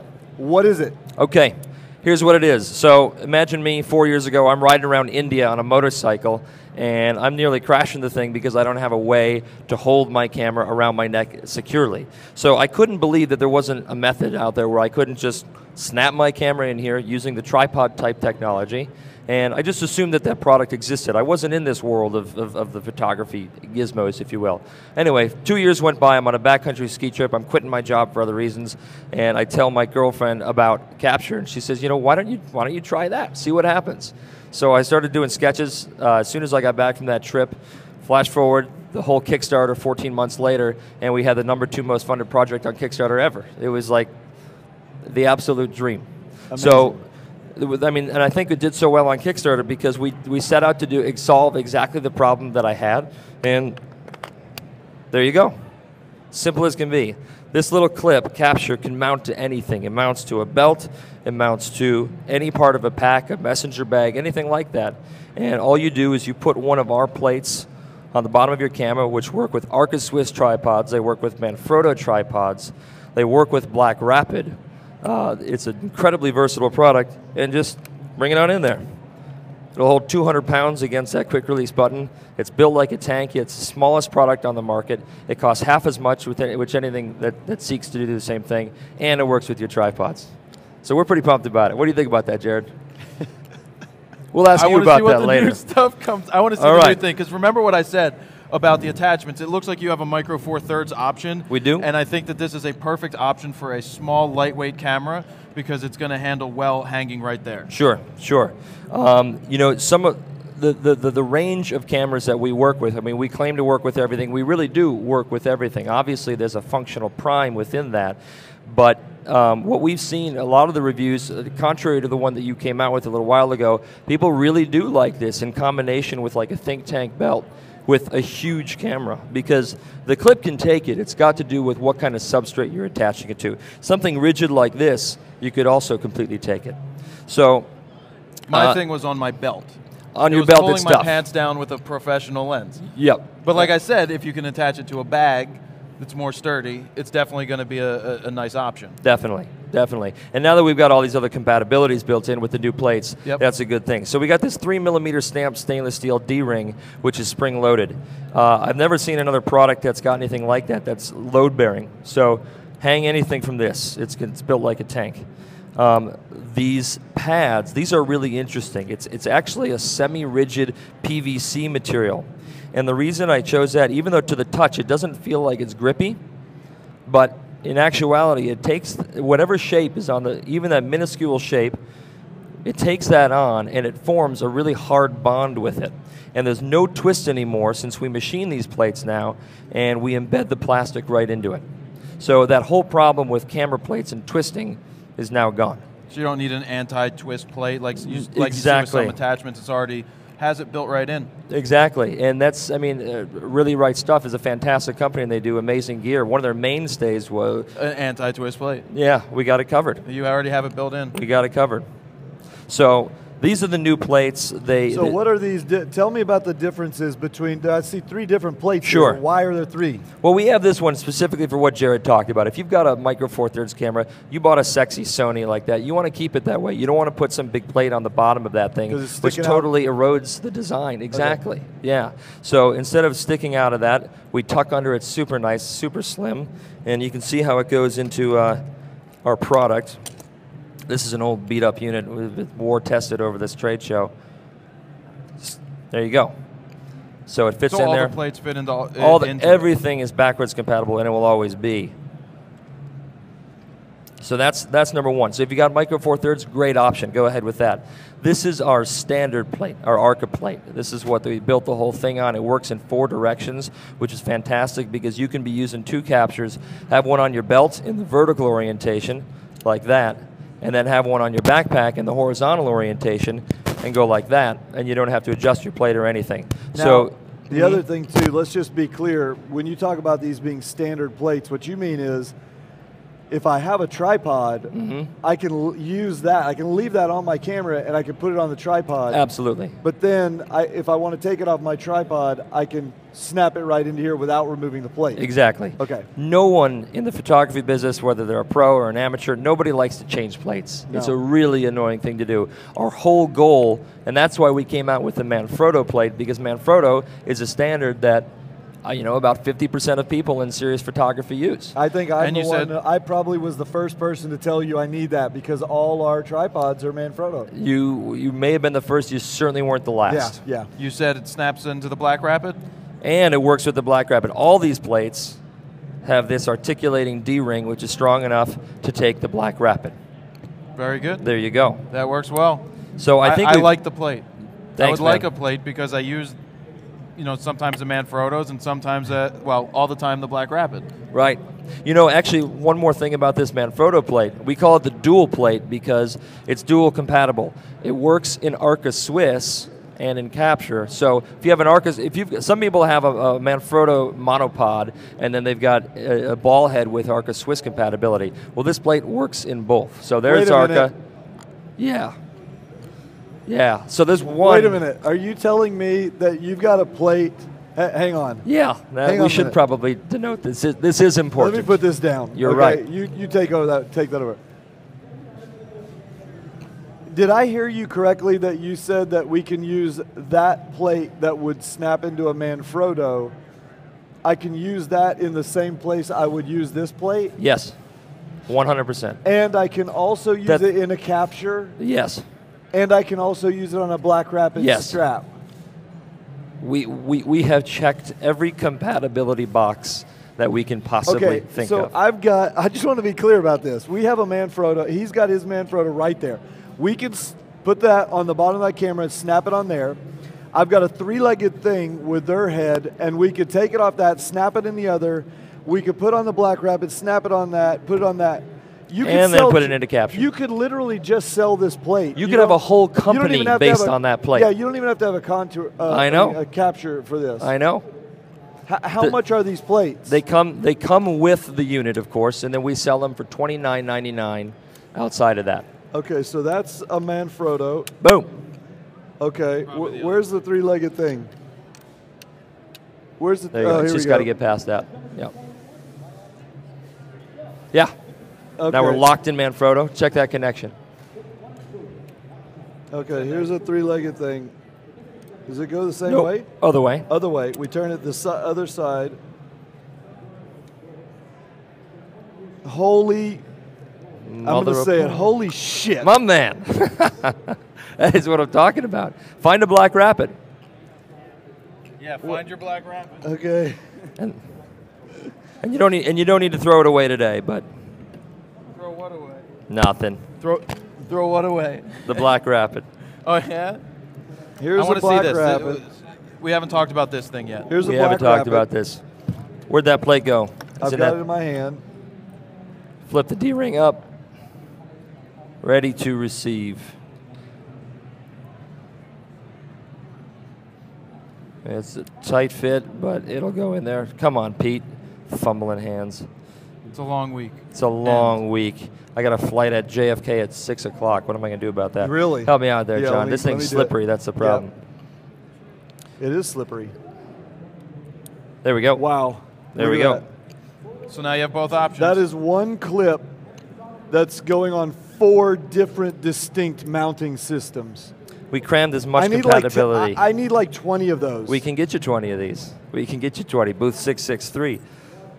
Wow. Now, let me show you this. This is the first time that we've ever showed this right now, and we're 4 weeks away from seeing this in retail packaging and being ready to go. This is actually a prototype which is not full production length, but you're going to get the entire purpose of what this is. So we call this the leash. The leash is the original impetus for this product. People said, capture is great. I love having the camera on my belt or on my backpack, but what if I drop my camera? And the fact of the matter is, if you drop your camera, then you dropped your camera, and that sucks. Well, we now have a system where you can clip to anything. I'll just show you what it's like here. You bring it through anything you want to have a safety tether to, and you take this brand new male-female connection and snap it into place. Now, this thing is small. Let me tell you about these things. These are our anchors, okay? There you go. Now I'm connected. They're small. They hold 300 pounds of force. No. This is Kevlar cord. Kevlar cord embedded in glass reinforced fiber plastic. So this little thing can hold 300 pounds. There is no other male-female connector. Forget the photography world. Go to marine. We studied all sorts of stuff. There was nothing that would allow us to have a small, flexible connection that can hold. We decided that an impulse load of a 10-pound camera falling from chest height is going to produce about 200 pounds of load. We handled that with our 300 pounds with a little factor of safety. And now we just patented this male-female connection system, and who knows where this is going to go. So when do you expect that this might be available? 4 weeks. Like 4 weeks. 4 weeks away. Certainly for the holiday season. And you press down to disengage? Exactly. Okay, let me ask you a question about that. And I know we're over time. I know, but I got like this again. I got to ask a question about Certainly. that. You said that this part of the leash is capable of 300 pounds. Yeah.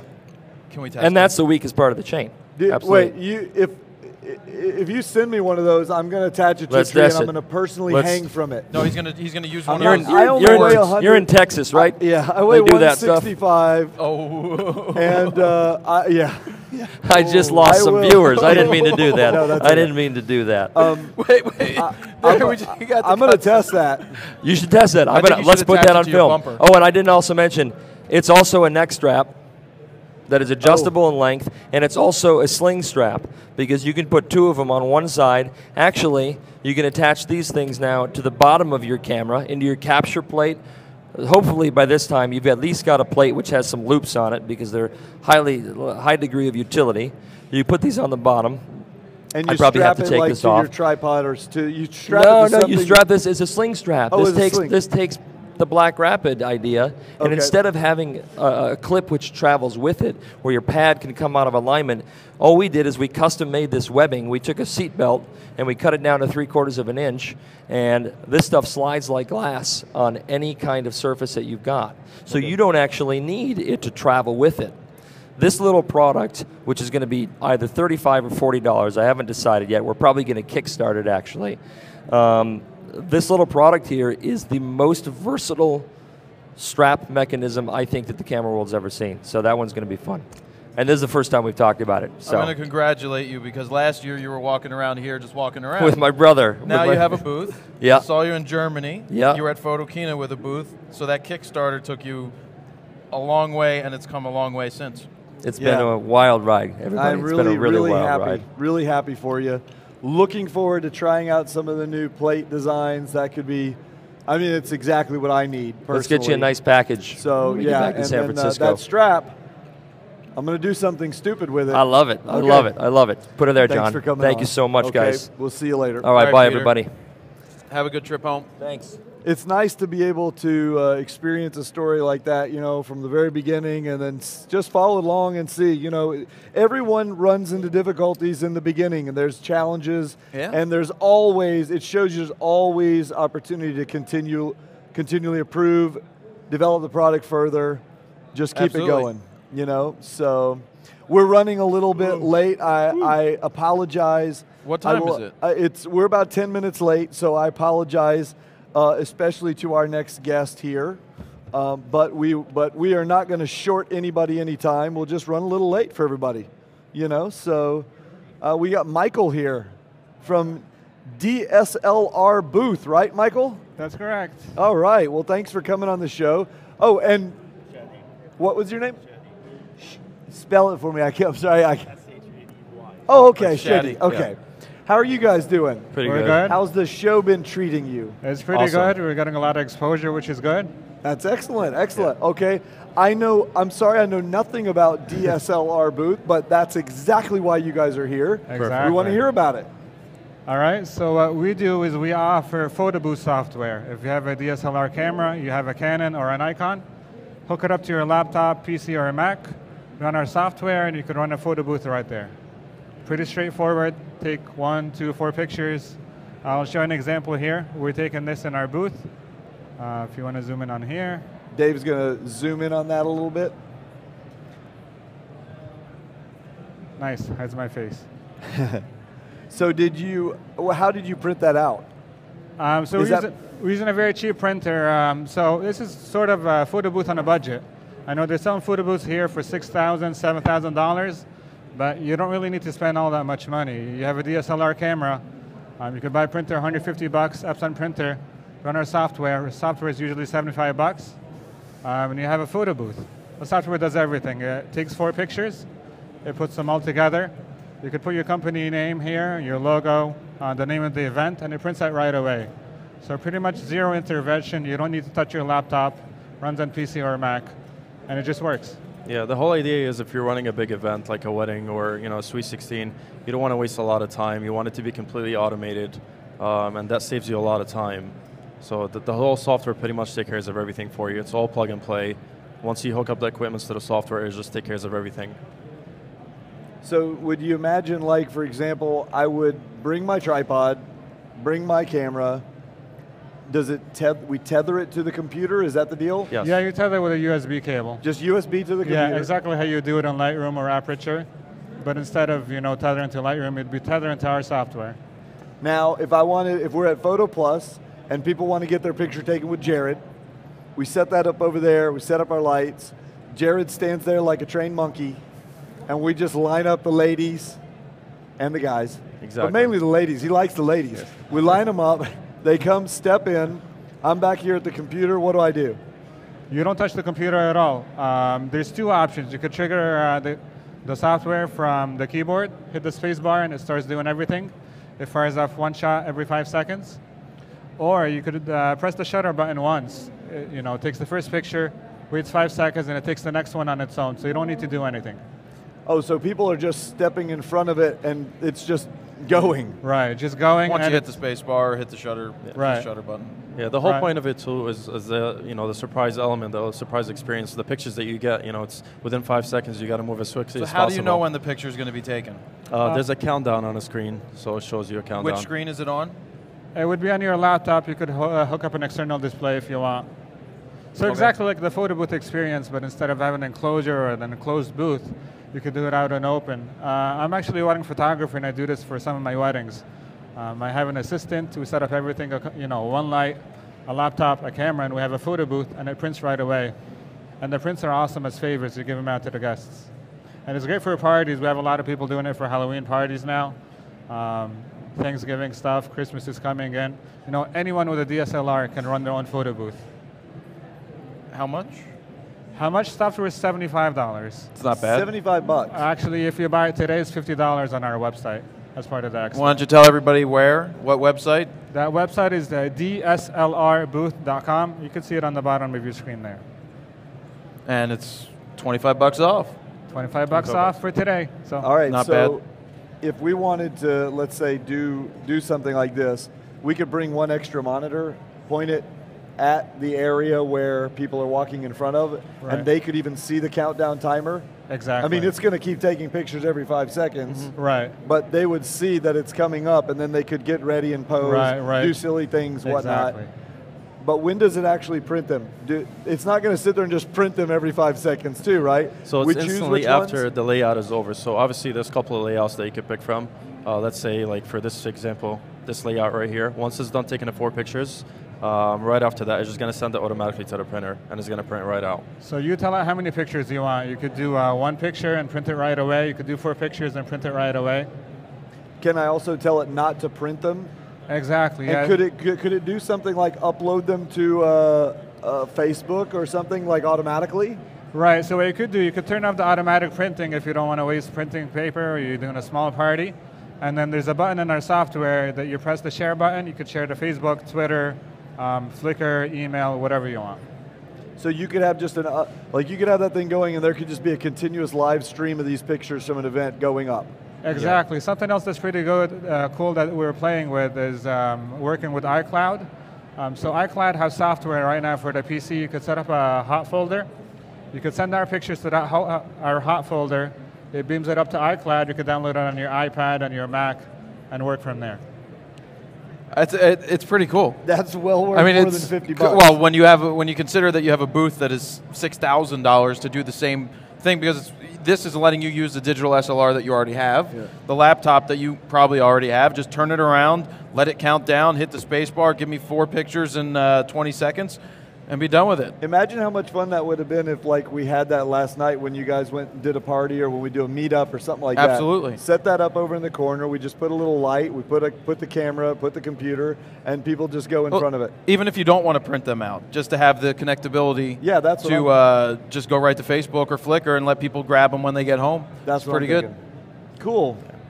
All right, guys. Well, thanks a lot. Look for. We'd love to get demo copies of that so we can try it out and maybe do a review and show people the experience. That would be awesome. Dave can chat with you about that later on. So. Okay, great. And we're in booth 678. You want to stop by? Take 678. A group picture? You have it all set up over there, so we can come by and get our little picture done. All right, cool. Very cool. We'll try and do that. Thank you very much. Thank you guys so much. Thanks for the time. Thanks a lot. Thank you. Appreciate it. Thank you. All right, guys. Good luck with the rest of the show. Thank you.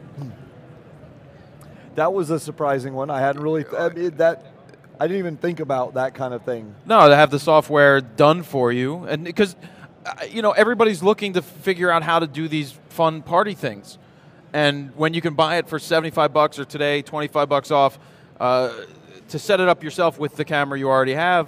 It's a fun tool. When I move into my new loft, I want to do a thing where I take pictures of everybody in a photo booth type thing when I get there.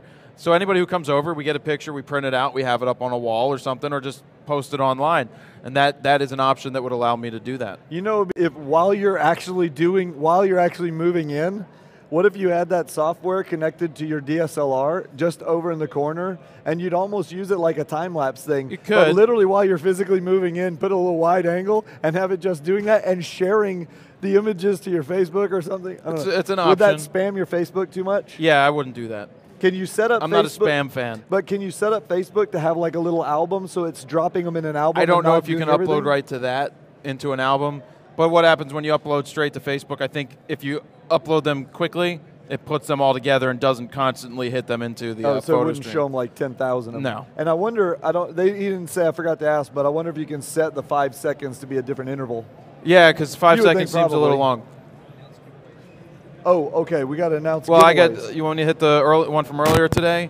Yeah. The Allen's camera was giving away a retrospective 30 from Think Tank. You just have to go to facebook.com, camera shop Allen's, great name, and go there. You'll see on the page what you need to do. We're looking to see how would you spend $5,000 if you could buy anything at allenscamera.com. And yeah, that's the one. And remind them how they can get a Drobo. One of the Drobos that you can get, you can you can enter at facebook.com/FroKnowsPhoto. Over there, you'll see at the top of the page how you can enter to win the Drobo 5D on my page. And on John's Google Plus page, which is google.com/plus John P. I got it right. You can get a Drobo Mini enter to win a Drobo Mini up there as well. We also have some winners. Winners! So we were giving away some of the IO Shutter SLRs. And we've got winners here from My Google Plus, Melika Brown. I think that's how you say her name, M-E-A-L-I-K-A. Melika Brown, Gary Moriera, and then we've got the Frio Triple Pack, Dan Maycheck, M-A-C-E-K, and Michelle York. Winners. There they go. Everyone. Winners, everyone. We've given away like $10,000 worth of stuff in 3 days. At least. Okay, well, let's move on to our next guest. We've got Jerry and Daniel with us. How are you guys doing? We're doing great. Yeah. All right. So it says that you guys are with Think Tank / Minds Gear. Mind Shift Gear. Mind Shift Gear. Oh, it's running off my screen here. There you go. All right. What Pull is Think Tank and Mind Shift Gear's affiliation to start with? Well, I'll take it, I guess. Think Tank Photo for a long time, was founded to create the best camera bags for photojournalists, travel photographers, and really the sports market. So our rollers are very popular. Our travel bags have been great, and the products are built very well with the highest quality materials. And of course, as such, they work really good for other photographers. So for a long time, people have been using our products for landscape photography and nature. They weren't really designed to work in that environment. They don't have things like for extra water that you carry, a jacket when you get caught out in a storm, but they are very durable and long-lasting. So they do fit the needs of the travel side of what nature photographers tend to do, but they get you to location. But once you're really in the field doing hardcore nature photography and outdoor shooting, you need something different. And so we've been listening to the customers and getting a lot of feedback from them about what they need for field solutions, and realize that we do want to be able to give our Think Tank customers a quality product that will work for them in the field, has the same sensibility of design and quality, but suits all their other needs. And so as we launched forward into this, we realized that we want to keep the integrity of the Think Tank brand as the product for your photojournalists and travel photographers, without sort of diluting it with a whole nother level of branding and visual imagery that's marketed to outdoor photographers. So with the designers of Think Tank and professional photographers, myself and Daniel Beltra is a very renowned conservation photographer. We've been working with Doug Murdoch and Mike Sturm, and the owners and developers of Think Tank, to come up with a whole new set of gear that will be unfolding over the course of the next year or so as Mind Shift gear. So Daniel can talk about what that means with the Mind Shift. Well, it's a funny adventure for me, definitely. As a professional photographer, I've suddenly found myself tangled in this, and I'm loving it. I was one of the guys coming to the Think Tank guys saying, hey, I love your gear, but why don't you make something for me? I go on long expeditions, I work in the Amazon, I work in the Arctic, I work in Antarctica. I want gear that really can stand the elements and can be strong and well made. And so we started to talk about how to do this and really what my work means to me. And my work is really about conservation, about preservation of the planet and our resources, the environmental resources. No? So the idea behind Mind Shift was a bit that. We all need to change a bit the way we're approaching our interaction with nature. We need to be more respectful, preserve resources, and interact in a different way. So it's a full line of gear, but also challenging us to think a bit about that interaction we're having with the planet. It's kind of a lifestyle product line then. Definitely, that's a bit the idea. Okay, so well, first of all, it's nice that you guys teamed up with the Think Tank guys, because or the Think Tank is taking this on, because we're big fans of Think Tank. Yeah, I have a couple bags. Stuff do you have? I've got 14 bags, at least. I don't know, I've got one of just about everything. all the roller bags, a couple backpacks.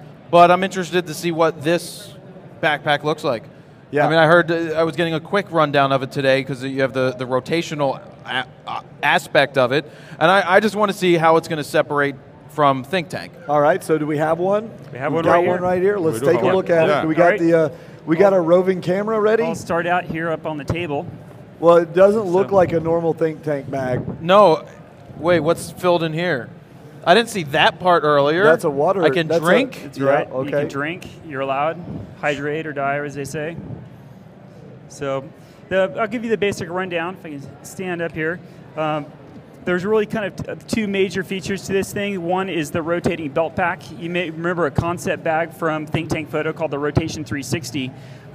It was an okay bag. Too heavy. It was heavy. It didn't hold a lot of gear for what it did, but the concept was really an innovative concept. And we realized that that bag was actually more suited to your outdoor photographers who are on the go, run and gun style nature shooters that need to be able to just access their gear quick.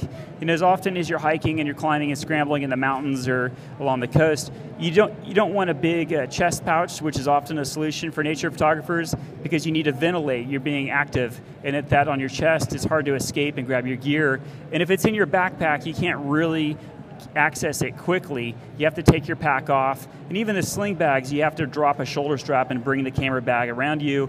And so for me, I do a lot of rock climbing and mountaineering work, and for that, there's the decision to take out the camera and take a picture is going to be pretty involved, especially if you're tied to a rope with other people going up a mountain face. And so usually they don't want to stop. So the rotation backpack actually lets you keep the momentum of your adventure, so you don't have to miss a single stride to stop to open your camera bag. So the rotating belt pack comes out of the bottom, and so what we came up with was this innovative buckle. It's called the Fidlock buckle, made by a German company, and this pops open. And our door flap for the belt pack comes up, and the door flap is really good because it keeps the belt pack from falling out. And so it's like spring loaded. That's right. And I just locked it. You did. It has a magnet, so you have to it opens downward and pops open, and to close it, Did you just I saw that. That's pretty cool. I accidentally locked it. Okay. Yeah, try it. I go down. Yep. Okay, but all I did was that, and it locked. That's right. It's Holy locked. crap! I have never. That's right. You got to try that, dude. So it works really. Wait. Just push it. Don't even touch that. Just push it down from the door flap. Just push it down a little more. Let's try it. It's magic. There, look, you just locked it. Unbelievable. You just locked it. I locked it. Yep. That's actually pretty darn good because it's hard to always find that. Right. And then you get it out by doing what? You push it down. Oh, you push it down. All right, now I see how it goes in. Put the back on and show you to you. The other feature is the amount of gear that we need is often scalable. For some adventures, you need a lot of photo gear, and sometimes just a little bit. So this lets you put your major photo gear into the belt pack. And if you have a lot of other photo gear, there's a back panel access here, so you can open this up, and internally you can open there's an insert inside the bag so you can carry extra photo equipment inside. For a lot of the adventures, you may decide, you know what, I don't need that much photo gear, in which case this whole insert just pulls right out of here, and then you have a large open capacity here where you can put your extra equipment. So you can access this through the top. So you see your hand goes right through if you decide you need top access. This also lets you put it up to a 300mm 2.8 lens attached to a body up in the top compartment, and that works when it's inside the insert. The insert has its own flap. So you can just tuck this away, and then you can have your photo gear in there. So it really allows a lot of flexibility for how much gear you're taking with you. This can just pull up from the inside, or you can also load it down from the top, depending on what you're doing. So okay, you said that if I had a bunch of extra gear, if I needed less extra gear, that I could take that out. Are you telling me there's a place for other camera storage elsewhere? Or that's the camera storage portion? Let me just put the back on. It's easier to show you than tell you. Okay.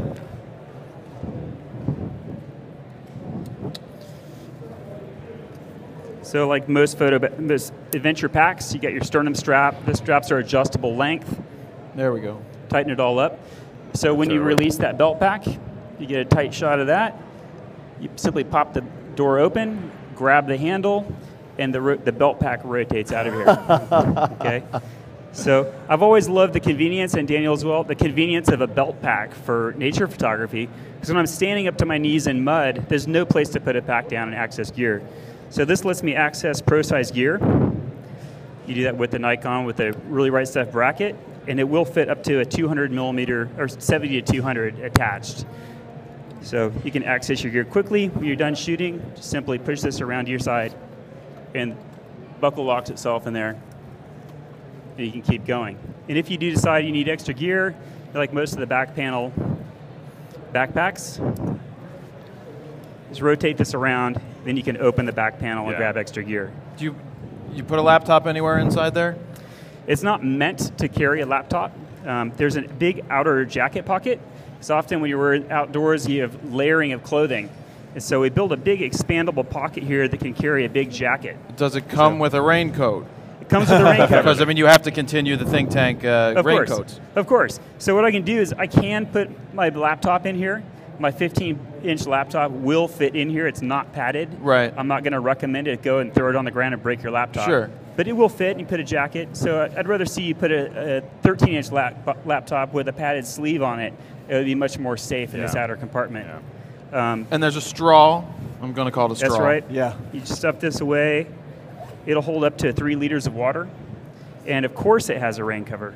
3 liters of water, by the way. So it has a rain cover. Rain cover pulls out. And unlike most rain covers that when you put it on, all your gear is sealed inside in a gasket, you can't access your gear. Our rain cover comes down over the side. So when you open the door flap, the rain cover comes with it. So even in the pouring rain, you can still pull out your belt pack and shoot. So you still have the accessibility, but you maintain the protection. They're continuing on the line of creating solid products here. Yeah. I mean, that's really what it's coming down to, is there's almost nothing that wasn't thought of. Continuing on that 360 rotational, which was a very heavy bag, awkward to rotate, didn't hold very much. To now see this thing for somebody who hikes. I don't hike. I'm not a hiker. I don't go through the Amazon or anything yet. I don't know how well I would do. I don't like being in nature for most of the time. But that bag is it's really, really good. It's very innovative. There's no doubt. Right. I was looking at it, of course, I tend to go out in nature a little bit more. It's not my primary thing, but the kind of coverage that we do, we find ourselves in all kinds of environments, and I travel a lot. So I actually don't think that being in urban environments is all that different than jungle environments in terms of if I have to carry 20 pounds, 30 pounds worth of gear with me, and I have to do it for 12 hours straight, there's similar issues. The one thing that I would find challenging about, I love everything about it, the one thing that I would find challenging is I have to take my computer with me, and I really kind of need the additional protection. But I love that I could take that big area out in the middle and put all my junk in there and still have room for my body and my lens and rotate them around. I just have to figure out how I could keep my laptop without putting it on the very outside where it's most vulnerable. Right. I mean, one thing that's important to think about is this is a company that's starting right now. This is going to be our first product. It's going to be available in March. But the idea is to create a full line of gear, no? Sure. And so like think tank, thinking about all the necessities of people that are working out there, and we're going to create a full line of gear. A question people ask me a lot is like, where do I put my 500 or my 600 millimeter? Yeah. It's not going to be in this backpack, but we're definitely going to make that also, no? Great. I mean, great out first of the bat, showing. I mean, absolutely. Well, you can also think that if you're going to shoot sports, or you're going to be doing cycling, not riding a bike with this on, but shooting different things like that. But if you're out on the sideline for a while and you just need to have the drink, it's there. Mm-hmm. It's a type of bag, because with football, you don't want to put it back down. You're going to get run over, but you're not changing too many lenses too often, but you have the ability to do that. So that's right out of the chute. It's a well thought out bag that is already put together very, very well. What we're seeing with travel landscape photographers, they'll put their camera in the upper compartment, and then they get to where they want to set up the tripod, put the camera on the tripod, and all their extra lenses and filters go in the belt pack, so you can just simply rotate and grab extra stuff and work from the tripod. So the last thing, how much is this selling for? We're going to sell it in 2 ways. It's not till March, right? It'll be available in March. Yep. The stripped down model will be $350. We're selling the insert. There's an upper top pocket that goes with this, and there's a couple of really innovative tripod carrying solutions for this as well. There's an accessory strap, so you can hang your tripod from your shoulder harness and work hands-free in the field. So I have to show you, it's too complicated to tell you.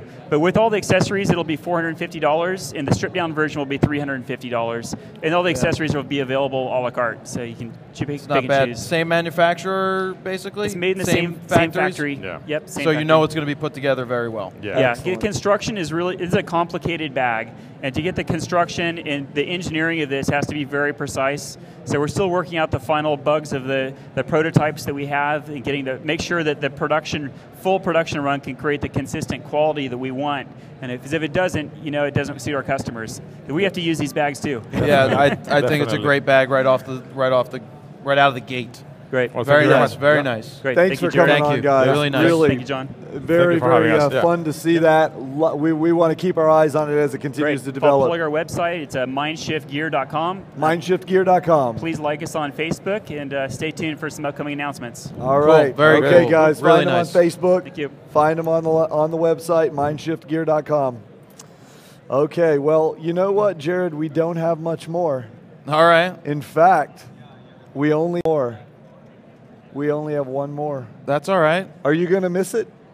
No. Okay. We'll do it again next year. That is true. That is true. What else is there to miss? I don't know what I'm thinking. I mean, you're going to miss it? You get to go home. I get to go home. That is true. I don't mind. We've been here for most of the week. We're going to try and beat the hurricane out of here. Yeah, hopefully beat the hurricane out of here. Get home I'm getting on the train. You're going to fly out tomorrow. And hopefully no delays, because as soon as we get there, I've got 24 hours in town and I go to Mexico. Yeah, I hope you can get out. Yeah. You should be able to get out. But what's going to be good is... Dallas shouldn't be too affected, right? No, not Dallas. Maybe the heat, I don't know. But I think what we're worried about too is if planes get shifted, it could shift the schedules a little bit. But I can't wait to get the playback of all of this to put up for the people that may not have been able to watch live. Oh yeah, that'll be good. We'll be able to just remember we recorded the whole thing. Ken's back there. Ken has been amazing, guys. Everything that you've seen, he is over there. All the cuts. I mean, back and forth with the cameras, all the titling, all of everything, the pre-recorded stuff. It's a one-man show back there. So Ken Tran, I mean, show him some love on the Twitter and all that. Might as well thank everybody while we're at it. And of course, yeah, we've got Dave Herwig, who's been coordinating everything. We got Ari over here currently making adjustments. We had Leora yesterday. We had Nicole. Nicole, it takes a whole team to make this happen. Our friends at PPE, everything has been great. So anyway, we're not done yet.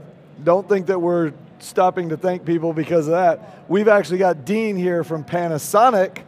It's like we saved the best for last. I was hoping you did, yeah. I'm excited to be here. I'm just going to start playing with stuff. Go for it. So welcome. You guys have a whole line of goodies here to show us. Everything from pocket-sized stuff all up to full-size kind of DSLR thingies, right? Exactly. So tell us about the Panasonic lineup. Sure. So, we've got a very broad lineup from very basic point shoot up to now professional grade digital single lens mirrorless cameras in the Micro Four Thirds system. I brought just a couple cameras today to show you guys that we're pretty excited about, newer releases. The first is called our LX7.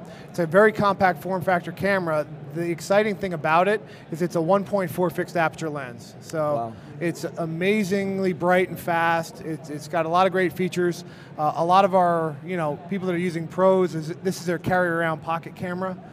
What is that a fixed length lens too? Is it a prime or it's about a 4x zoom? About a 4x, okay. Yeah, so it's but a 1.4 across the whole fixed range. Aperture. Yes, sir. Now, you guys, correct me if I'm wrong, but hadn't there been some stuff going on between like Panasonic and Leica over the years? Yeah, so we've got kind of a long-term kind of development and manufacturing relationship with Leica. So a lot of our products have gone kind of through a Leica certification or validation. So this does have a Leica branding on the actual lens. So it's been kind of through their rigors, and they've signed off on it. And there are a lot of conspiracy theorists who claim that I could buy this Panasonic camera, one of these Panasonics, and essentially I've got a Leica. That's an interesting theory. Or the other way around. Where Leica charges you another $300 for the same thing. Okay, so okay. Tell me a little bit more about that one. Like, what kind of sensor do we have and all that good stuff? It's a 16 megapixel sensor. It's got a lot of manual modes, right? So if you want to shoot full manual, you can. It's got all the program and aperture, or you can go creative auto. So for the people that are less comfortable taking it out of automatic, shooting manual, you can go automatic with it.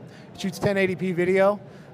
One of the neater things, there's I believe it's 16 creative controls in it for different shooting scenes. One of my favorite is one-point color. I think a lot of people are familiar. You find a rose that's red, you highlight that color, and everything else goes black and white in the frame. So we had actually a National Geographic photographer, Bruce Dale, in our booth over the course of the last couple days, showing images taken on this all over the world, amazing quality. One of the things he likes about it is actually the depth of field on it. Because the lens is so bright, he can get very much detail throughout the frame with that camera. So he was really excited about it when he had a chance to use it. Sweet. And what's the retail going for on this? There's actually a show special at $399. I believe MSRP on it's $599. Okay, so somewhere in the street price range of 400 hit the show, maybe 500 online, somewhere in the 400 to 500 range. Yeah, we can get a pocket-sized 16 megapixel camera with a 1.4 fixed aperture. Yes, sir. That's ridiculous. It's pretty cool. Okay, what else? Next. A lot of what we're going to talk about is around lens technology. We're kind of going to move into the super zoom category. This is our FZ200. It's a 2.8 out to 600 millimeters. So think about that. Is it a 600 2.8? Yes. Wait, you're telling me this one's a fixed 2.8 to 600 millimeters? Yes. Sorry, Okay. Dave. I'm That's taking ridiculous. it away to try to figure if that's true. Keep going. 600 2.8? Yes, sir.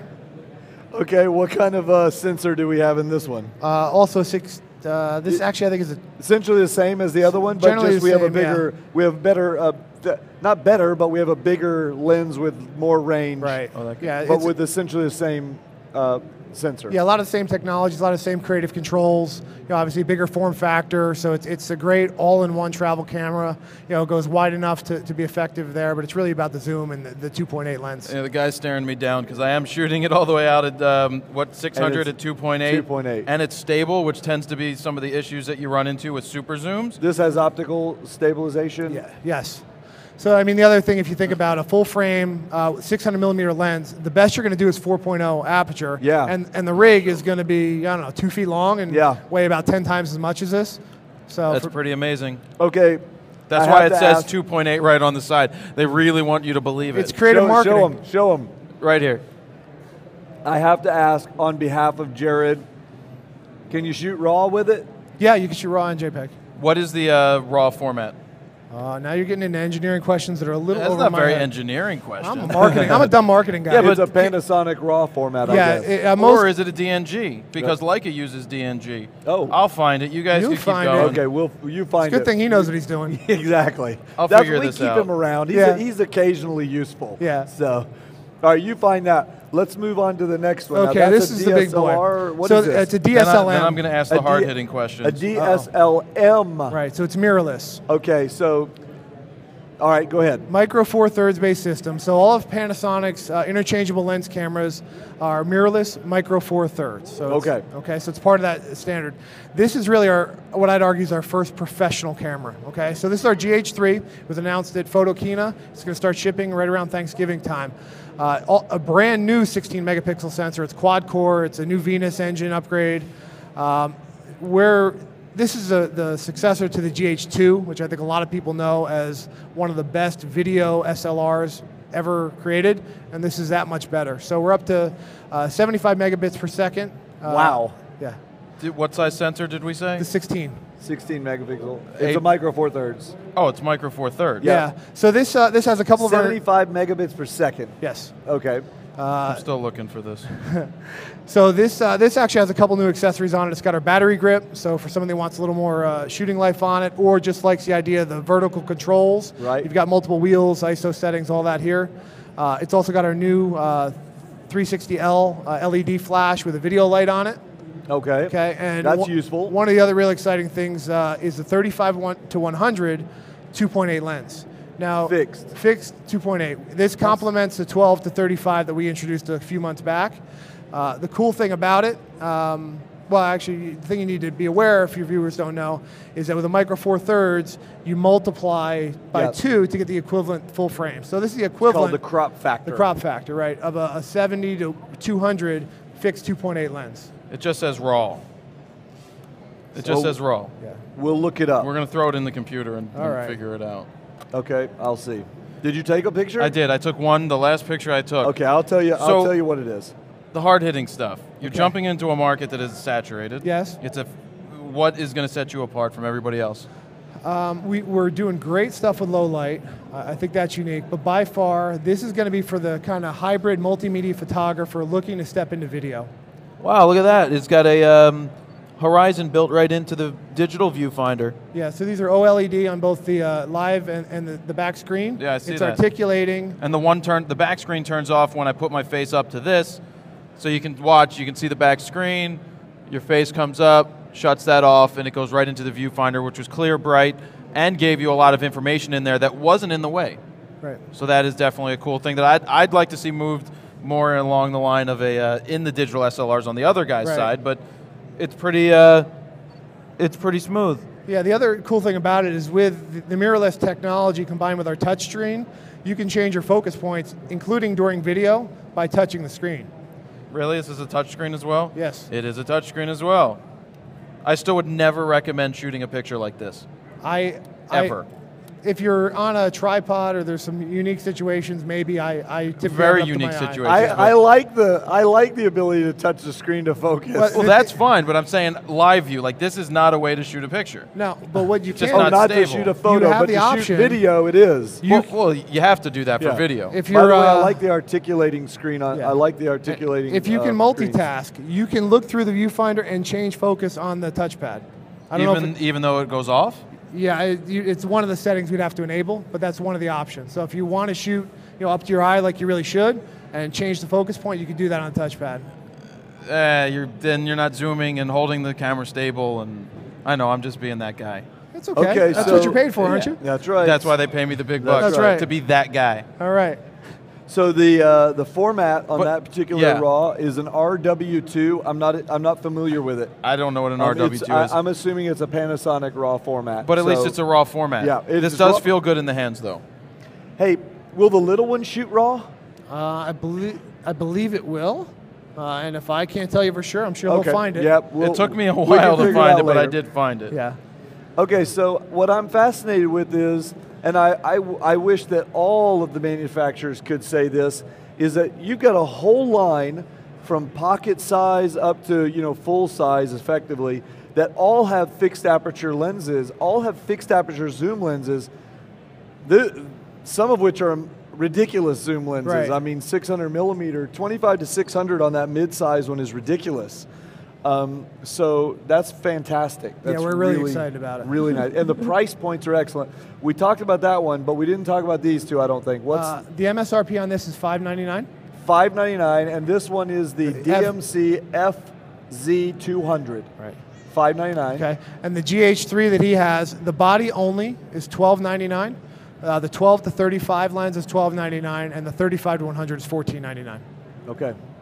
So around, let's call it about $3,000, you could get that thing fixed up with the whole shoot and match on a nice lens. How much is the battery grip extension? Battery grip, we'll set final price, probably be around $199. Probably right, okay. Yeah, so you're looking at around $3,000 for that thing, the way it's sitting, without the flash maybe. With the second lens. Okay, yeah. Excellent. All right. Well, any other questions? I don't see any questions in the, I'm not seeing any other questions in the chat room at the moment. It's going to be interesting. If I'm missing them, I'm sorry, guys. It's an interesting lineup. This is pretty fascinating. Yeah. The 2.8 all the way through. Expensive.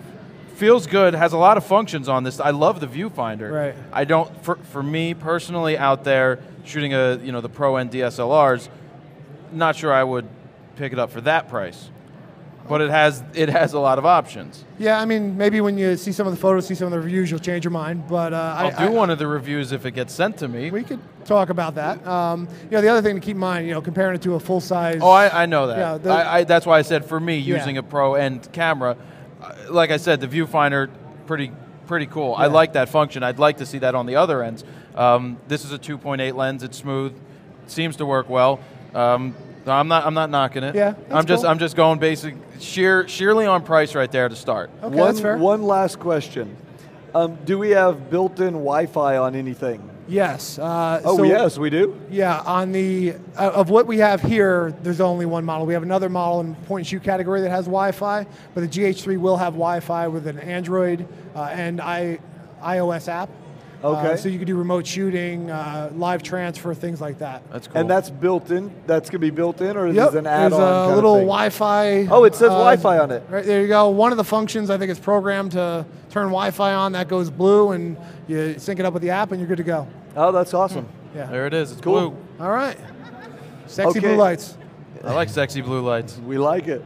All right, Dean, I don't have any other. I think you covered everything. Okay. So thank you very much. We pressed him pretty tough here. Yeah, you were not easy on him, but Well, he made it through.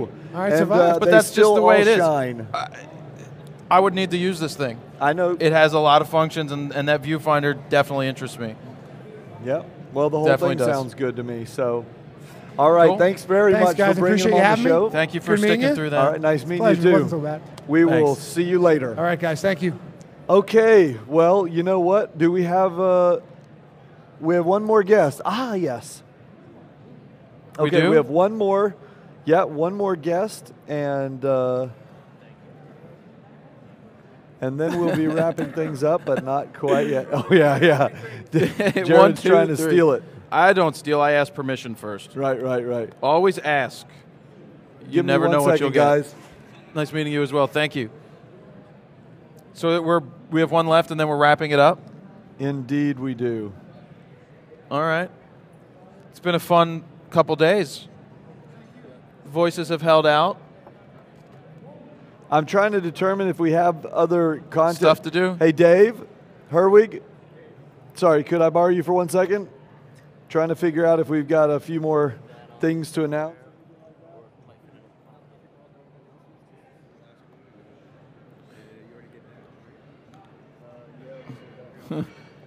We just need to rearrange the center camera a little bit.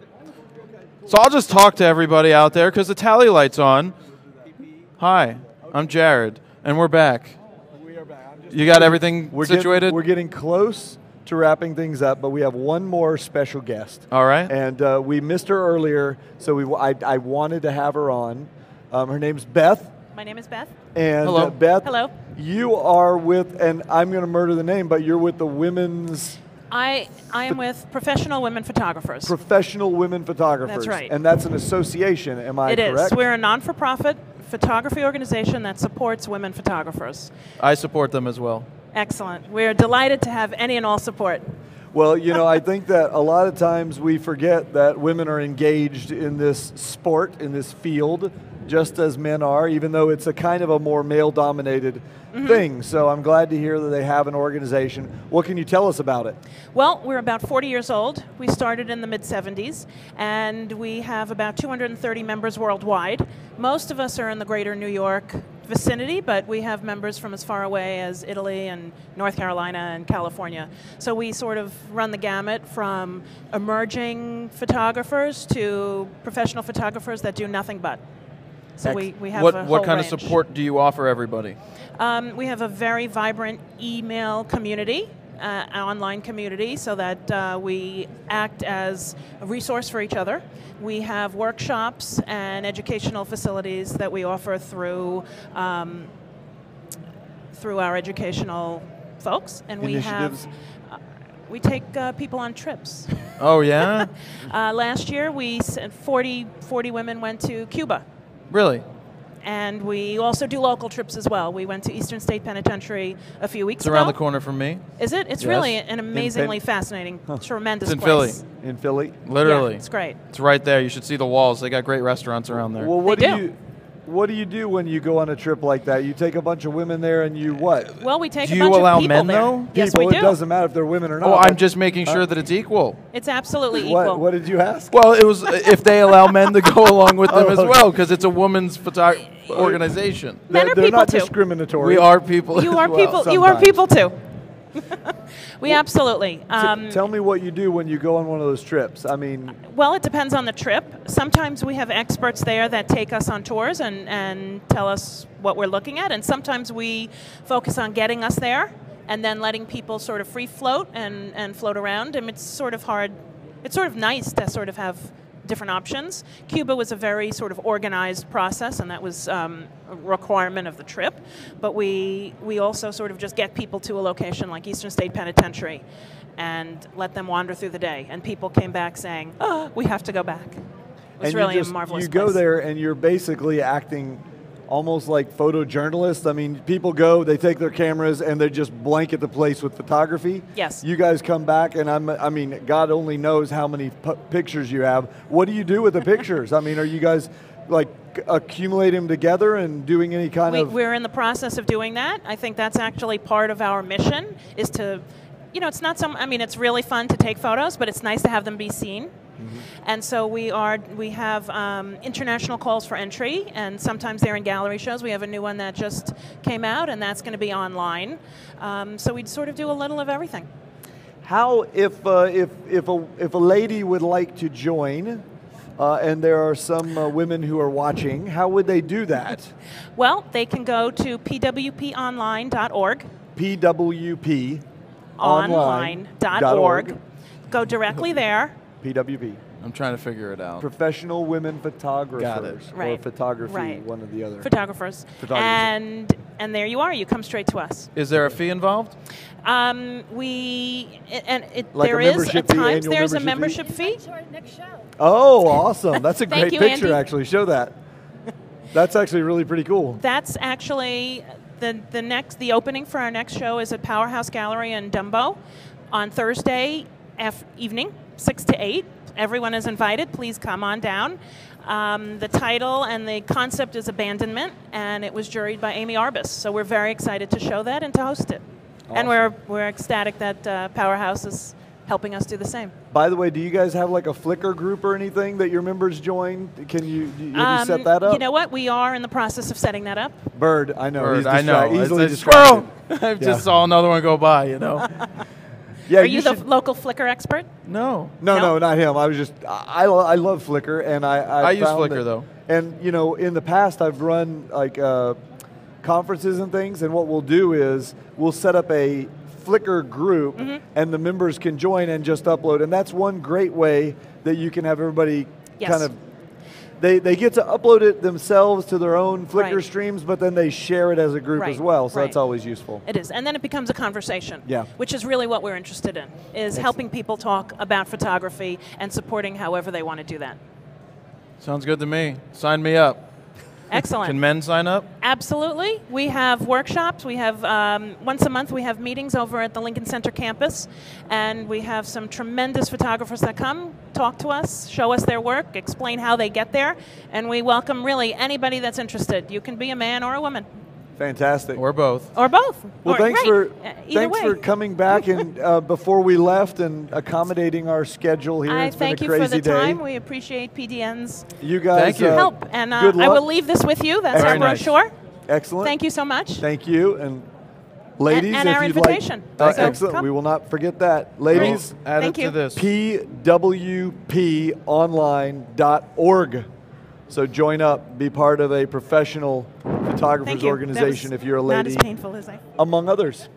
So that was a whirlwind day of interviews. We had some amazing people on. Some people crashed the show. They Peter did. Hurley coming along again. Was Zach Arias jumping on? Those They're always hooligans, welcome. they're always welcome. What happened, Dave? I didn't see that.